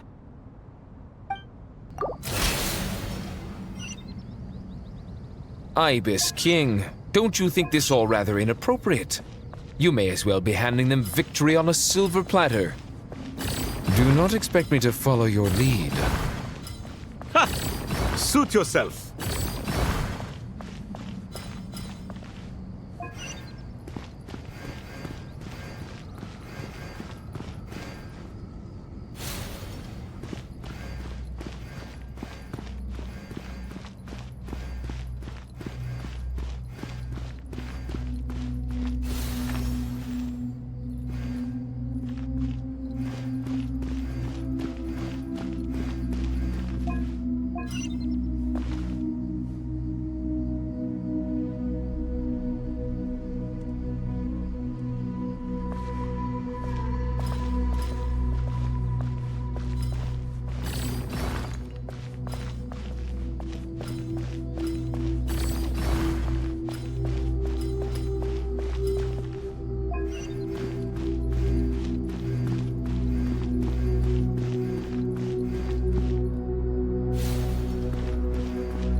Done. Finally. It's over. But seriously, that was incredible. Standing on the chessboard felt completely different from standing on solid ground. And also... Oh, sorry. I'll save my thoughts for later. Thanks to the 3 of you for helping us out with this. Is it just me, or were you giving us quite a lot of guidance along the way? We made but a humble contribution. You lived up to our expectations. Bravo!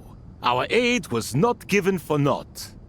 In addition to the existing functions, I'd like to ask you for another favor. Since Aru's interference shield can cover the entirety of the mausoleum, it should be possible to extend its range even further. Perhaps you can find a way. So, building upon the existing functions to... Ah! I'm with you! Imagine for a moment. What would the ideal outcome look like if this function were compatible with the devices? I agree. This is the best solution possible. Please, everyone, we beg you to help us. Me, oh my!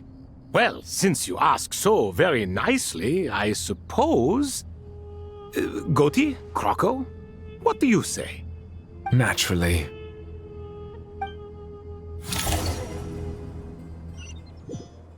Time to go! Let's go find Nahida!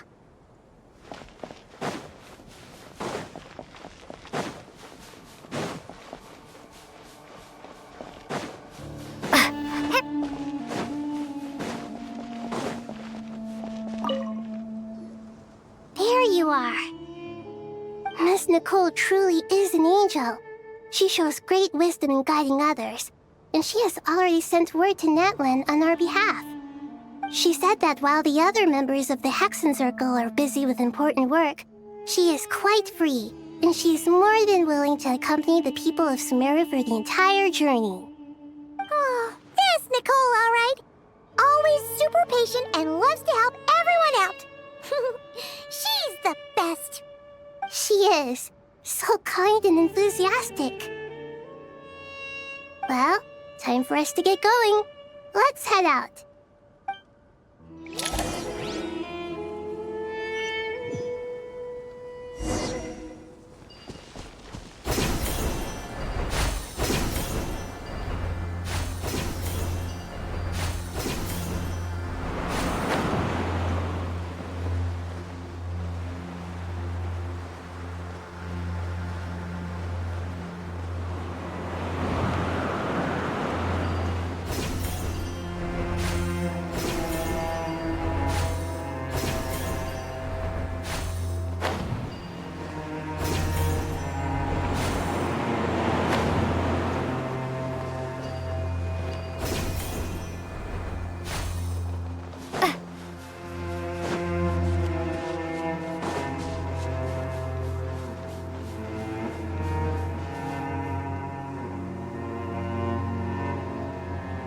This should be one of the closest places to Natlan in all of Sumeru.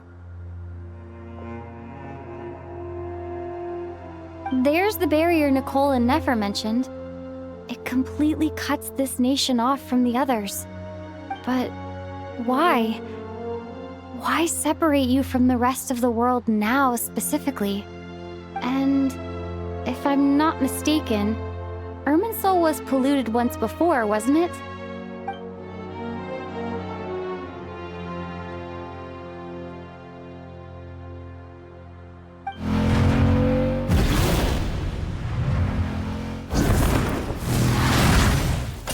Good question. I'm wondering the same thing myself. That voice. Moika, you got here pretty quickly.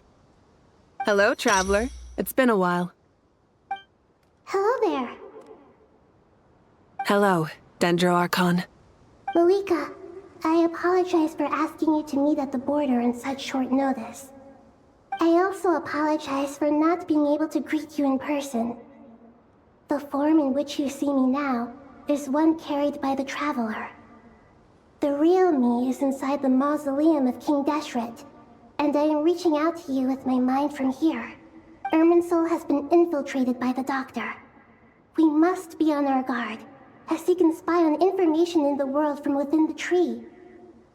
Fortunately, there is no record of the Traveler in Irminsul, and you are still within Natlan's borders. My records will be preserved in the Night Kingdom, rather than the ley lines.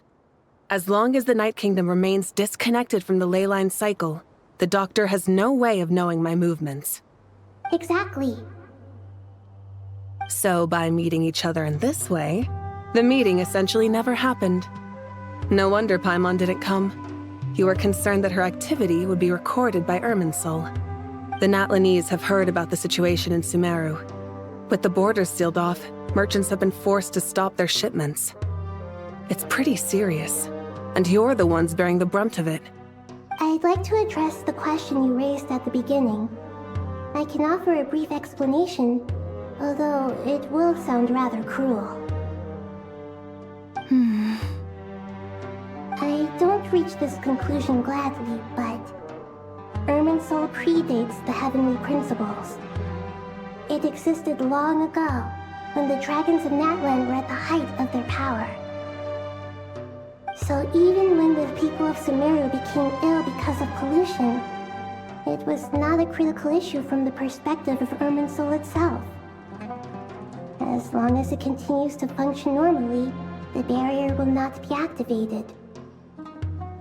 But this time, the Doctor's invasion has directly affected the tree. That is what caused the barrier to deploy. The heavenly principles established a rule that when Irminsul is plunged into grave danger, a portion of power will be reserved to isolate Sumeru. That way, even if Sumeru is destroyed, the outside world at least has some time to catch its breath. We'd certainly need it. The heavenly principles created almost everything that exists in Teyvat today. To them, preserving the existence of the world and its inhabitants takes priority over protecting Sumeru.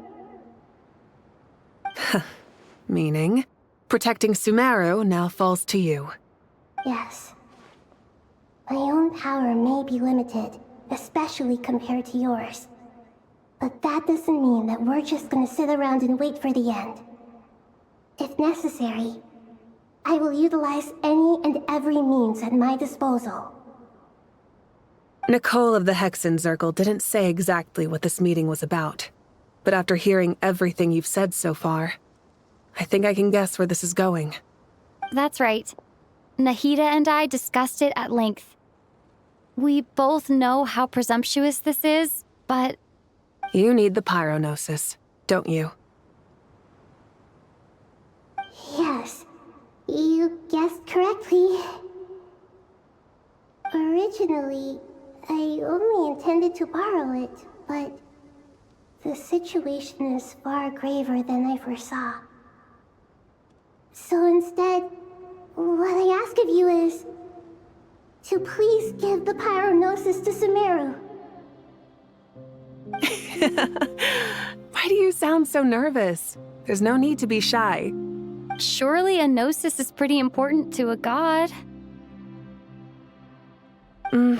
I guess, but it's not as if losing it would suddenly render us powerless. But I'm sure you don't need me to tell you that. With all the nations you've traveled to, and all the gods you've met, you must have realized that by now. As far as I'm concerned, a gnosis is basically an elemental energy enhancer. But I don't usually use it. You know me. I like to think I'm pretty strong without it. Yeah. Not about to dispute that. So you see, you don't need to sweat it. Here, take the Pyronosis. Just like that? Uh-huh, just like that. To tell the truth, I've always toyed with the idea of giving it to someone who needs it more than I do. I know you accompanied Nahida here to try and increase the chance of success. It's a good thing you did, because your involvement is one of the main reasons you've managed to persuade me. Are you sure about this? Handing over your gnosis just because of me? I won't try to quantify it, but trust me. Handing over the gnosis to Tumaini is far from the craziest idea I could think of. Besides, even if you hadn't come here personally, I think I still would have agreed to Nahida's request. Irminsul doesn't just affect Sumeru. It impacts all of Teyvat. I know all too well how difficult it can be to protect the things you care about. So logically, morally, or however you want to cut it, helping you is the right thing to do. You don't need to tell me the specifics of your plan. Where the gnosis is involved, the tighter the secrecy, the higher your chances of success. Malika, my heartfelt thanks go to you and the people of Natlan. Don't mention it. But now for the hard part. How do I actually give it to you?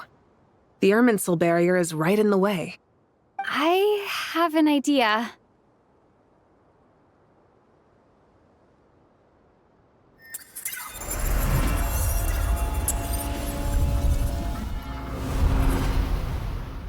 just as I thought. Incredible. What did you do? Just made a lucky guess. This seems to happen quite a lot. Things that apply to everyone else don't seem to apply to me. I figured the same might be true here. Irminsul usually produces effects based on the records it holds. Since the Traveler is a descender, Irminsul contains no records of her, and thus has no way to impede her. Is that right? You really are full of surprises. Catch. Whoa! Thank you, Moika. Thank you for trusting us with something so important. All right. No need to get so formal. It's not like we're strangers. Besides, there's still one problem. You might be able to pass through the barrier, but I don't know about the Gnosis. Any other surprises for us, Traveler? Let me try something. I have the Pyrognosis in my hand. It feels strangely ordinary, not particularly heavy. And yet, this tiny thing symbolizes the mighty authority of a god.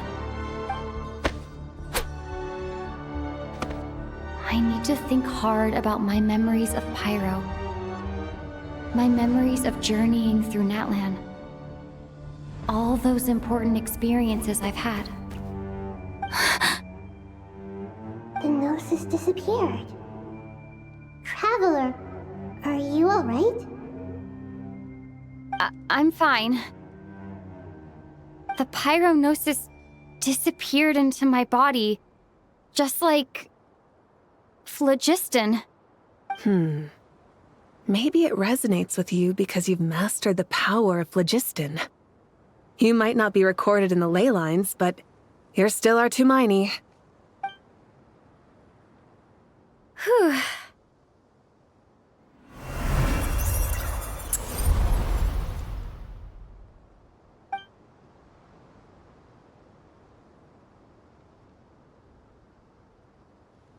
Please allow me to express my gratitude once again, Moika. Pleasure. Well, I've given you all the help I can. The rest is up to you. Good luck. We won't let you down. Yeah, we aren't about to lose.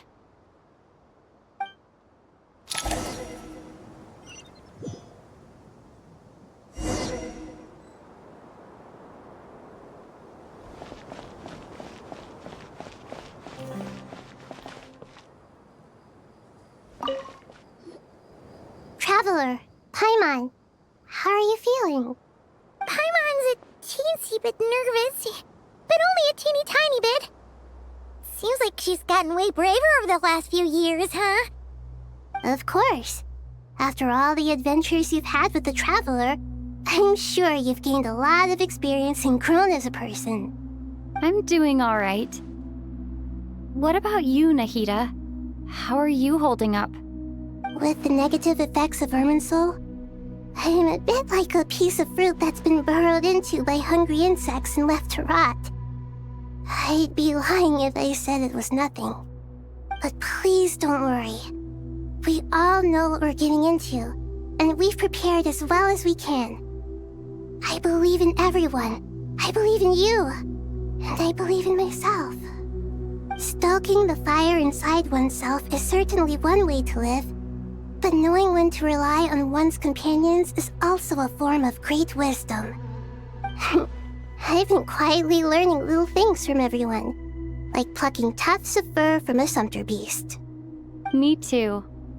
With the constant traveling, I'm always learning and growing. That's the journey of life. I think there's someone else here who would share that sentiment. Don't worry about what I think. I was just passing by and happened to overhear your conversation. What are you talking about, Hat Guy? This is the top floor. No one passes by the top floor. Says who? You can fly just like I can. I would have thought it makes sense to you of all people. I don't know why, but I feel a little more relaxed now. It shows that you feel comfortable laying down your burdens in our presence. It means that Sumeru is a place you can trust, where you know we have your back. And we feel exactly the same way around you. That's what it means to be friends.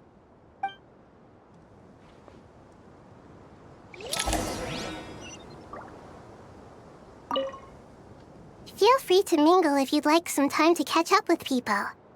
Just remember to get a good night's sleep when you're done. Tomorrow is a very important day.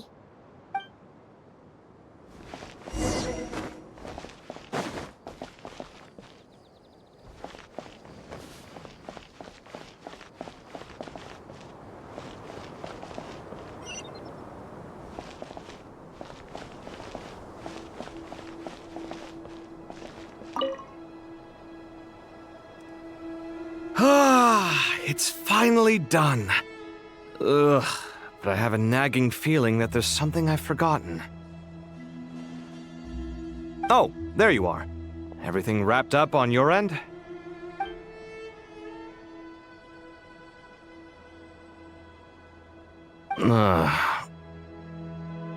Okay, fair enough. That was a pointless question.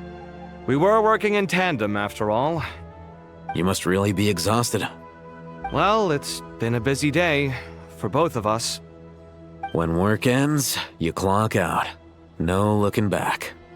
Yeah, we're definitely due a break. Probably a little late to start drinking now, though. I'll stick with water. Here, this one's for you. Thanks. You want a bite to eat? I can grab us something. Or wait, I think there's a stove nearby. Let me take a look. Are you nervous? A little, yeah. Unlike you, it seems. How are you not feeling at all nervous? Because everything that happens next is beyond my individual control. I don't worry about things I cannot influence. What do you mean, cannot influence? You're the one who came up with half of the strategies we ended up using. There's only so much I can do. I was only doing my duty. Was it like this last time, too? You mean with Azar and his accomplices? Yes and no. The situation back then was easier to control, but we weren't as prepared as we are this time. So the enemy is stronger, but so are we. I still vividly remember the way you interrogated me in the library after the fact. Where were you when Sumeru needed you most? If your memory is so vivid, you might also recall that it was you who came looking for an argument. You're often the one who initiates these things, you know. I came for a conversation! I didn't know it was gonna turn into an argument! Anyway, at least I showed up this time. So, what do you think? What do I think? I think we're certainly better off for it. It's good having me around to help out, huh? Absolutely. As a citizen of Sumeru, you displayed a remarkable sense of responsibility in the face of disaster. Certainly feels that way. I just shudder to think how the world would have ended up if we hadn't gotten control of the situation. So, do you think this is what impending disaster looks like? The sky is so clear, and there isn't a whiff of decay or destruction in the air. It's hard to imagine that the fall of humanity could happen on an ordinary day like this. Awful things happen all the time. Sometimes people can stop them, and sometimes they can't. What you and I have done is increase our chances of stopping this one. Lofty ideals may provide no defense at all against nihilism, but perhaps little decisions can. Oh, nothing. It's nothing. I hope everything works out tomorrow.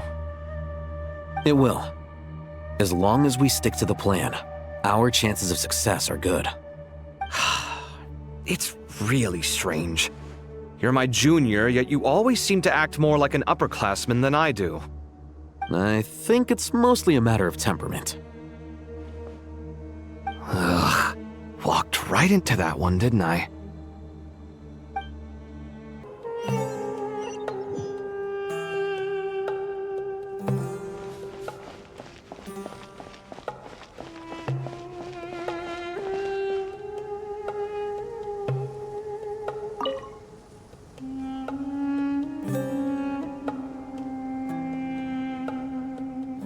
back at the time. I should head back. I'm so sorry. I was in a hurry and didn't look where I was going. Are you all right? I'm fine. Wait, you're... Have we met? Not exactly. I think we may have crossed paths by the house of Dana before. Oh. You're Hat Guy! From Vahumana, right? You recognize me? The clue's in the name, Mr. Hat Guy. Fair point. It's getting pretty late. What's keeping you up? I could ask you the same question. If I'm not mistaken, all the workload for the Ratawa Histarshan wrapped up a good while ago. Well, I have something of a background in Satyavada life, so I was helping the Dendro Archon make some preparations. But I must have lost track of time. Did you find the experience enlightening at all? Honestly, it was tedious and uneventful at first. But eventually, I think I did sense some profound truths. But they also brought a lot of suffering with them. I was told that I even shed tears while I was meditating, though I have no idea why. Sorry. I hope I'm not scaring you. Not at all. It just proves you're very accomplished in your research. Good night. I wish you all the best for tomorrow. Thank you, sir. You too.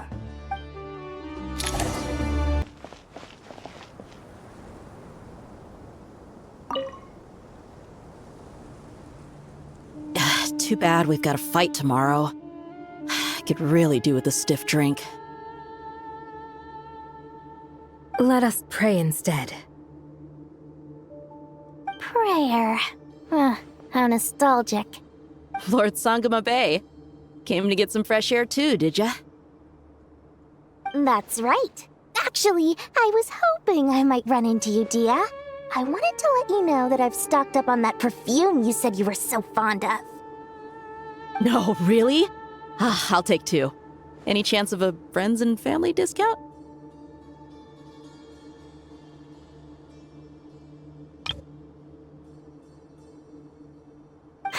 I knew you'd ask that. And I'm afraid to say that... Surprise! It's free of charge. That's very generous of you, Lord Sangama Bay. Does this mean you've made a fortune in Not Cry? Nope. Turns out, it's not that easy to turn a profit there. I even ran some assorted losses. But anyway, that has nothing to do with why I wanted to give you and Dia a small gift. Remember that merchant caravan you two rescued in the desert last month? That was transporting my goods! No way! I had no idea that was your shipment. Explains the, eclectic mix of goods, though. Lord Sangama Bay's investment in the desert and generous stockpiling of goods has helped many people over the years. The shelters you funded especially have made life a little easier for the children and the elderly.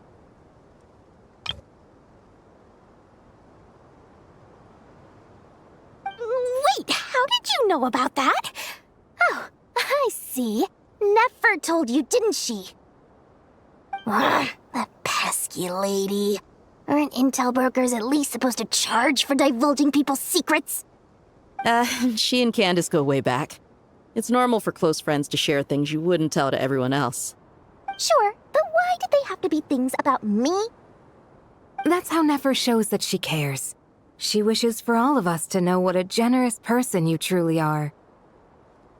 It must be hard trying to make a living far away from home. Just because we can tell what kind of person you are doesn't mean everyone else can. Well, maybe her intentions were partly good, but I don't think that's the full story. I'm sure she enjoyed knowing how much it would annoy me. I'm telling you, Nefer's got a mean streak. Definitely with you on that.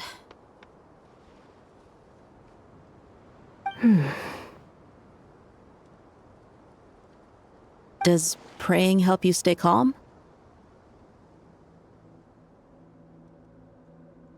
Defending one's home is a just cause.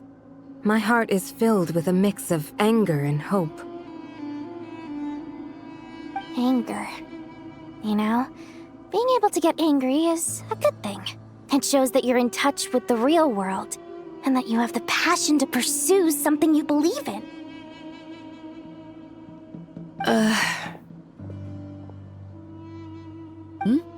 My lady, what are you doing out here? Just taking a walk to clear my head, and look where I ended up. Were you praying just now? Yes, Miss Dunyarzad. Would you like to join us?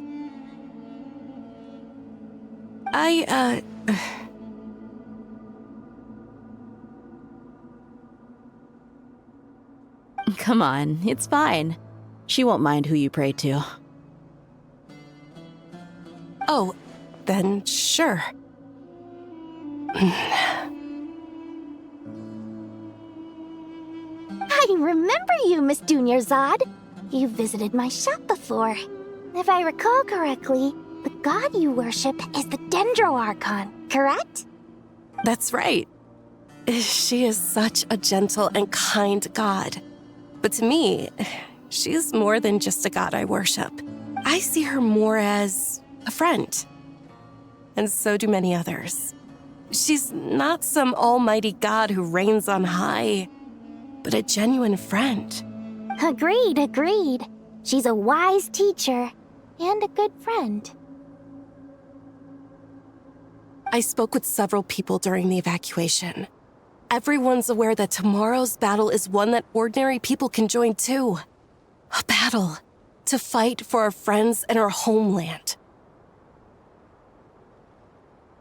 Oh, it makes me glad. I can finally do something for those who protected me. You've grown so much since we first met. Oh, a compliment? Ooh, more please. Thank you. My lady, you've always been a remarkably strong and ambitious person. It's indisputable. And that's not just a compliment. It's a statement of fact.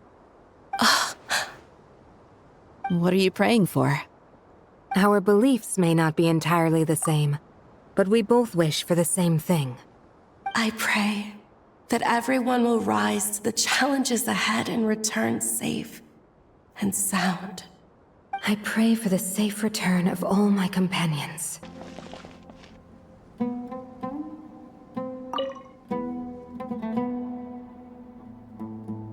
We'll make our move after sunrise tomorrow. Good. Is everything ready? As much as possible. That'll be enough. Don't let the pressure get to you. We'll take things one step at a time. That's how we've always done it. Master Tainari! Mr. Sino! So this is where you were.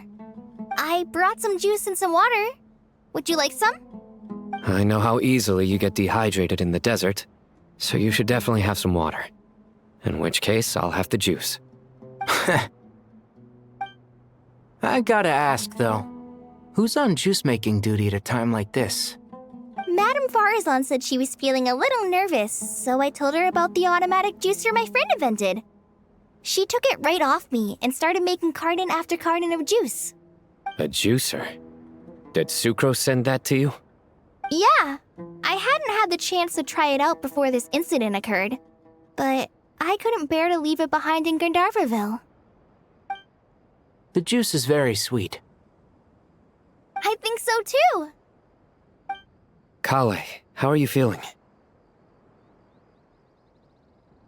Physically, I'm okay, but it just still feels strange to me.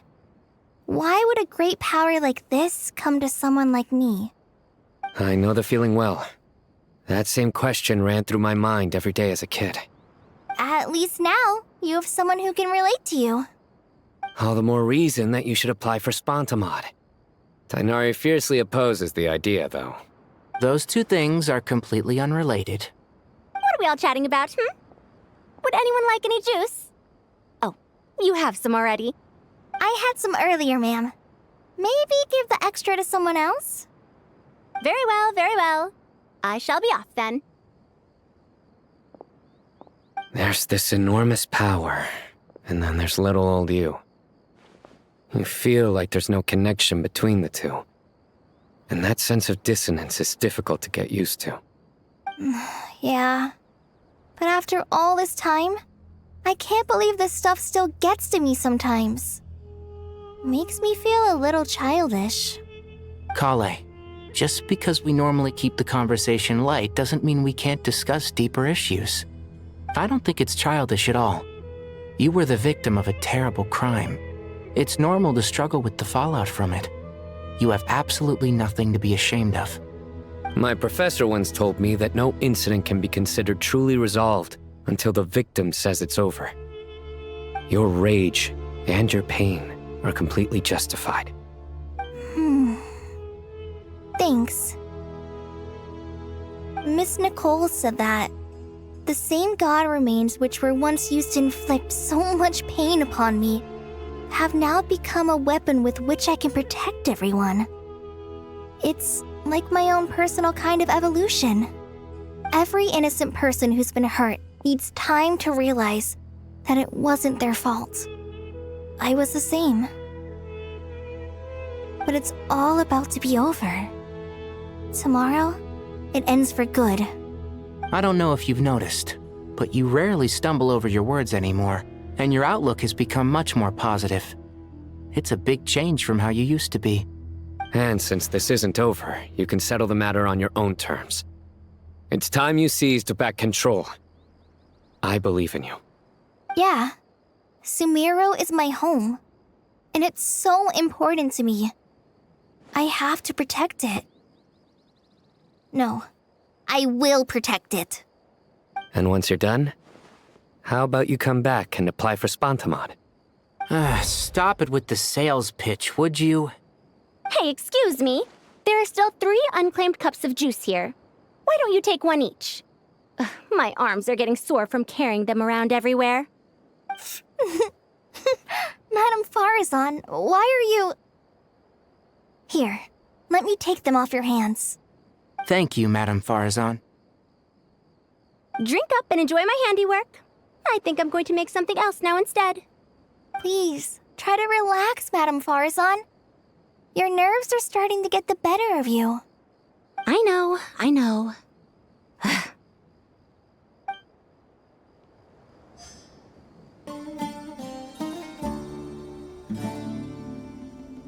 Something on your mind, Miss Nefer? Nothing in particular. It's just... right now, the future feels strange and unfamiliar. But the future has not yet arrived. How can you say how it feels?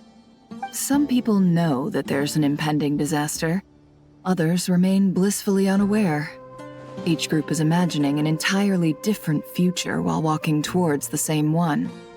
But when they get there, they'll still find they feel differently about it. People are shaped by their circumstances. Different circumstances create people with different perspectives. I've always found the perspective of the Vahumana Darshan to be a particularly incisive one. Even at the height of the crisis in Nodcry, people held diverging opinions. But things are different this time. Indeed. Regardless of faith, gender, wealth, skin color, or eye color, everyone in Sumeru knows what will happen tomorrow. The world has never been an especially fair place. Yet now, against all odds, a moment of unprecedented unity and equality is about to take place. It's fascinating. If only my father could have lived to see this era. Era. To me, that term represents a much greater span of time. It can be an unsettling word. I would even say I'm afraid of it. Do angels even feel fear? Yes, at least I do. I fear the gap that grows wider with each passing day, and the never-ending flow of time. Time renders all memories insignificant, and reduces all splendor to nothing. But those memories are the one thing I do not want to lose. You're very human in that regard. If angels draw too close to humanity, our wings burn away in the bright flame of awareness, and we fall to the earth. After spending so long among humans, I have lost much of my former glory. Maybe that's a good thing. You're more human than some humans are. I've been talking to Kale a lot in recent days. We seem to be in completely opposite situations. I suppose that makes us good case studies for comparison. Case studies for who? Myself, I suppose.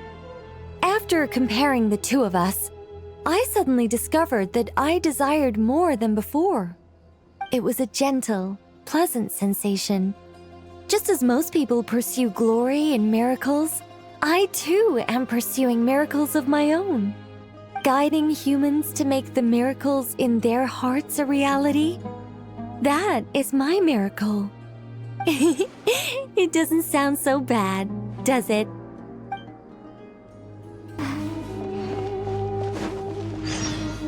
Time to go! Let's meet the others at the mausoleum of King Deshret.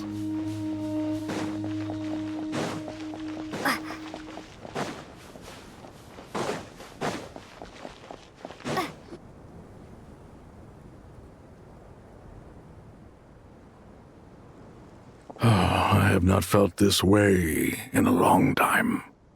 Standing up high, gazing out at the rolling dunes.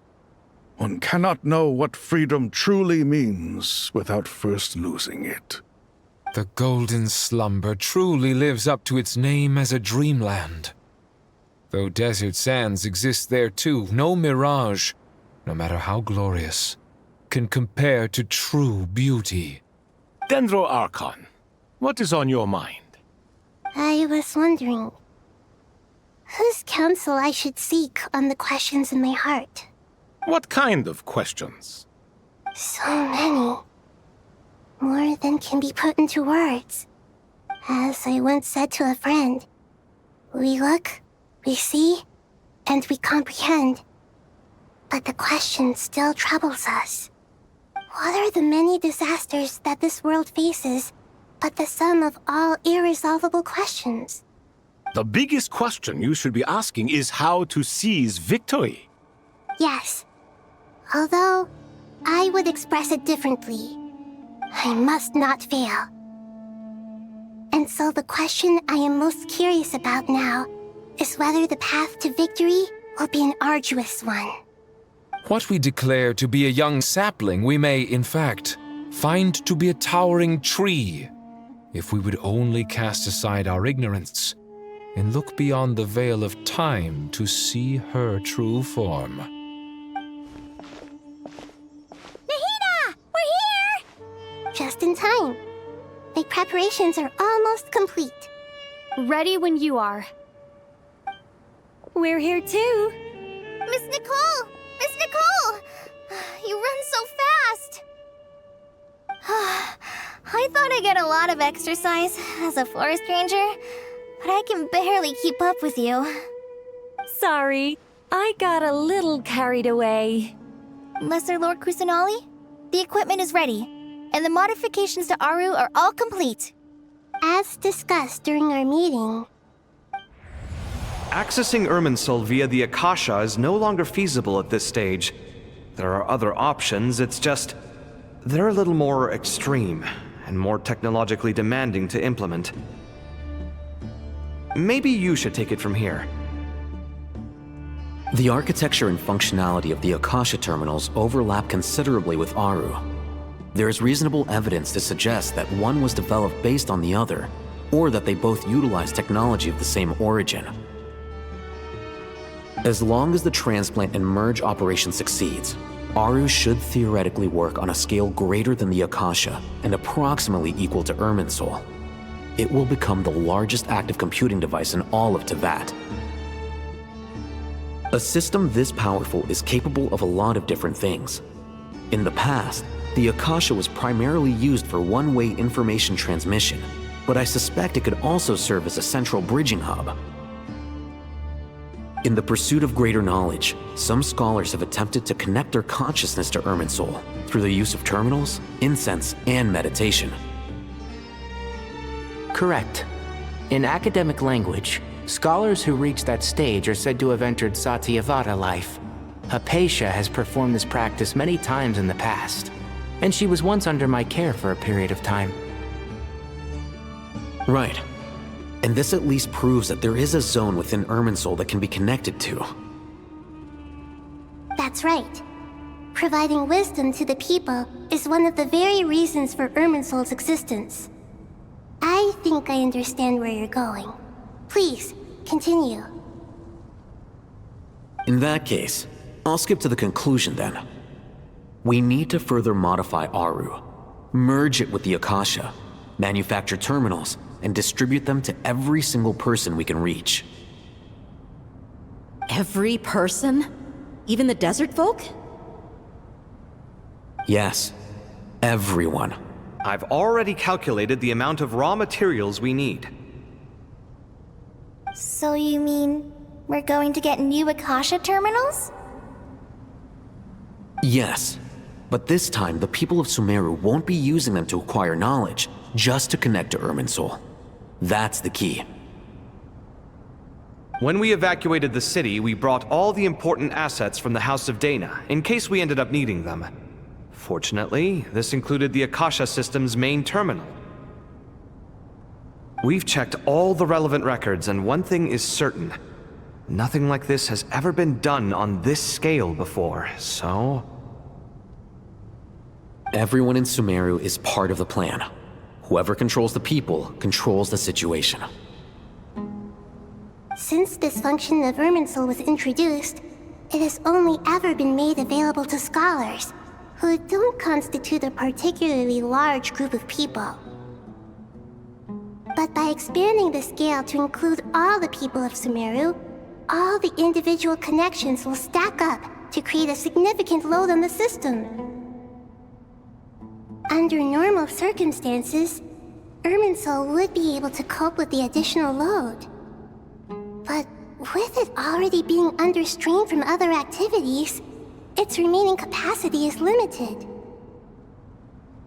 Thus, it might be possible to shut it down completely by overloading it.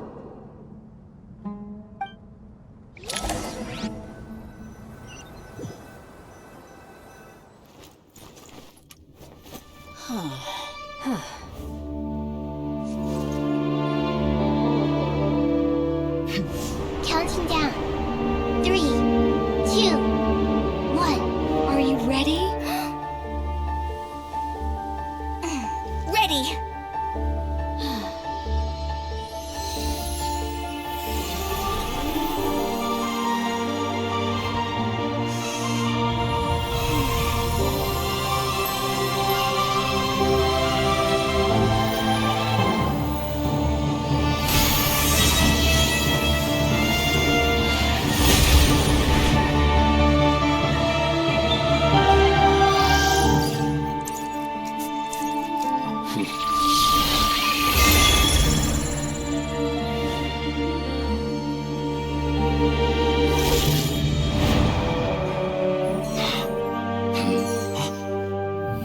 In the past, when people sought knowledge, they turned to the Tree of Wisdom.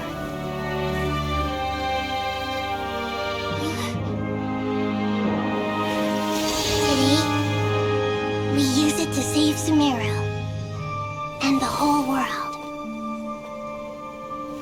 These boughs that nurtured learning must not become tools for destroying the world.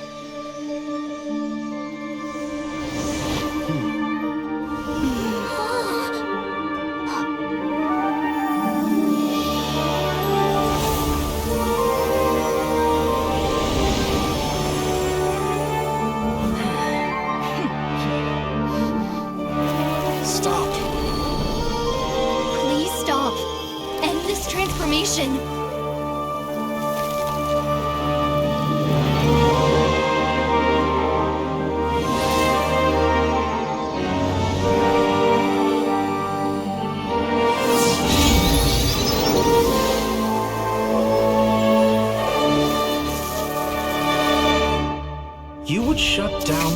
This will just to stop me? You fools. I have all the time in the world.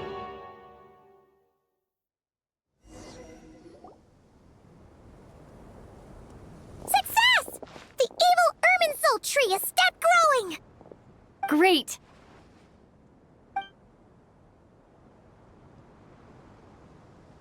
What a display of true courage!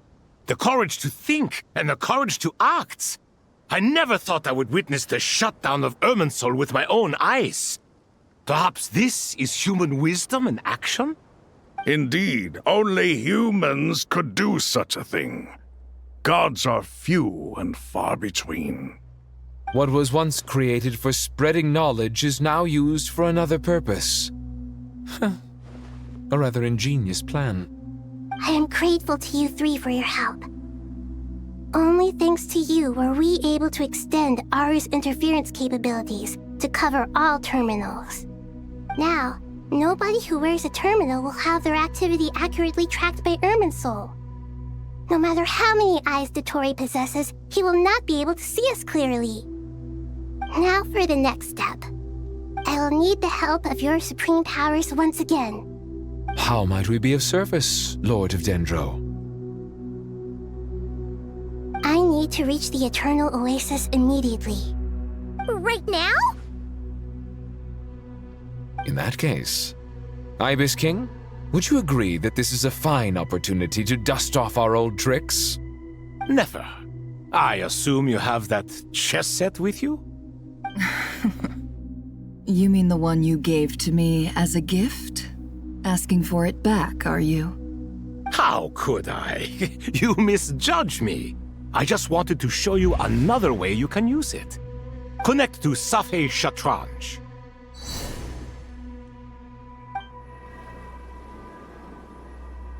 Safei Shatranj? You mean that place in the desert? Thoth's chess set gains its power from the chessboard laid out in the desert by King Deshret and ourselves. All ceremonies conducted using the chess set must be activated via Safei Shatranj. In other words, the chess set is an extension of the chessboard.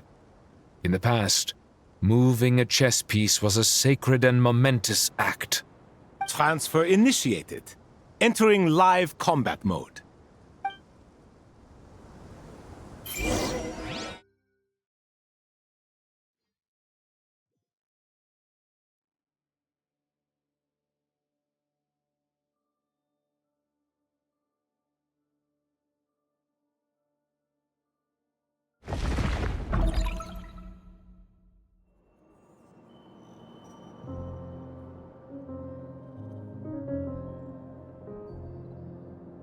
We haven't heard a single word from our spy in the desert. I'm afraid he might have been captured. Never mind. But we spent years turning him. And a lot of Mora. Nothing comes for free in this world, but the loss is not without its purpose. For a small price, we have wasted a precious amount of the limited time they have. Quite a bargain, if you ask me.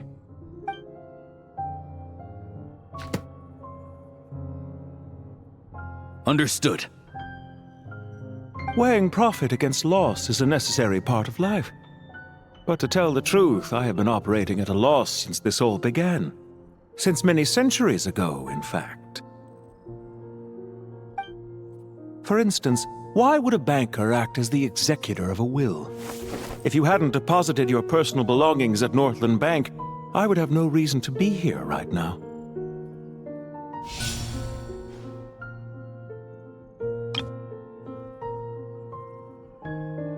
Dottore, I've placed your final data backup into the ley lines as per our contract. I trust we are now square for the safe deposit fees you paid. Is it not a little petty to split hairs like this, given our amicable relationship? I consider sound bookkeeping a matter of principle. Do not forget that you only live to see this day thanks to me. In fact, every day of your life since you met me, you've been living on borrowed time. Why, that's hardly a fair assessment. I will concede that my survival was perhaps at your whim, but I became a harbinger on my own merits. Managing money is not like other professions. Mine is not a role I could have acquired based on your recommendation alone, and certainly not one I could have lasted so long in without genuine ability. The information stored in the ley lines is quite comprehensive. Rest assured, I have not forgotten how strong your pride is. Well, I presume you have no sense of fragmentation while talking with me. How could anything possibly go wrong with such strict measures in place? The remainder of your soul was split in two, with one half sent to Nodcry and the other stored in the most secure vault of the Northland Bank. Though I must say, your disdain for the other segments is quite amusing. Zandik is you, and you are Zandik. Zandik created the segments, yet you, a segment yourself, reject him.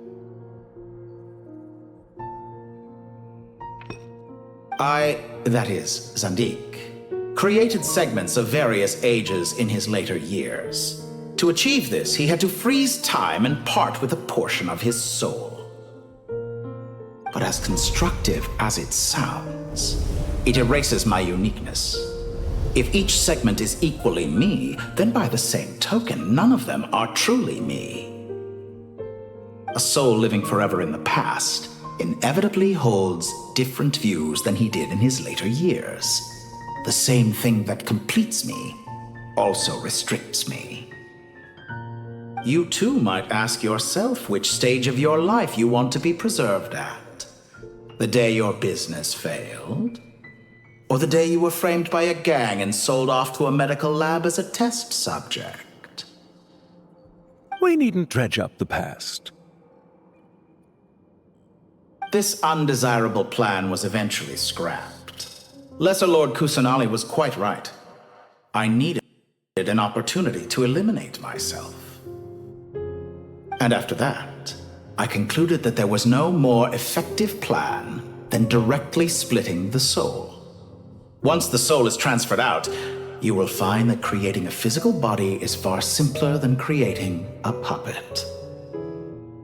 The other half of your soul suffered a crushing defeat in Nodcry, you know. And yet in the process, I obtained the information I always wanted, did I not? Because now we finally know where the best testing ground truly lies. I once thought your ultimate goal was to ascend to godhood. But as it turns out, that was merely one of your experiments. Experiments take many forms. Most people are too eager for success, too fixated on the end goal. They forget that the experimental process itself is just as important. A suspiciously vacant seat, a new face. I trust you can put two and two together. The reason it doesn't exist is because someone tampered with the record. What can I say? After all your efforts, you really did uncover the world's secrets. So, is the new world you promised a lie? No, it never was. I am glad to be able to control Irmin's soul from within. Now I shall attempt to create a new world inside the existing one. Almost everyone faces the prospect of death, but not a single person has ever been able to experiment unrestrained in the afterlife through sheer force of will. I am the only one to have overcome this enormous challenge. Would I not be letting the world down if I didn't make the most of the opportunity to experiment? Clearly, the dividing of your soul did not affect the magnitude of your ego. Out of all the versions of you that have ever existed, this you is the most insane and the most radical. Is that why you chose to work with me? Which was it then? My insanity? Or my radicalism? Could I call myself a venture capitalist without a suitably ambitious plan to invest in? Yours happened to fit the bill quite perfectly. Well then, I must say, while I am surprised enough that you showed up at all, what surprises me more is that you chose to present yourself as my former subordinate and not as the banker Pantalone. Why make things harder than they need to be? Exposing my true identity in a situation like this would only serve to destroy diplomatic relations between Snezhnaya and Sumeru. I daren't imagine the consequences. Showing up in the name of the original antagonist gives you the recognition you rightly deserve, while also being sensitive to Snezhnaya's predicament. It was an easy win. As for why I'm here, if you're suggesting that your credit is in the negative, I won't argue with that. Many people say that about you. I'd argue that a significant factor in your willingness to cooperate is the fact that you have but a few years of life left after my death. Living and dying together has a way of binding two parties together rather closely. Is it not true that a relationship should be judged by both the positive and negative returns it yields? So some of what I said actually made it into your head after all. It's true that I hope you don't die too soon, but don't you find that a strange thing for me to say? After all, you've already had quite a long life, especially for a human being. Let's not pretend that you're any more innocent than I am. Are we not the same in this regard? We both despise the existing laws of this world, and neither of us enjoy being under anyone else's control. Is it really so greedy to want the world to operate by a new set of rules? Of course not, my dear friend. And as I've said before, mutual interest is the foundation for the most reliable of relationships. You can attest to that. I just hope there never comes a day when I have to work too hard to prove that. Read greater, sir. People have been spotted approaching Sumeru City. How strange. Despite your access to Irminsol's data, it appears the soldiers noticed before you did. They must have found a workaround. Well, Dottore, I trust you know what this means. The fact is... They're coming. They'll breach the city gates any moment now. But even so, I would say Irminsol is a wonderfully convenient thing on the whole. If you do manage to create a new world, perhaps you could plant one outside my office, too. I'll consider it. What do you need me to do? Stall them? The experiment will take time. Stall them for as long as possible. Very well. But you're really asking for the moon here. Have you heard this story? There was once a guilty man, kneeling in the center of a church while an angry mob outside waited to bring him to justice.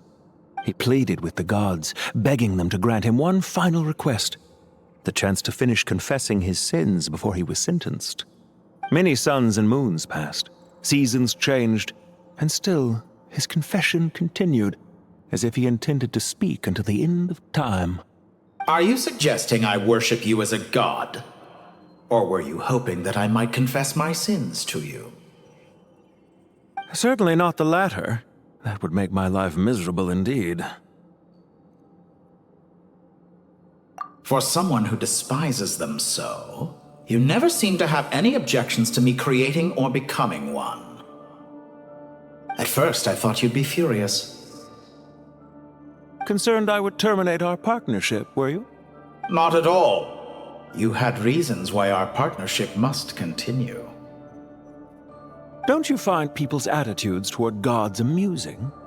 A god descends from the heavens and people worship it unreservedly, blindly following whatever rules are given to them. And yet, when they see an ordinary person gain godlike levels of power by virtue of their own hard work, they treat him with nothing but suspicion, even if he is a compatriot. Is that supposed to be a compliment?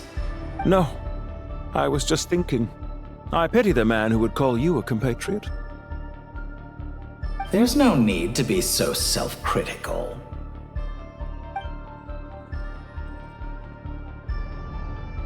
I know it's a little late in the day to be asking this, but how have you been keeping?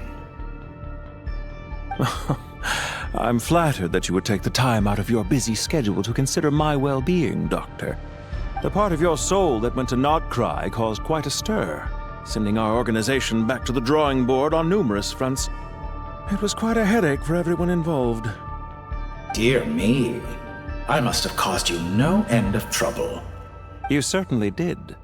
I had the rare honor of being summoned before the Tsaritsa with Pulcinella to answer for myself. A terrifying ordeal. Don't worry, I pulled through. At most, it's a public relations nightmare. I made sure of that. Now I'm curious. How did you explain yourself? Oh, it was quite simple. I just pinned the blame on someone who wasn't there to defend himself. I could hardly be expected to defy the demands of someone as insistent as the Second Harbinger, now could I?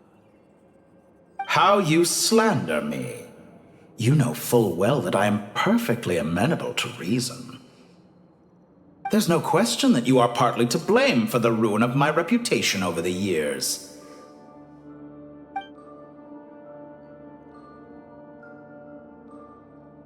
Do you have anything lined up for when this is all over? Hard to say. Fieldwork always takes quite a toll on me, as you know. Once I'm back at Snezhnaya, I'll start with a well-earned cigarette. Why are you so eager to ruin your lungs after I went to the trouble of replacing them for you? If you have an issue with it, feel free to try to stop me.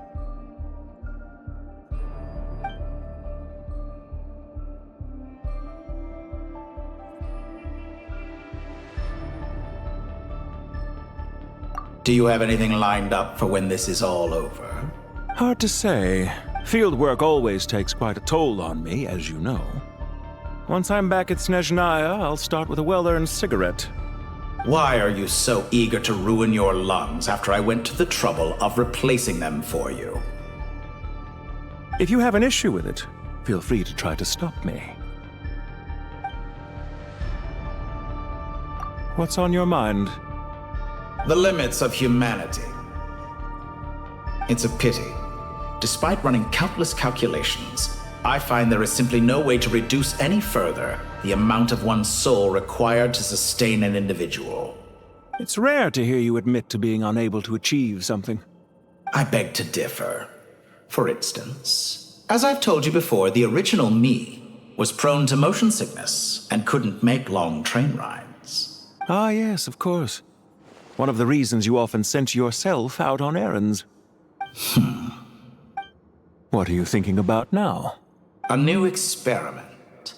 In the event that my soul was depleted, say we extracted my data from someone else's memories, yours for instance, and then combined it with your intact soul as the base material, what would we create?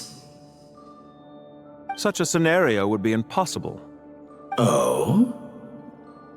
As long as your current soul survives, there will be no need to create a new individual. Don't forget, you were the one who approved of the present situation wherein only one Dottore remains. And if you ceased to exist, who would be capable of performing this experiment?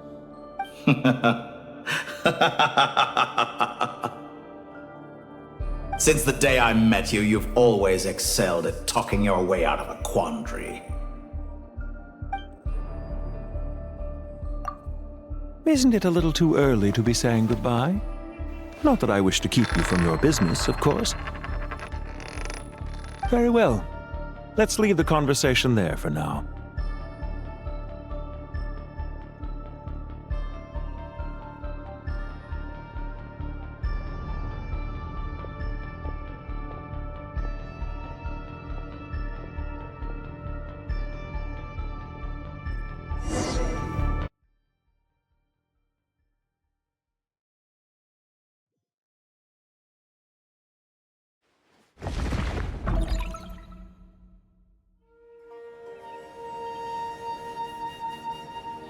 The power of King Deshret's 7 pillars is truly remarkable.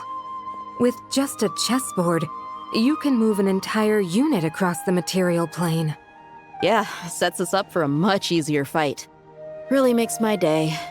The last time we stormed the city, it involved a lot more running around. I wonder how many people can say they stormed a city twice in their lifetime. I was just thinking that. I've definitely had more than my fair share of unusual experiences in my life. This is my first time here, actually. We never usually leave Gandharvaville. I hope this will be my last time. Does everyone have to chime in? Can't we just fight? What an amusing comment, my dear lady. Yet humans often alleviate tension via small talk, do they not? Whoa! Why is Candace's shield talking? Because the image on her shield is one of me. And I, of course, can appear wherever I wish to. Well, la-dee-da. Isn't that fancy? Could I get in on this? You wish for your gauntlet to speak? Why, certainly. Ahem. I think you'll find that it is I whose image is carved hereupon. Thanks. Definitely feel stronger now. You're welcome, my lady. I am glad to lend you my power. Sino, what's the situation? There are troops stationed at every entrance. As we expected. A frontal assault will suffice. Everyone, stick to the plan. We'll take the main entrance. You head for the House of Dana's side door. Move out.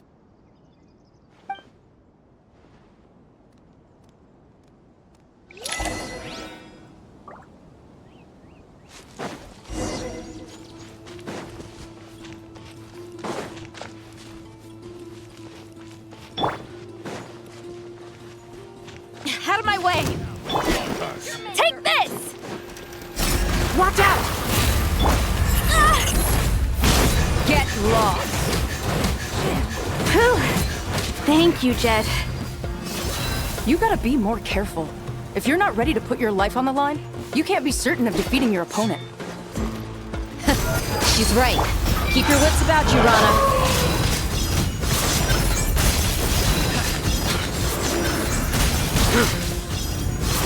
You stand condemned! Can't run from death.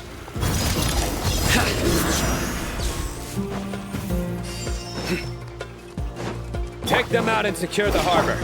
Reinforcements will arrive by water. Consider it done. Show no mercy.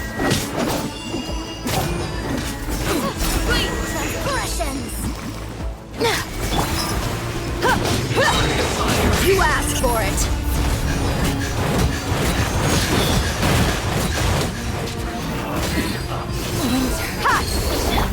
Do your work.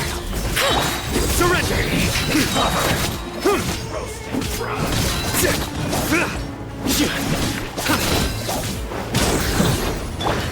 Please, grant us your blessing. Fortunate falls!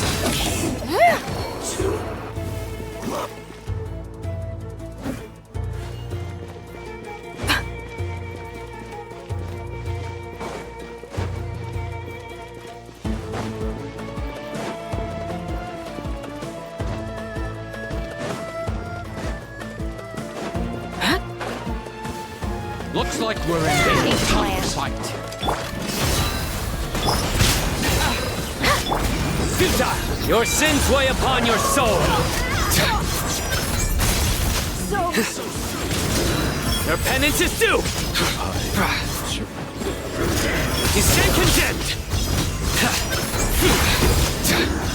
Can't run from death. Use the Let's get it up.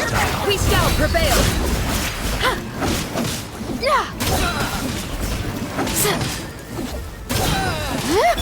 Nowhere to run!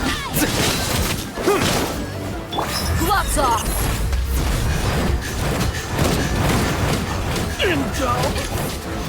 Chance.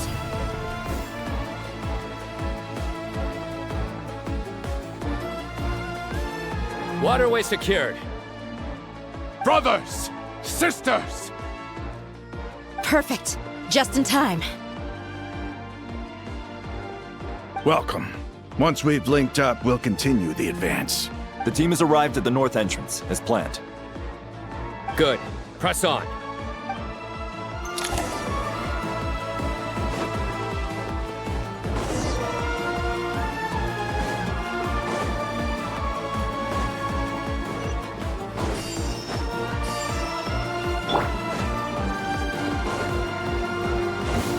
There you are, Dragwalker. Buckle up. Yield. Judgment is upon you.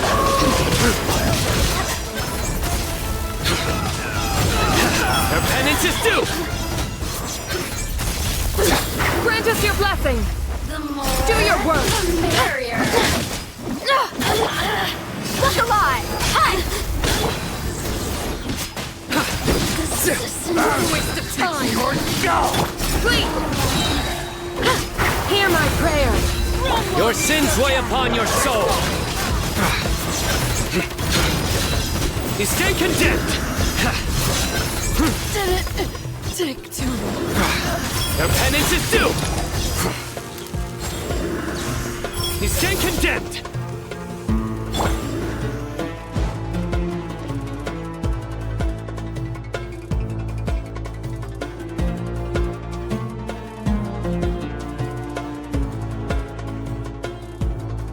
Look out! It's an ambush! Finally. We need to hurry. Take the middle road now. Mahamacha Sino, area clear. Don't relax just yet. More Fatui approaching from the right.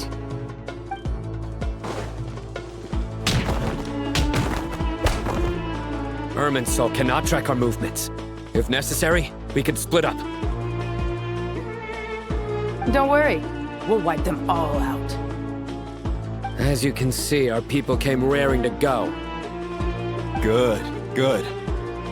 How are things with the Traveler? Can Tainari keep her safe? Don't underestimate Tainari just because he's a forest watcher.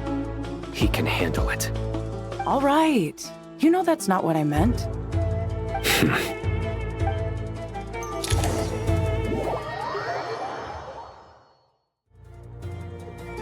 Sino and the reinforcements have drawn the Fatui's fire away. It's our turn. By using a cluster leaf of cultivation, we can pass through certain terrain silently. Good luck with that. We'll just fly up there. Huh? Oh, yeah! Paimon forgot she could fly! Ready? Ready.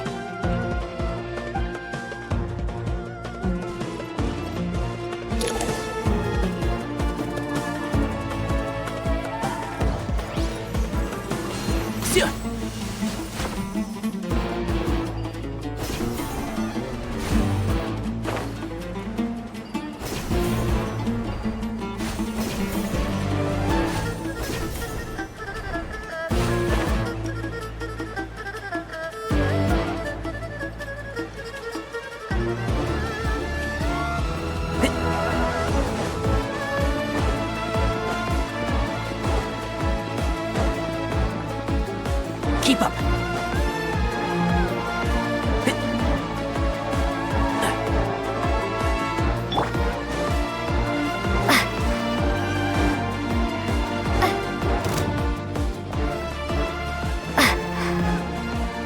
Time to ignite! By Everla! Wretched vermin! Behold! Can't see? Yeah. So...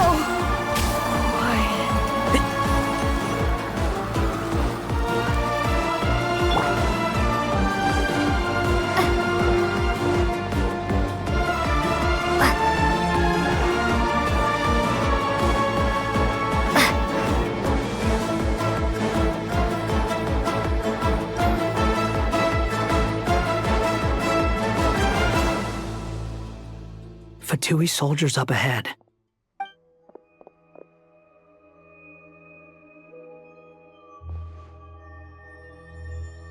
Careful. Prepare for battle. Hey! There's people over there! You have some nerve showing your faces here in the center of Sumeru City.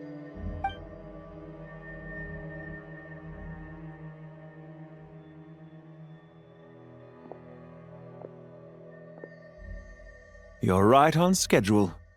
Well, this guy sure as heck isn't your average Fatui sergeant.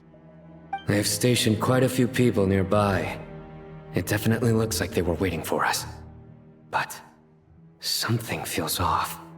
Everything about this guy feels too deliberate. I highly doubt he's just a subordinate of Dottores. And he's no mere sergeant. Whatever his rank is, it's high. Much higher than we thought. So you've been waiting for us. But it looks like you're geared up for a conversation, rather than a battle. Very clever, General Mahamatra Sino. I know you're the one in charge of this siege, and I look forward to making a deal with you. A siege? Sumeru City belongs to us! Historically, yes. But things can always change. We have quite a sizable force with us, you know. For instance... There's a Fatui ambush at the north gate. Can you handle him?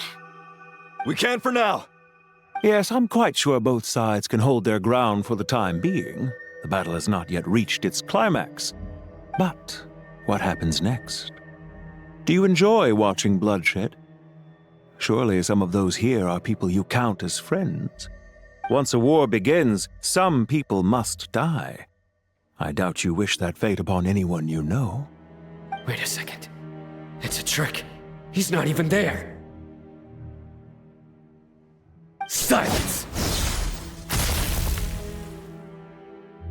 He disappeared.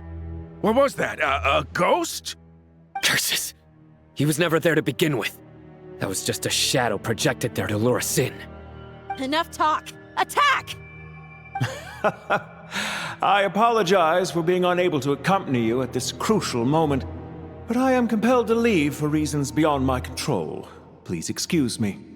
Sumeru's General Mahamatra is quite ruthless. It's a good thing I wasn't there in person. Your illusion held them up for a time just fine.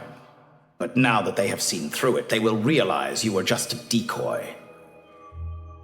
Decoy or not, what matters now is that they will be heading your way imminently. Not imminently. They are already here.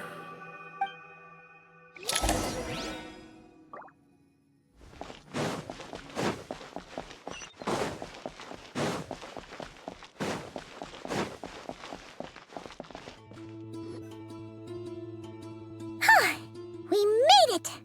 This is far enough. Tainari, you go help Sino. Don't worry about us. We'll manage from here. Are you sure you don't need me to stand guard? No need. Once the connection is established, we'll disappear from the sanctuary of Surasthana. Go help the others. All right. Goodbye for now, then. Please tread carefully.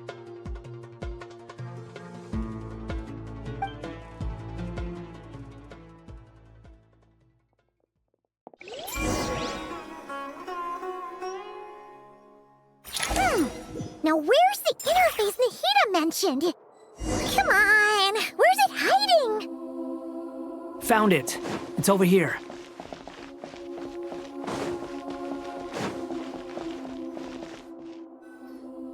We can connect to the inside of Irminsul through the Sanctuary of Surasthana's built-in security system. You should be pretty familiar with the process. Is it the same route as last time? For the most part. We don't need to adjust any of the parameters. Then I should be fine. And Paimon? Once you're both ready, we'll set off. Wait! The stakes are way higher this time, right? Maybe Paimon should stay outside and help the others. Then, you can focus on the fight without having to worry about Paimon! Huh? Why are you staring at me like that? It's nothing. I just suddenly realized how much you've grown. Hey, you've grown quite a lot yourself. Don't you two start getting into it again. Well, anyway, Paimon thinks she's pretty knowledgeable. Who's the best guide in Teyvat again? And don't forget, Paimon's a college student now. If we say Alhaitham's not a weirdo, it's hard to explain how he came up with the idea of you applying to the academia. But for all that he counts, you're doing surprisingly well in your studies. Just goes to show how important it is to have someone supporting you. And Paimon's not the only one. Let's not forget that you only became a student because of Nahida's personal recommendation. That's fair. I have learned a lot in Sumeru. Oh yeah. Did you ever come up with that ugly nickname you promised me? What? No way! We're friends now! Paimon gave up on giving you one ages ago. Anyway, Isn't Hat Guy enough of a nickname for you? Fine. Suit yourself. We need to go. Paimon, if you're staying, look after yourself. Will do. Paimon's gonna link up with Tighnari and Sino. You guys are the ones who need to be careful. We will be. Bye for now.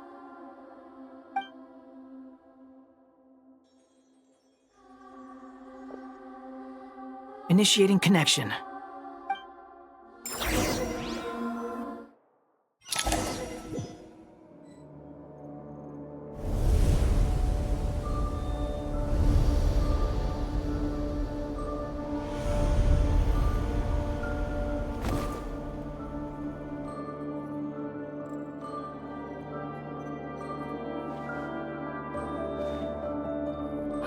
Well, here we are again.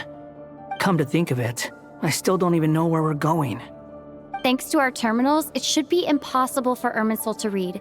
I can... Don't tell me. Only you need to know. That way, whatever happens to me next, it won't affect your progress. Listen to me. Your safety is just as important as mine. Don't even think about sacrificing yourself for the greater good. We came here together, and we're leaving together. All right, if you insist. I won't argue with you.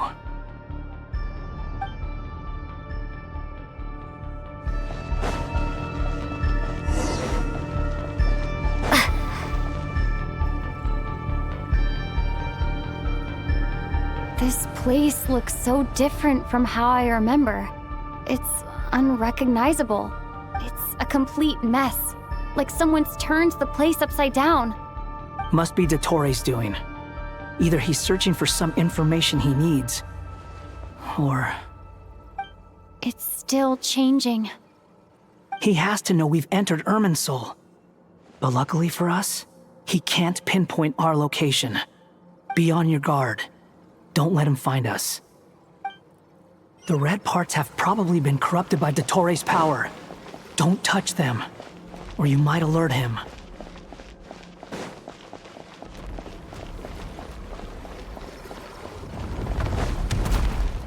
He's looking for us. Tread carefully.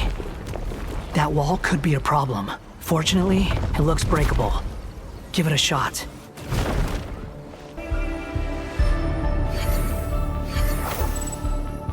The same old trick again? Are you kidding me? Let's handle it just like we did before. This cheap trick isn't gonna stop us. Oh no! It's... A trap! Is that why he was using the same trick over and over again? To get us to lower our guard?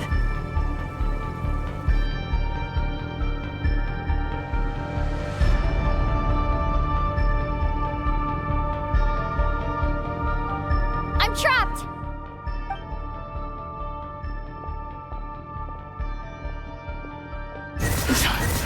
Why won't this thing budge? Hello? Hello? Can you hear me? Nicole? Is that you? Yes, it's me. I'm monitoring your progress from inside the Eternal Oasis, and I have to say, this terminal is simply marvelous. It makes tracking you so much easier.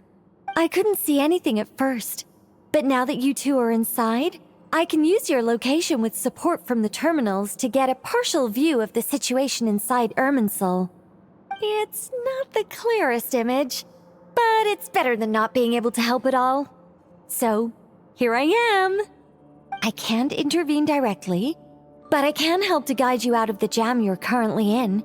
So please, just follow my lead.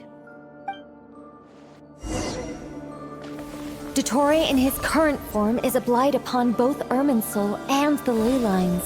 Pay attention to your surroundings. There must be sources of his contamination nearby. The corrupted Is that one of them? Precisely. Take it out. Good work. But we're not done yet. Stay close, and let's see if we can find any others like it nearby.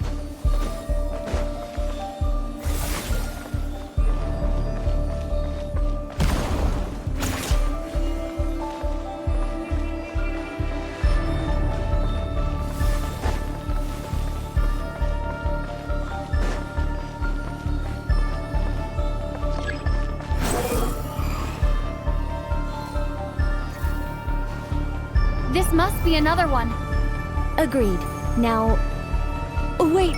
Watch out! It's Dottore. I think he's found us.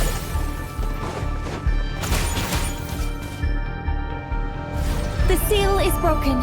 Quick! Get out of there!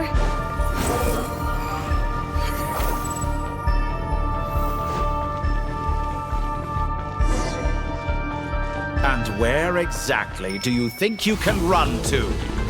Wait, what is that? Pursuers. That's gotta be it. Run! Don't let that thing touch you. Dodge that attack!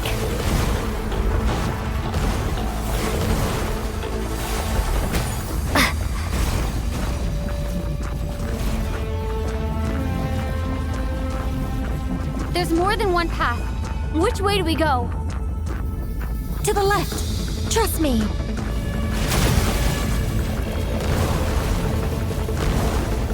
Fleeing like vermin. What a pathetic sight. Hey! Watch yourselves. Stay focused. There's a cliff ahead! Jump! More of those corruption sources. Destroy them as you did before, and open the exit as quickly as possible. They're relentless. Is he trying to wear us down? You'll just have to destroy these too. I think the pursuit is over. Hard to say.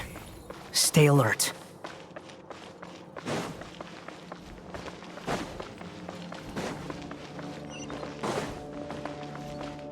The wind rises. Yeah.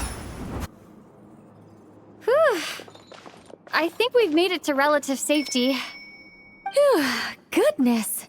That was tough. You doing okay? I'll be fine. Don't worry. Take a short rest, and then... Nicole? Nicole! The connection's been cut. But that means... Look at you supporting one another. How very touching.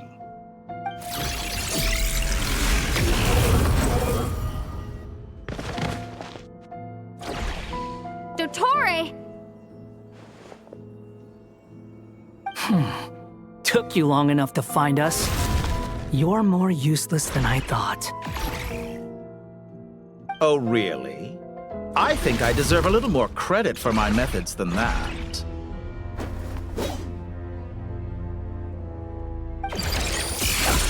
Rather than hunting you down, I chose to let you roam free. I indulged your presumption that I was unable to track your movements, played along with your clever little plan. Fleeing is for animals, but I rather enjoy watching you flee. Some things lose the will to run altogether as soon as you put them in a cage. If that's true, then why did you come looking for us? Because I wanted to observe you up close, of course. Don't misunderstand me, I'm not here for a fight. Is it so unusual that I wish to greet my old acquaintances in person? After all, it's been a while. Scaramouche.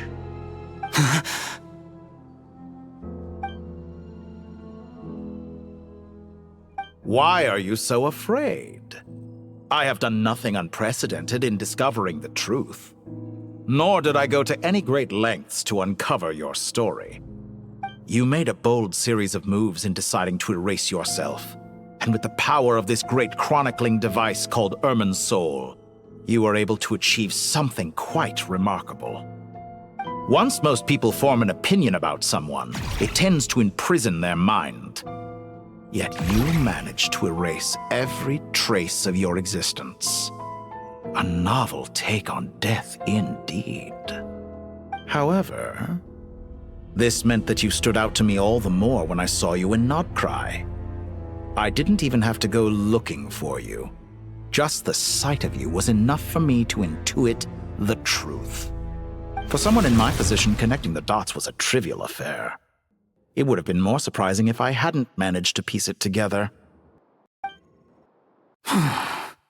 You seem very pleased with yourself for figuring it out. I'm sure you'd even be more delighted to learn the full extent of your crimes. That would hardly be necessary. Besides, isn't there something that concerns you more right now? Something that fills you with dread? Let me put your mind at ease. I have no intention whatsoever of restoring any of the records you deleted. For one thing, it would be exceptionally difficult. But more to the point, I doubt that the prospect of losing your current life is all that frightening to you. Because in your case,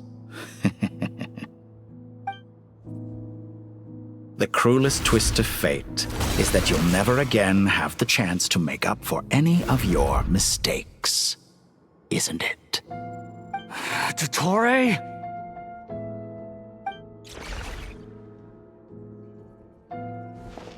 All here shall bend to my will. Time to ignite! Behold!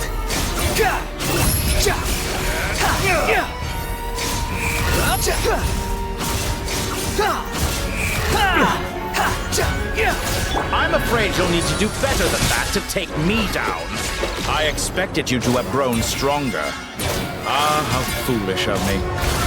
I forgot that you lack any means to increase your power. You will pay for everything you've done. Oh, will I now?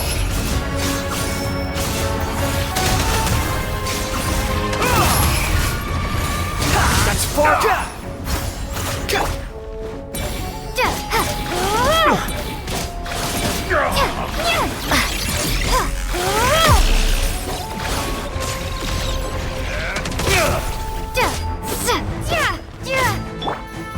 Behold! Search for it!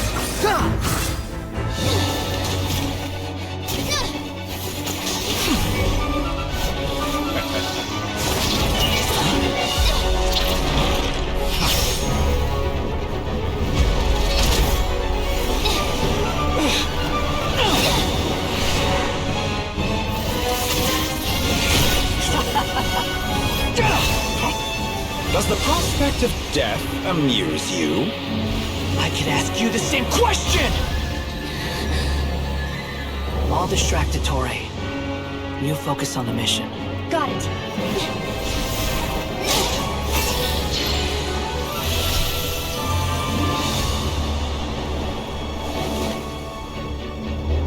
For the hopes and dreams of the masses. Open the secret door on this enchanting night. May wisdom's light eradicate ignorance and darkness, and hereby fulfill our ancient vow. Commence data extraction.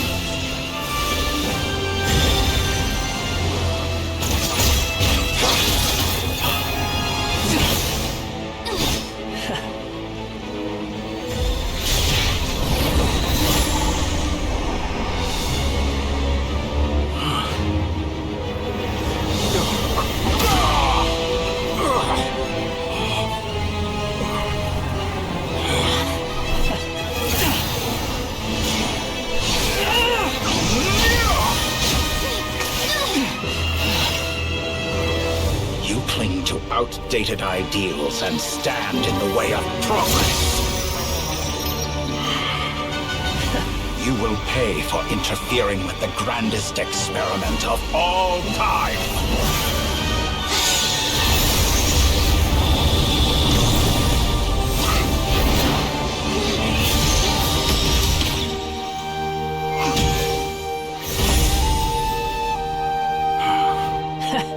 Good timing.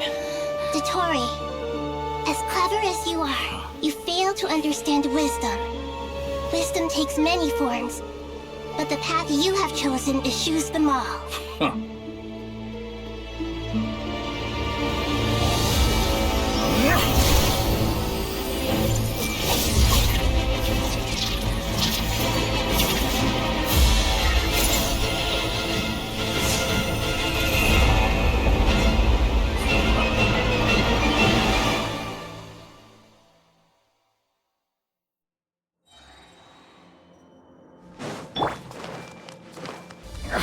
My strength is fading! Since you are within Irmin's soul, it's stands to reason that the power you wield comes from. You're extracting the information from Irminsul just to strip me of my power. I will find his weakness.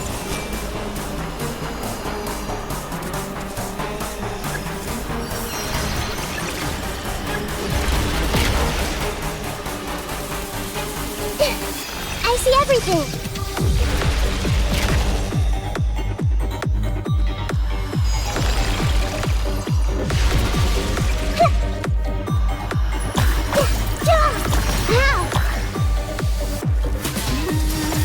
I admire your attempt to introduce a new barrier, but it's nowhere near enough!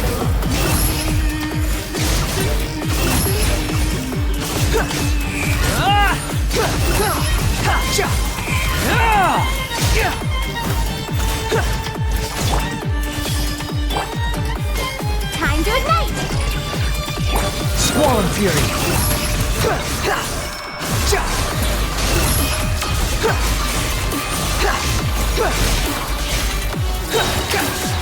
Cry louder! Let's try this! Muso no Hitotaki! You're dead! Scorch and burn! Everyone hold hands! Sharing my knowledge! You won't just... They're so close! Just hold on a little longer! I'll hold him up. Traveler, Hat Guy, the rest is up to you. We certainly have a knack for surprising each other, don't we? I'm just getting started.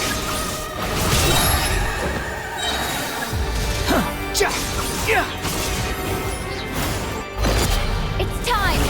Say your prayers! Stay on the offensive, but watch your back. Squall and Fury!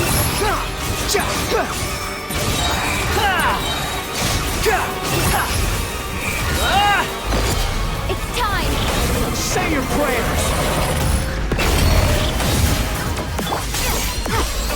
Time to ignite!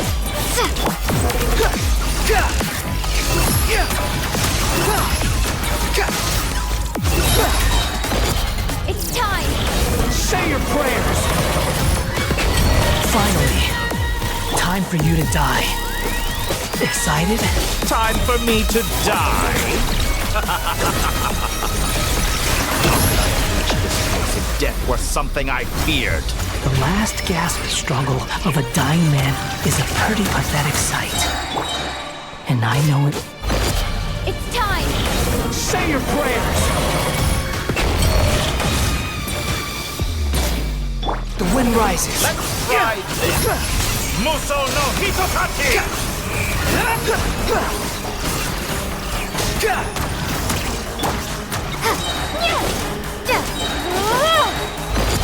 It's time! Say your prayers!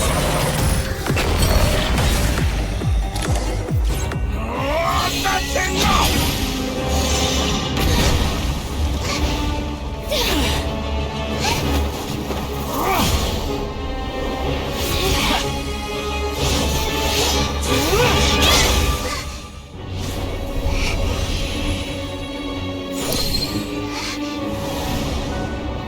It's all yours. Do with it as you see fit.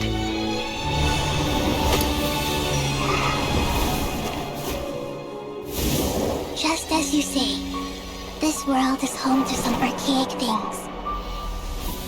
And as you suppose, you are a formidable opponent. You have long coveted the secrets of wisdom. So now, I will demonstrate true wisdom in action. I invoke my supreme authority as the keeper of Irminsul. Command me or condemn me, but give your verdict now!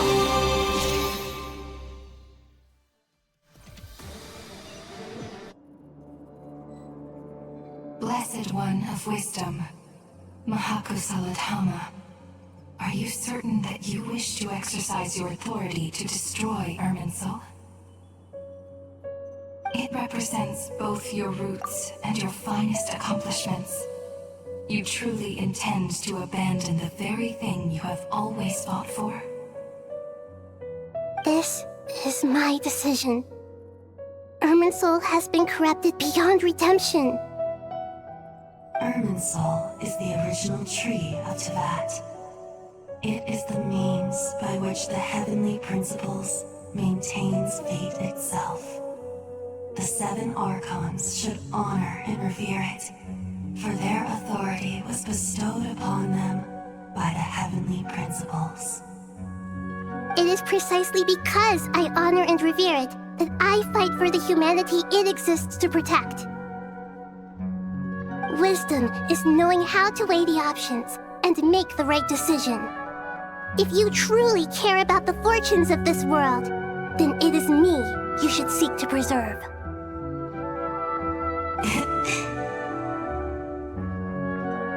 Planting a seed begins the chain of cause and effect. Since you have become a great tree yourself, why should the loss of another tree be anything to fear? Till we meet again, Lord of Dendro.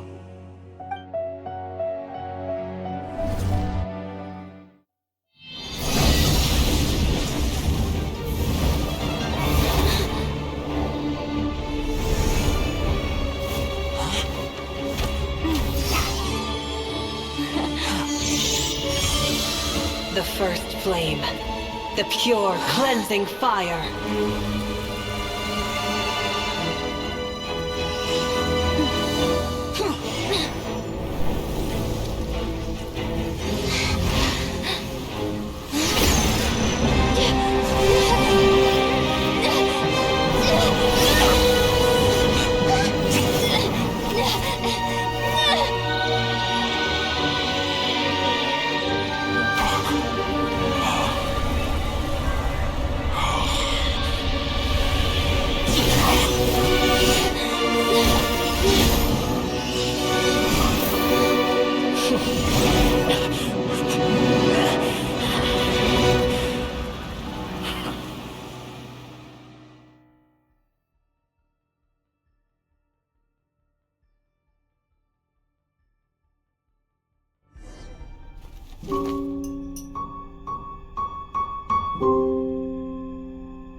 Shall we? Where were we? I was suggesting that you needn't perform when signing a contract. You're only sitting here because your bank demanded an evaluation of the trustee. So you told a story about a young scholar from a merchant family in Sumeru? I told a compelling tale, didn't I? The post-expulsion story is far more captivating. The human experiments or the elixir of immortality? The part where you die. Ah, yes. My favorite part. The 35-year-old Segment thought of himself as Dottore, reserving the name Zandik for the original specimen. Of all the Segments, he was the most selfish. After his expulsion, Dottore searched for a new direction. He joined the Fatui, studied Elazar in great depth, secured resources. He was rather fortunate in his career. Zandik turned to Conrian technology and successfully created his segments. But this was not immortality. Even with backup segments, his body would still age. Still, thanks to Snezhnaya, Zandik found the ideal base for his experiments. Then a perfect partnership materialized at a crucial moment. The year that both parties realized they needed more time. Fortunately, Zandik succeeded. In a miraculous turn of events, he gained the extra time he needed. I seem to recall it differently. All right, it's true. No matter how much elixir he took, Zandik remained human and continued to age. Then, on the morning he turned 85... Help me up! Call for help! Surely he would be rescued, Zandik thought. But to his surprise, no one helped him. Zandik was too selfish for that. Don't forget, you're one of us. Yes, and we're all waiting. Waiting for me to die. Pantalone arrived for a meeting and happened to witness what followed. He found it unsettling. I never said that. But the Zondiques were unfazed. It was a rare opportunity for self-dissection.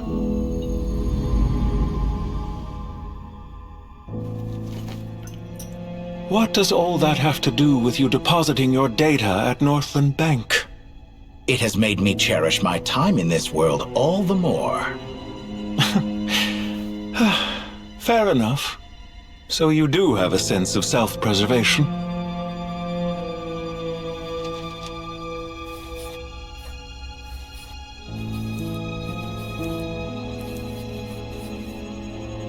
What do you mean?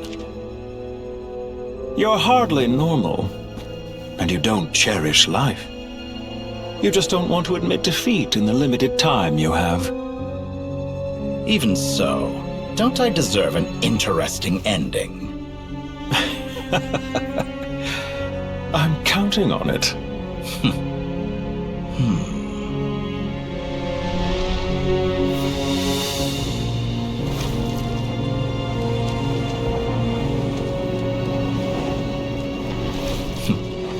If nothing else, I expect my funeral will be a grand affair indeed.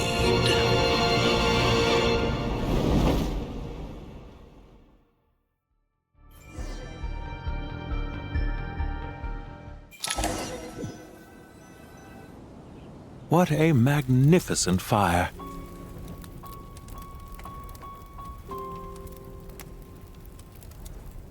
In Snezhnaya, we light fires to ward off the cold. Fire, it seems, is antithetical to ideas such as cold, frozen, and unchanging. Perhaps it has always been that way. From the beginning, fire has been used to drive away wild beasts and warm the body and mind. You could say it's a form of treatment. One that cures the human heart of mortal fear. Mortal fear? Something you haven't been acquainted with in a long time, by the sounds of it. Whereas you, I'm sure, must know the feeling quite well indeed. I remember when we first discussed the elixir of immortality, you claimed that extending your lifespan was about buying more time. But was that really the truth? You fear the prospect of dying a wretched end in this world, don't you? Of course I do. I'm only human, after all. And while you may have forgotten it, you cannot deny that you too were once human, Dottore. I do not believe that there is no such fear in your heart. Perhaps you are right. But I abandoned it long ago and devoted myself to my experiments. I have felt no fear since. From the very beginning, I never thought you could win this game. But still you came, contract in hand, to honor our agreement. Because I am a reputable partner. And as we have discussed, experiments are about more than results alone. The process is equally important. I have come here and completed my creation, and I do not regret my decision. I'm afraid your journey ends here. After I die, there will be no one to make the elixir of immortality, and your remaining stock will only last a few more years. How then will you prove that you didn't perish in this incident alongside everyone else? When I feel optimistic about market environments, I never forcibly adjust them. They have their own direction, and I myself am one such environment. I have been quite particular about many things in my life, but where the manner of my death is concerned, I choose not to be.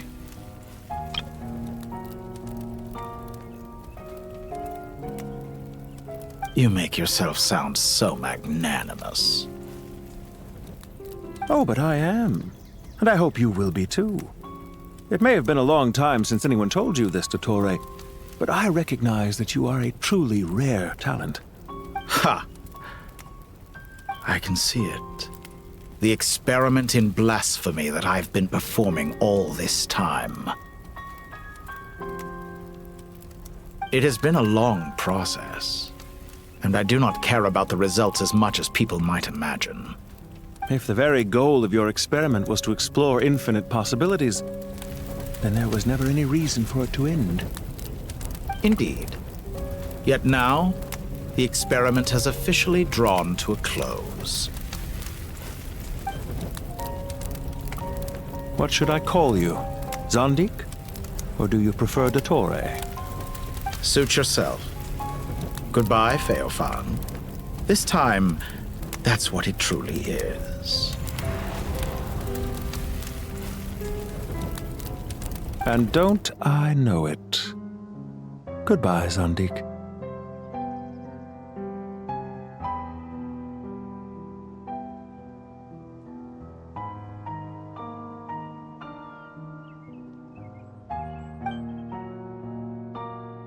I could have carried out many more experiments, but to me, Lord of Dendro, this outcome is certainly not the worst.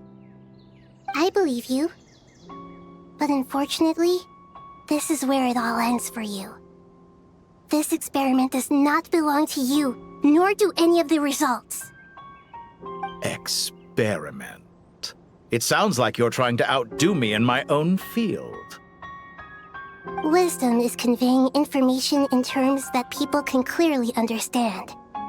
You know exactly what I mean. Indeed. I can see no further outcomes. Ha. You have a formidable mind, and you are braver than I thought. Setting fire to the very thing your survival depends on. Your previous threat was empty, but this time, it is real. When necessary, wisdom can be as fierce as an inferno. Some of the flames that incinerate you come from within yourself. Perhaps you are right.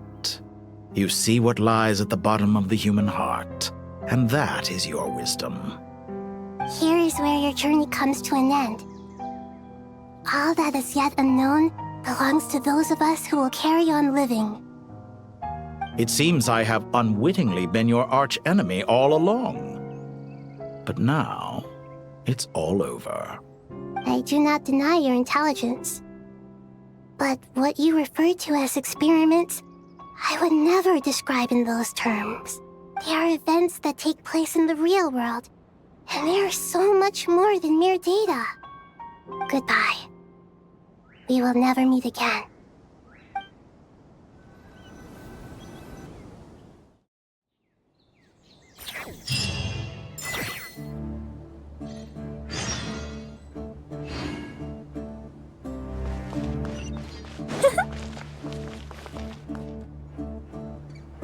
Well, that's the last of them. Everyone on the list is already back where they should be. It was a long, hard road, but we finally finished escorting everyone back. I just pray that we'll never need to leave again. I hope we can stay here forever in this peaceful paradise of our own choosing. Paradise. In the annals of the Temple of Silence, that word carries great significance. It represents the hopes and desires of the gods. Their longing for a place to rest. I wouldn't think gods need such a place. People always think they're the only ones who can lose their homes. They forget that gods too need a place to reside. As the Goat King once said, "A god without his people shall cease to exist." Gods need their believers every bit as much as their believers need them. Only we can truly understand how much the desert faith has faded over the centuries. But we still talk about the gods as though they're part of our lives. Given the myriad ways in which gods and humans interact, I'd say they really are. How else could Dunyarzad consider the Dendro Archon a friend? Well, that sounds about right to me. Describing them as friends sure makes us feel a whole lot closer. If you told me a few years back that I'd have this many friends, I'd have called you a liar. Belief is a choice, just like friendship. We've made our choices through battle. The right ones, wouldn't you say? I'll be heading back to the Temple of Silence. I heard the Goat King and the Ibis King decided to pay us a visit. How about you? It's back to Aru Village for us. Still plenty of supplies to distribute and people to help. Until next time, old friend. As long as you can find the time, you're always welcome to visit us in Aru Village. Right back at you. Make sure to drop by the Temple of Silence the next time you're free. Word is that 2 of the other 7 pillars, Chesapank and Bennu, might also be dropping by. Since you're wearing the symbols of their power, it'd only be fitting if you came to see them for yourselves. Dropping by? That makes it sound like they're visiting a neighbor's home. Well, the temple was founded by Hermanubis, so I guess to them, that's exactly what it is. Guess that's true. All right. We'll make sure to find time to stop by. Stay safe on your journey home. I will.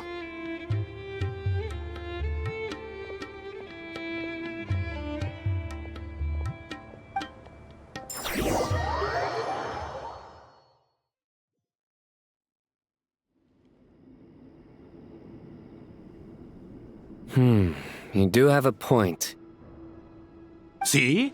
Retirement has always been a problem, especially for old-timers like us who've been locked away all these years. You finally step out into the light, and bam! You're face to face with a whole different world. Naturally. What do you think, Layla? Huh? Why would you think to ask me? How could I possibly be qualified to decide where the servants of King Deshret should live? Sorry if my question was unclear. Do you think their statues will stand out too much if we place them here? Hey, I never agreed to this. How could we possibly allow our statues to be left in Hermanubis' home?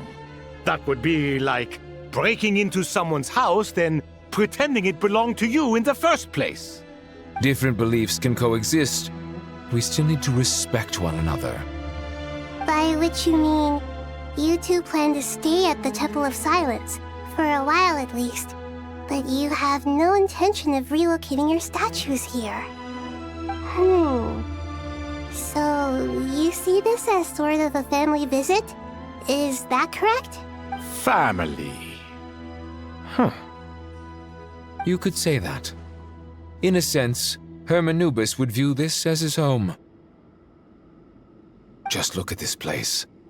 Magnificent, is it not? The sad truth is, in the past, all 3 of us invested so much into misguided ventures. We failed to build what we should have, and wasted so much time instead. And what do you mean by that? I mean that for the most part, time spent associating with the likes of Sobek, and, let's say, Thoth, might reasonably be considered wasted. Why does that not surprise me? Go on. Anyway, given how much time we'll all be spending together, I'd say that the bonds we built will end up proving to have been a sound investment.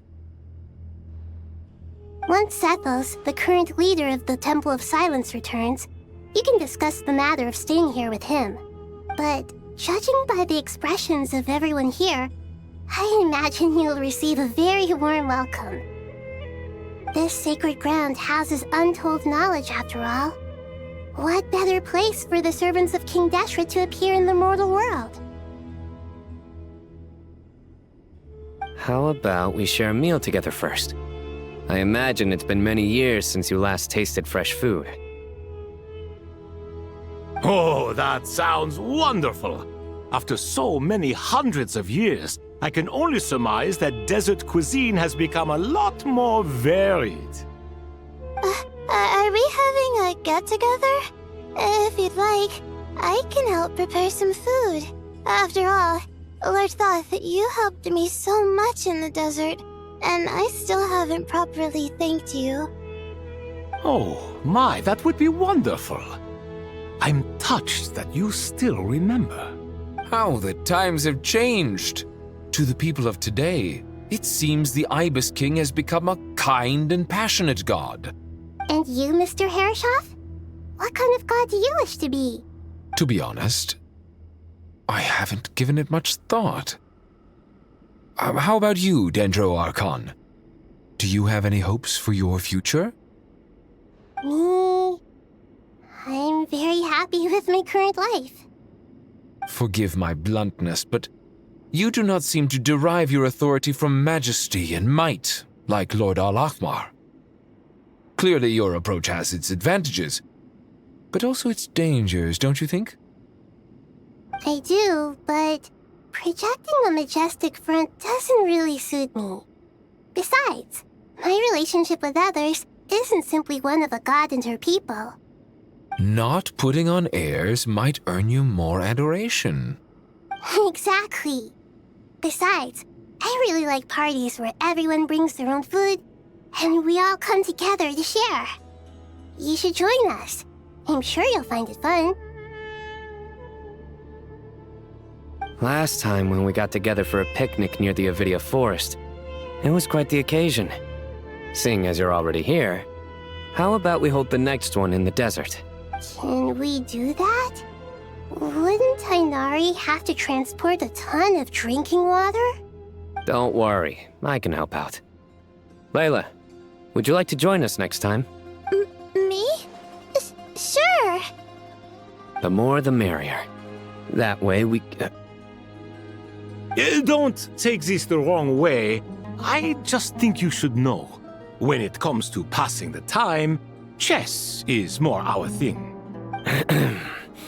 In that case, Dendro Archon, what do you say? If I were to compete against you, I can't say with certainty I'd win, but I certainly wouldn't mind giving it a shot. Where's Sobek? I'm sure he'd be good for a few rounds. Cards, cards, cards! I'll always prefer chess. I wonder what variant of chess we're talking here. Mr. Thoth, is there some sort of astrological significance to this game? Oh, I'm glad you brought that up. As long as the leader of the Temple of Silence agrees, we can search Hermanubis' place for books to teach you how to play.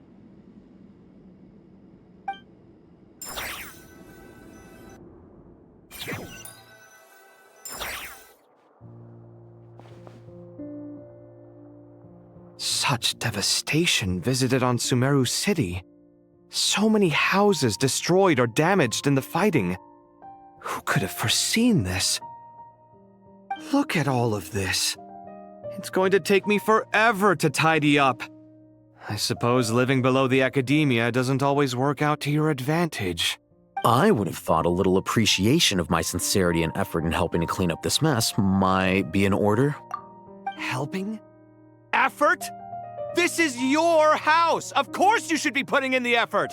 If anything, I'm the one who's helping! So you see yourself as just a helper in this situation. I must admit, I'm rather shocked. If you're trying to say that since I live here too, I have an obligation to tidy up, fine, I suppose I do. Wait a second, stop changing the subject!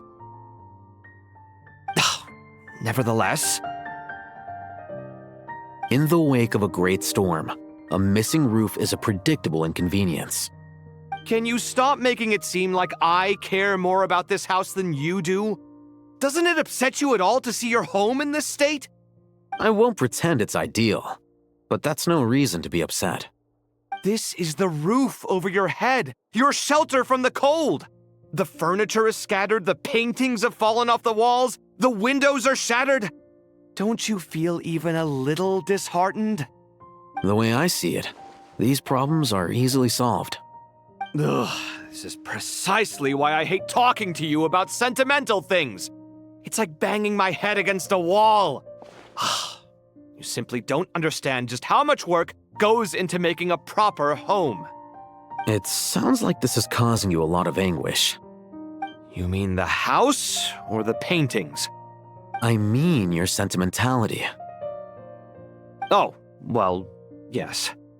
But I'd rather not dwell on such things right now. Generally speaking, when anguish becomes the norm, people usually make an attempt to improve their situation. But there are so many people and things in life that are difficult to change. It's not like you can force them. Besides, anguish can be a source of inspiration, and I'm not sure I could break my reliance on it. I'm glad you're able to make yourself think like that. What kind of a response is that? I was stating a profound truth about the very nature of art. Suffering is the cradle of all creation. Even you can't deny that. And I wasn't trying to. I'm just happy for you. Pure and simple. Can't you tell? Happy about what? Happy that you can always find an answer that backs up your views. You... More often than not, life is a process of running into problems and then searching for answers. Yours more than most.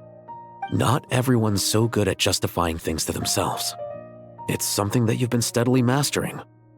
Huh. What about you, then? What skills have you been mastering lately? Pass me that box. Huh? Okay. You may consider this my progress on the path to mastery. What? Wait a second. Isn't that box mine? Hey, it is! It must have fallen off that shelf. I'll hate them. Those are my paints and inks. Would you like me to put it in your bedroom for you? Huh? I mean, sure, if you don't mind. What kind of progress is this? Does he think he can bribe me? Not that giving me back my own things is much of a bribe. These books on the floor, they're a complete mess. And this one, didn't he say it was an out-of-print collectible? It's completely covered in dust, and some of its pages have even fallen out. Ugh, guess I should help him repair it. This one too. And this one.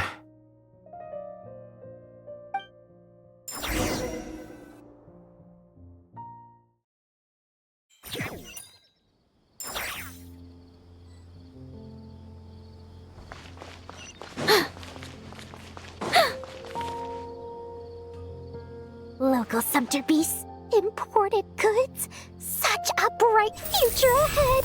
I can picture the Mora just rolling in.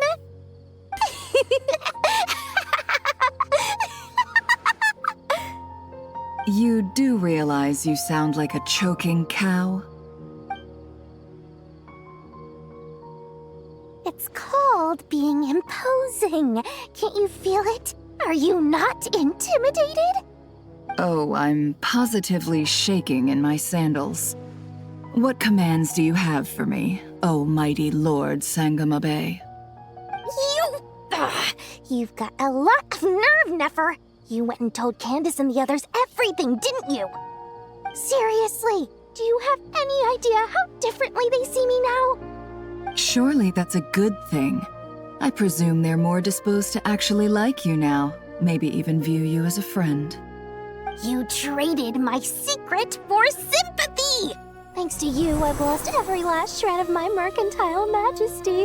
How am I supposed to make anyone think I'm a big, scary investor now? The dark days of Lord Sangama Bay are behind you. Why not take this chance to make a few honest friends? Speaking of friends, since when did the notorious Lady Nefer gain such an admiration for holier-than-thou types? A moon chanter here, an angel there? Who'd have thought it? A coming together of fates, nothing more. No need to throw around accusations of Admiration? Forget it. You're right about one thing at least. Making friends is never a bad thing for a merchant. So, I really took a loss this time.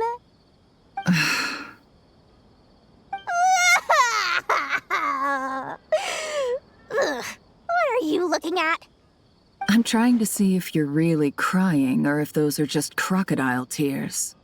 A little birdie told me that when Lord Sangamabe makes money, the tears flow from the center of her eyes. But when she loses it, they flow from the corners. Which is it this time? Ugh, you are so annoying. I'm not talking to you anymore. Nefer, thank goodness you're here. I've been looking everywhere for you. Huh? Well. If it isn't the House of Dana's very own librarian.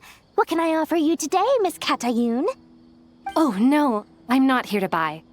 I'm here to bring Lady Nefer a book, and a fascinating one at that. We agreed to meet at the entrance to the mausoleum of King Deshret. One more thing, I bought this copy with my own money. It's not borrowed. Reasoning knows not time of day, but suspense always follows a blizzard. That's quite the mouthful. Huh? Isn't that the one that... It was all the rage for a while. People throughout the city were clamoring to get their hands on a copy. The names inside were all circled. Everyone thought it was a riddle. Don't bring up that book in my presence. I don't even want to hear its name. That thing was nothing but a scam. Surprisingly enough, I've actually heard of this book, though it doesn't seem of much consequence. So, what truth lies behind it? You're from the Vahumana and you're asking me what the truth is? I'd say the actual truth was about the least important part of the whole episode. I brought you this book because it probably has the most interesting backstory of any in the House of Dana's collection, at least in recent years. As for its quality, well, you can judge that for yourself. Don't tell me it's actually any good. You may not know this, Lord Sangamabe, but Lady Nefer has a fondness for books with... how should I put this? Mixed reviews? No eye for good literature, huh? Perhaps she feels that bad books hide interesting secrets? But I shouldn't put words in her mouth. It's probably fair to say she prefers the conversations that books can spark over the substance of the books themselves.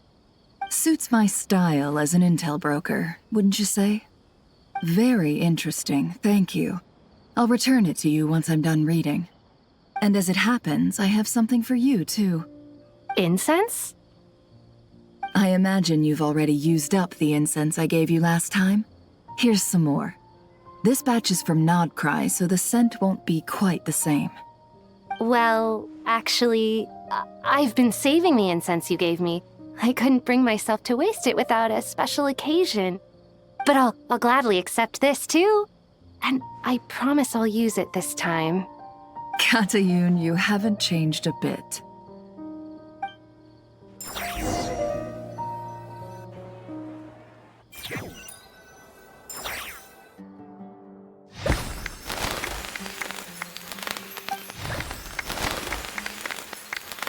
Congratulations, Kale. Well done, Kale. After studying for so long, you've finally become a full-fledged ranger. Sure hasn't been easy for you, huh? This really is fantastic news. All grown up.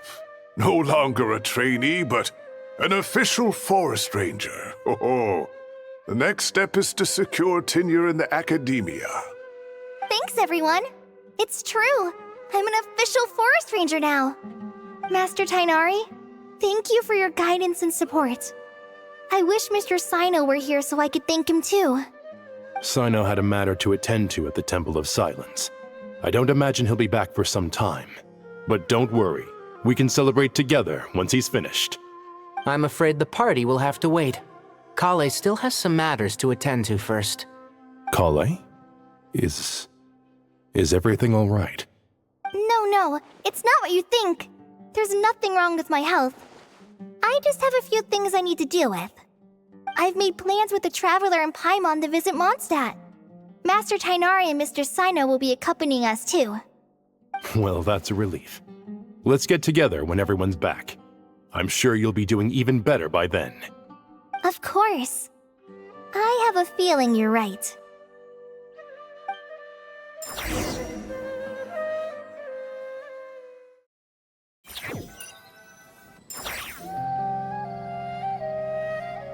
Phew! After all that catching up on sleep and food, Paimon's feeling full of vim and vigor again. For someone who spends so much time resting, your recovery routine is surprisingly simple. Hey! Paimon's been working her butt off too, you know. She flew all over the city helping everyone out. Don't worry. I saw how hard you worked. Alright, we all know you're the most hardworking person in Teyvat. As long as you're rested and full, that's what really matters. Paimon's been looking around the place, and it seems like the city's already on the mend. But Paimon's been wondering how Nahida's doing. We should check in on her.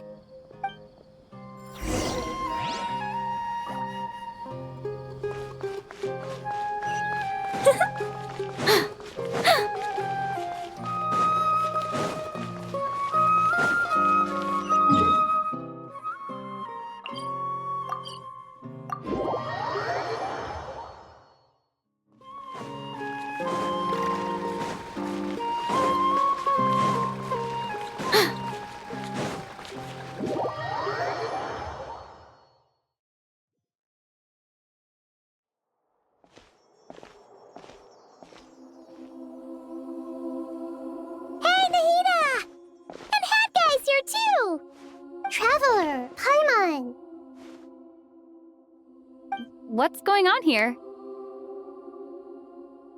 Nothing much. Nahida was just expressing concern for my physical and mental well-being. Oh, the Traveler told Paimon all about that. We've both been very worried about you. You make it sound like I'm on the brink of some kind of breakdown. Truth is, I'm doing much better than you might imagine.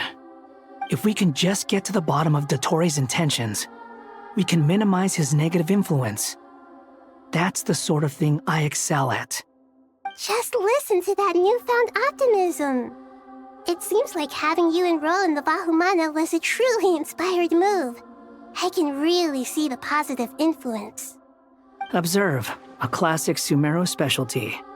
Chalking everything up to education and learning. To be honest, even I can sense the change in you. Everything Dottori said to you was a way to manipulate your mind. Fortunately, you're no longer under his sway. Can someone as old as me really continue to grow? If it helps, just think of yourself as a late bloomer. It's all a matter of phrasing, and it comes down to what standards you measure yourself by. For a puppet, developing at such an age is perfectly normal. But if you choose to call yourself a late bloomer, it sounds more like you consider yourself human. However you see yourself, well done. All right, I see what you mean. Anyway, what's your next step? What else can I do but complete my current courses? Everything else can wait. Anyway, that's enough chit-chat. There are still things in the city I need to help out with. I'll be heading there now.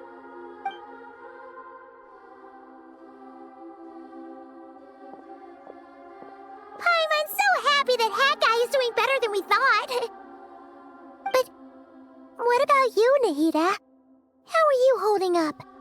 The pyronosis burned down the corrupted Irminsul. The flames blazed for 7 days and 7 nights before they finally subsided. All that was left were the parts underground. Now, Aru shoulders the responsibilities that once belonged to Irminsul. The situation was contained before it got out of hand, so Teyvat's most vital information has largely been preserved. Irminsul has a strong influence over you, doesn't it? How will you cope now that it's gone? There is no need to worry. Thanks to Nicole's extraordinary talents, my connection to Irminsul has been severed and transposed onto Aru. Angels can do things like that? They can. Such abilities are precisely what makes them so powerful. The goddess of flowers, Nabu Malikata, once claimed that she too could perform feats beyond the reach of mere mortals. In my eyes, much of what she went on to achieve reached such transcendent levels. Her and Nicole really are both fascinating and magnificent. So, does that mean your situation is stable now? Correct. Just imagine that Aru has become the new Irminsul, and the essence of my existence has been bound to it. The wisdom of Sumeru has ultimately converged into a single, unified entity. Should we ascribe this all to fate, or is it merely fortune? Whatever it is, the important thing is that you're okay, Nahida. Dendro Archon, Lesser Lord Kusanali. Oh, thank goodness you're here. Greetings, Traveler in Paimon. Sir Nevis, do you have something urgent to say? Yes, there's something I need to report. We've received a message from Snezhnaya.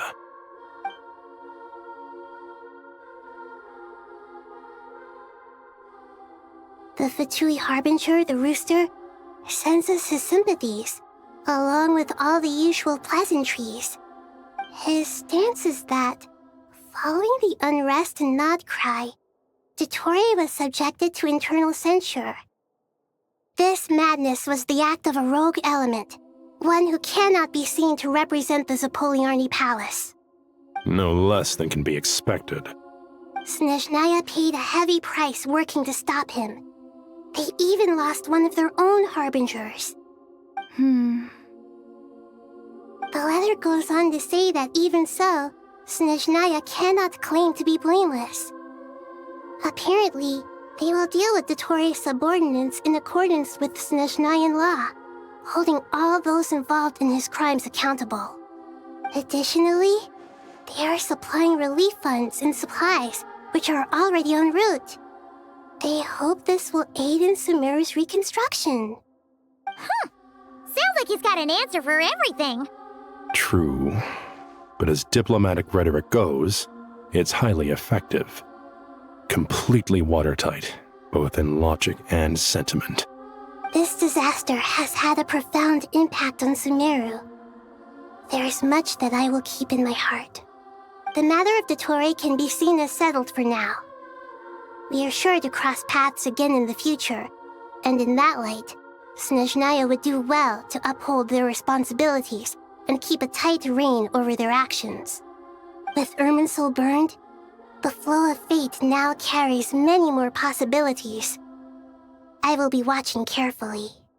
Perhaps we can move on to a less serious matter? Dendro Archon, will you eat with us once this matter is dealt with? Everyone wishes to celebrate together. Your presence would be most welcome. Of course! Junior Zod, Sino, and Hypatia all told me the same thing.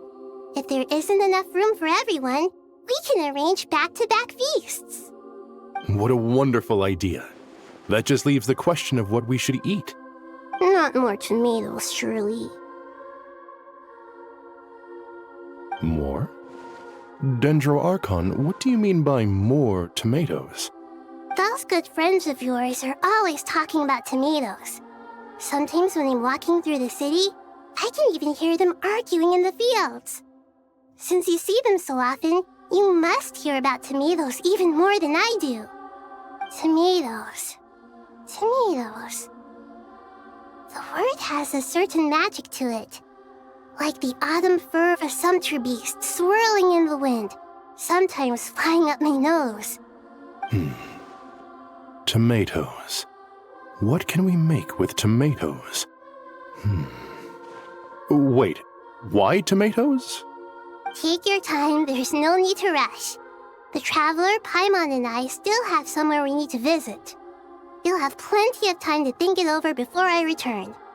Does this mean you're going to Natlan? Meet them there in person. It will require a long journey. I know. But this is necessary. I must go myself. Traveler, Paimon, we'll set off as soon as you're ready. Is that all right? Sure. we'll be ready whenever you are. You'll hear no objections from Paimon. We should grab some snacks along the way, though. It'll be just like going on a long holiday. Wonderful. I'm looking forward to this so much.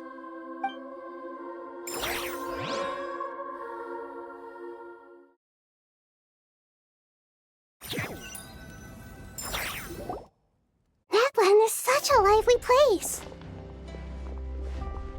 It's super cheerful and positive, too. I can see that. There are people outside exercising at all hours. Such a healthy way of life. You came. Welcome, welcome. You must be hungry from your journey. Would you like something to eat? Oh, thanks, but no thanks. We've been eating the whole way here. We had a mushroom platter, sap's meat stew, butter braised chicken, hot asara pudding. Paimon's positively stuffed. All right. No need for all that detail. I'm starting to get hungry myself.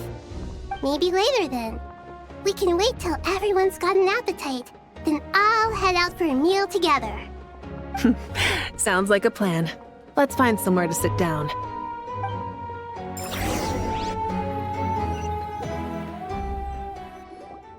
I should tell you, I already have some sense of why you've come. Why's that, Malika? To say thank you. Your senses are spot on. But on top of that, we also feel guilty. Because the pyronosis has vanished? I sensed its loss. Despite scouring through the remnants of Irminsul, we couldn't find any sign of the pyronosis. Not even any trace of it burning to ash. That's certainly unusual. Still, the potential fallout from Irminsul's loss is significant, to say the least. Perhaps the pyronosis's disappearance is simply a knock-on effect of the impact it's had on a certain strand of fate. There's no need to feel guilty. We were clear that this time, there was to be no returning, only giving. Pure and simple. Thank you really is a fascinating phrase. We use it to express gratitude for the smallest of things. Yet, when faced with a kindness too immense to describe, we use exactly the same words. It's not that we lack other means of expression. It's that when we truly need to express our feelings, the simplest and purest words are always the most powerful. You're right. In Natlan, we prefer simple expressions too. Companionship, friendship, support. They might not sound fancy, but the sentiment behind them is sincere. That's wonderful to hear. Sincere feelings are often a vehicle for the deepest wisdom of all. Irminsul's destruction doesn't seem to have done you much harm. I'm glad to see you're doing well.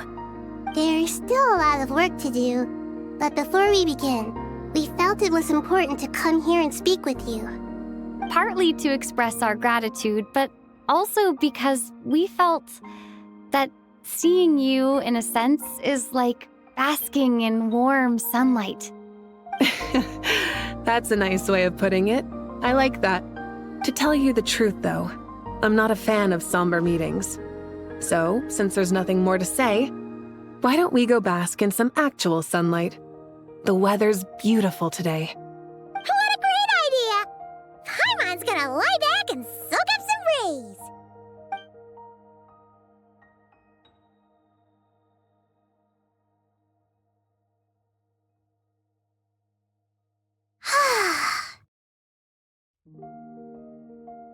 In that case, I think I'll lie down for a bit too before we head to our next stop. And where might that be?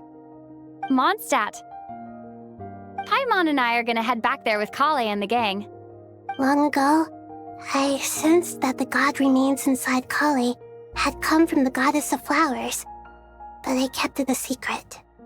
Those remains weren't hurting Kale, not as she is now. They simply exist. Besides, I could sense a deep yearning within her. A yearning for an ordinary life. a yearning to hold on to the hard-won happiness she now enjoys.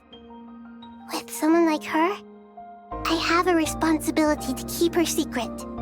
She should be ready to face the truth by now. Whenever people meet, there is always the potential to create warmth and kindness. Every child grows up, but even as adults, they are still children in the eyes of certain people. Oh, just like how Paimon sometimes sees Nahida as a little kid. Is that so? Well, anyone who's friends with a kid is probably a kid themselves. Of course! And there's nothing wrong with that. When we get back, we'll actually be hanging out with another of our friends who happens to be a kid. Or more like looking after, in her case. Anyway, we'll always be there to watch out for our friends. Dear Sucrose, when you receive this letter, I'll probably be as busy as always. But busy with wonderful things. That's because I'm no longer a trainee. I'm now an official forest ranger. Impressive, right? Sino said that official rangers sound much tougher than trainees. Though he did say it was already pretty tough to start out with.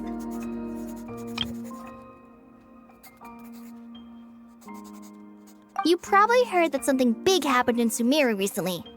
Don't worry, it's all been taken care of. We're heading to Mondstadt soon, so if you're free, maybe we could meet up? Plus, it's not just me, a few of us are going. Hey, do you still remember that time we all got together? You know, when we all went to the Windbloom Festival? It'll be just like that.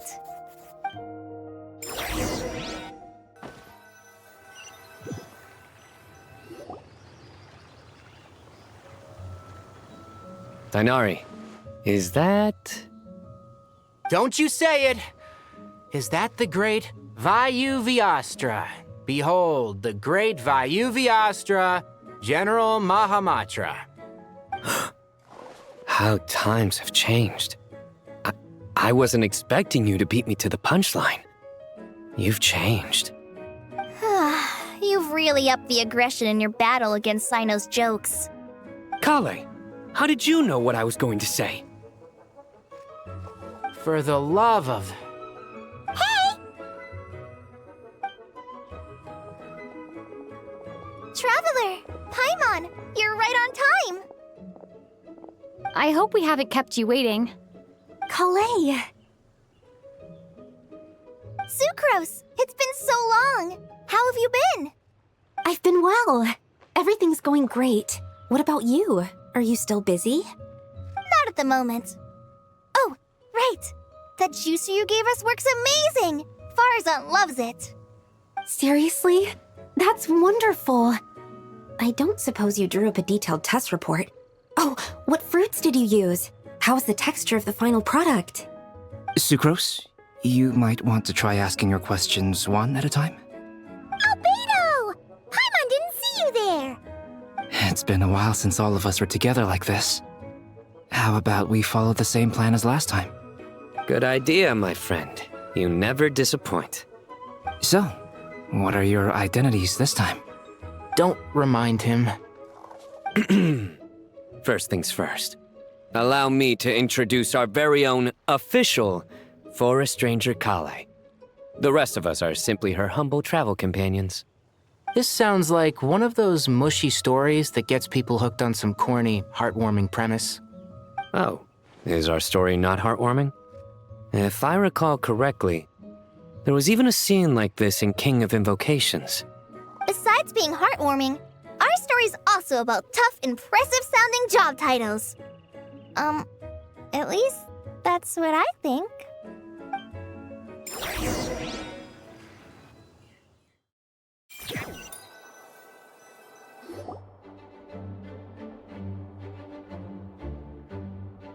Oh, you're here already? I'm still giving Dodeko a little trim. I won't be a moment. A trim? Does Dodeko need haircuts too? Of course. It's important to know how to take loving care of the apples of your eye. All of these trivial matters get left to me. It's because I'm an angel, and angels are, in a way, the guardians of all Teyvat. Oh, right! Wow, that's Definitely an impressive sounding job title. What are you writing? I'm just brainstorming some cool sounding lines. Oh, write them on these card backs. Of course.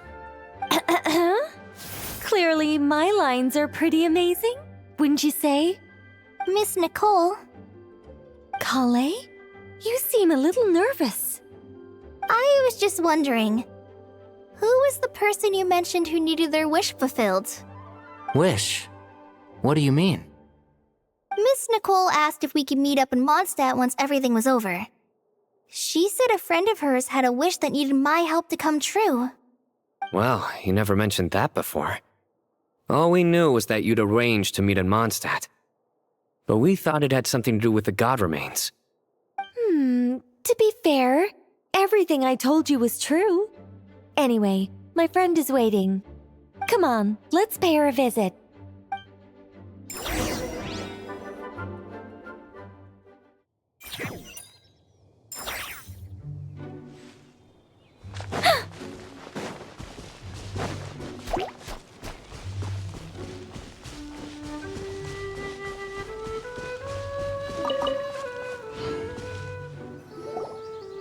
Huh? You're... Surprised? I bet you weren't expecting to meet a woman like me beneath this beautiful tree in a faraway land. An oasis will spring from the place where a djinn resides. That saying falls somewhat flat here in Mondstadt, given that everywhere is already so lush and green. Lilupar, what are you doing here? I made friends with Miss Nicole. I asked her to bring me here and then invite Kale to come. The prologue to this story is that I have a wish. It has stirred within my heart for centuries, millennia even. Originally, it was merely Al-Akhmar's lie, but now it has become reality. Could this be... related to the goddess of flowers? My dear young lady, my mistress left her final trace in this world upon you. I can't tell you how glad I am to see you here. And now I have seen you, and peered into your heart. You have experienced hardships and suffered setbacks. The torment an ordinary person might expect to face has befallen you threefold. This is the source of your resilience. But, beneath all this, I have witnessed the seeds of desire. You yearn to return to the simple life you once knew, do you not? I do. I want to throw away everything that isn't mine. But how do you decide what is yours? The scars that others carve into your flesh? The kindness and love they inscribe? Are these things not yours as well? They are. This is something I've talked about with Miss Nicole. Miss Nicole said I should learn how to adjust my standards. I just want to live as an ordinary human. Anything beyond that isn't mine. Don't you want anything from the remains of the goddess of flowers? She gave me a revelation once. I think that's already more than enough. In the past, you would not have possessed such a rich heart. Your brief life has taught you to hold on to everything good, to home in on kindness. How fascinating. You're nothing like Nabu Malikata, and you're certainly not her. Of course not. I'm not some great and powerful being, Miss Lilopar. Yet I am a djinn. We exist because of the Lord of Flowers. We revere and love her. My wish is to see her one last time, to give everything for her. Kale, can you do this for me? But her remains won't be easy to remove. Are you sure this is what you want? That's beside the point. First, I need to know. Are you willing to do something for the soul of this lonely, wandering woman? I'm willing. But look, you know nothing about me. Even if you have heard the stories about me, all you would know is that I was rightly punished for the many evil deeds I committed. Ah, so you do know. Your lips are quivering, your eyes trembling, and still you're willing to do something for me. Life has been cruel to you, and yet you've learned to be kind. My dear young lady, to repay your kindness, I too must play my part. Are you sure about this, Lilupar? I yearn to see my mistress. For this moment, the world can burn to ashes, the universe be engulfed in flame. I care about nothing else. And you, Kale, I can give you a gift. You'll become just another ordinary human. But Miss Lilopar, what will happen to you? My wish will be fulfilled, and I can die happy. Why would you wish for that? A long, unending life might seem desirable for one who has never possessed it, yet it brings torment to one who has. My remains are scattered across the yellow sands, but my soul can find no peace. Since you've promised to grant my wish, give me that release. Allow the dying to die, and let the dead rest in peace. You have my thanks. Kale, there's no pressure on you. What she said, it's all true. A wish is a genuine desire, after all. It's as if you want to use the last of your life to give me a better future. Nothing so selfless.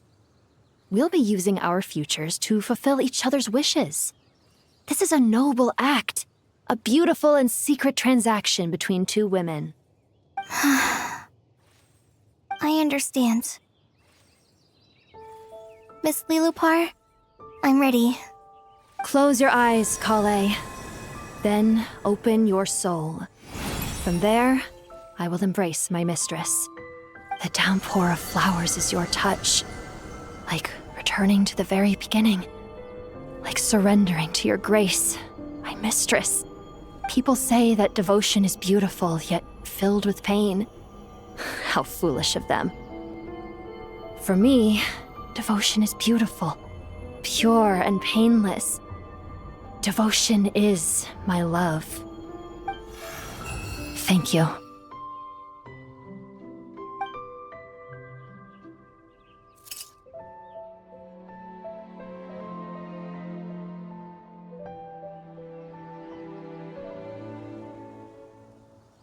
Lilopar!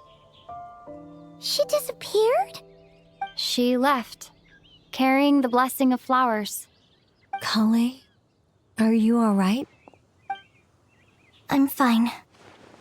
Now that the remains are gone, I don't actually feel any different at all.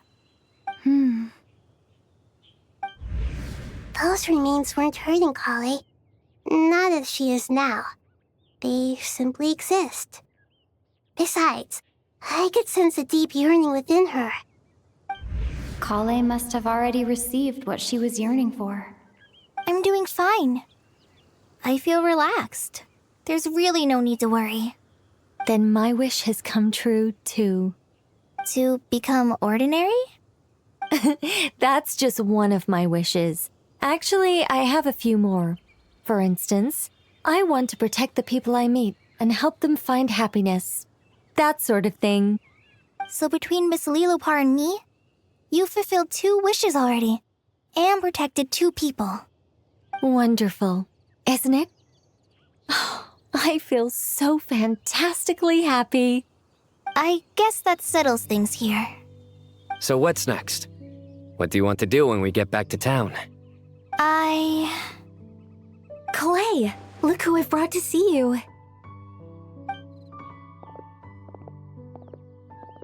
Hey, Kale! I heard you guys were holding some kind of secret event. How come you started without me? Huh? Oh no, it's nothing like that. We were just saying goodbye to an old friend. Really? Who? Me. The old me. So that's what this is all about. Did you come all the way to Mondstadt for that? Because we knew the old you so we could witness the change? Exactly. The old me is gone. I puffed her into the air, and she became a fluffy pink cloud, floating into the sky, before disappearing forever. Do you think, maybe up in the sky, she has friends waiting for her with test tubes, flasks, and bows? Oh, when you put it like that, it doesn't sound so bad after all. What do you think, Miss Nicole? I think maybe that's right. At least, if it were up to me, I'd consider that a happy ending. Dear Sucrose, even though my childhood ended long ago, these past few days have really felt like growing up again. I've become stronger, and I feel like I can finally accomplish things by myself. Surely someone as mysterious as you will find a friend like this fascinating? Always growing, always thriving like a plant. I came to say goodbye to my old self. I know that after this, she'll be gone. Thinking about it makes me feel a little lonely. I know the weakness that kept me company will one day leave me too. But somewhere in my heart, I feel a great sense of joy. It feels like I've always wanted to take this step, to walk towards the new me.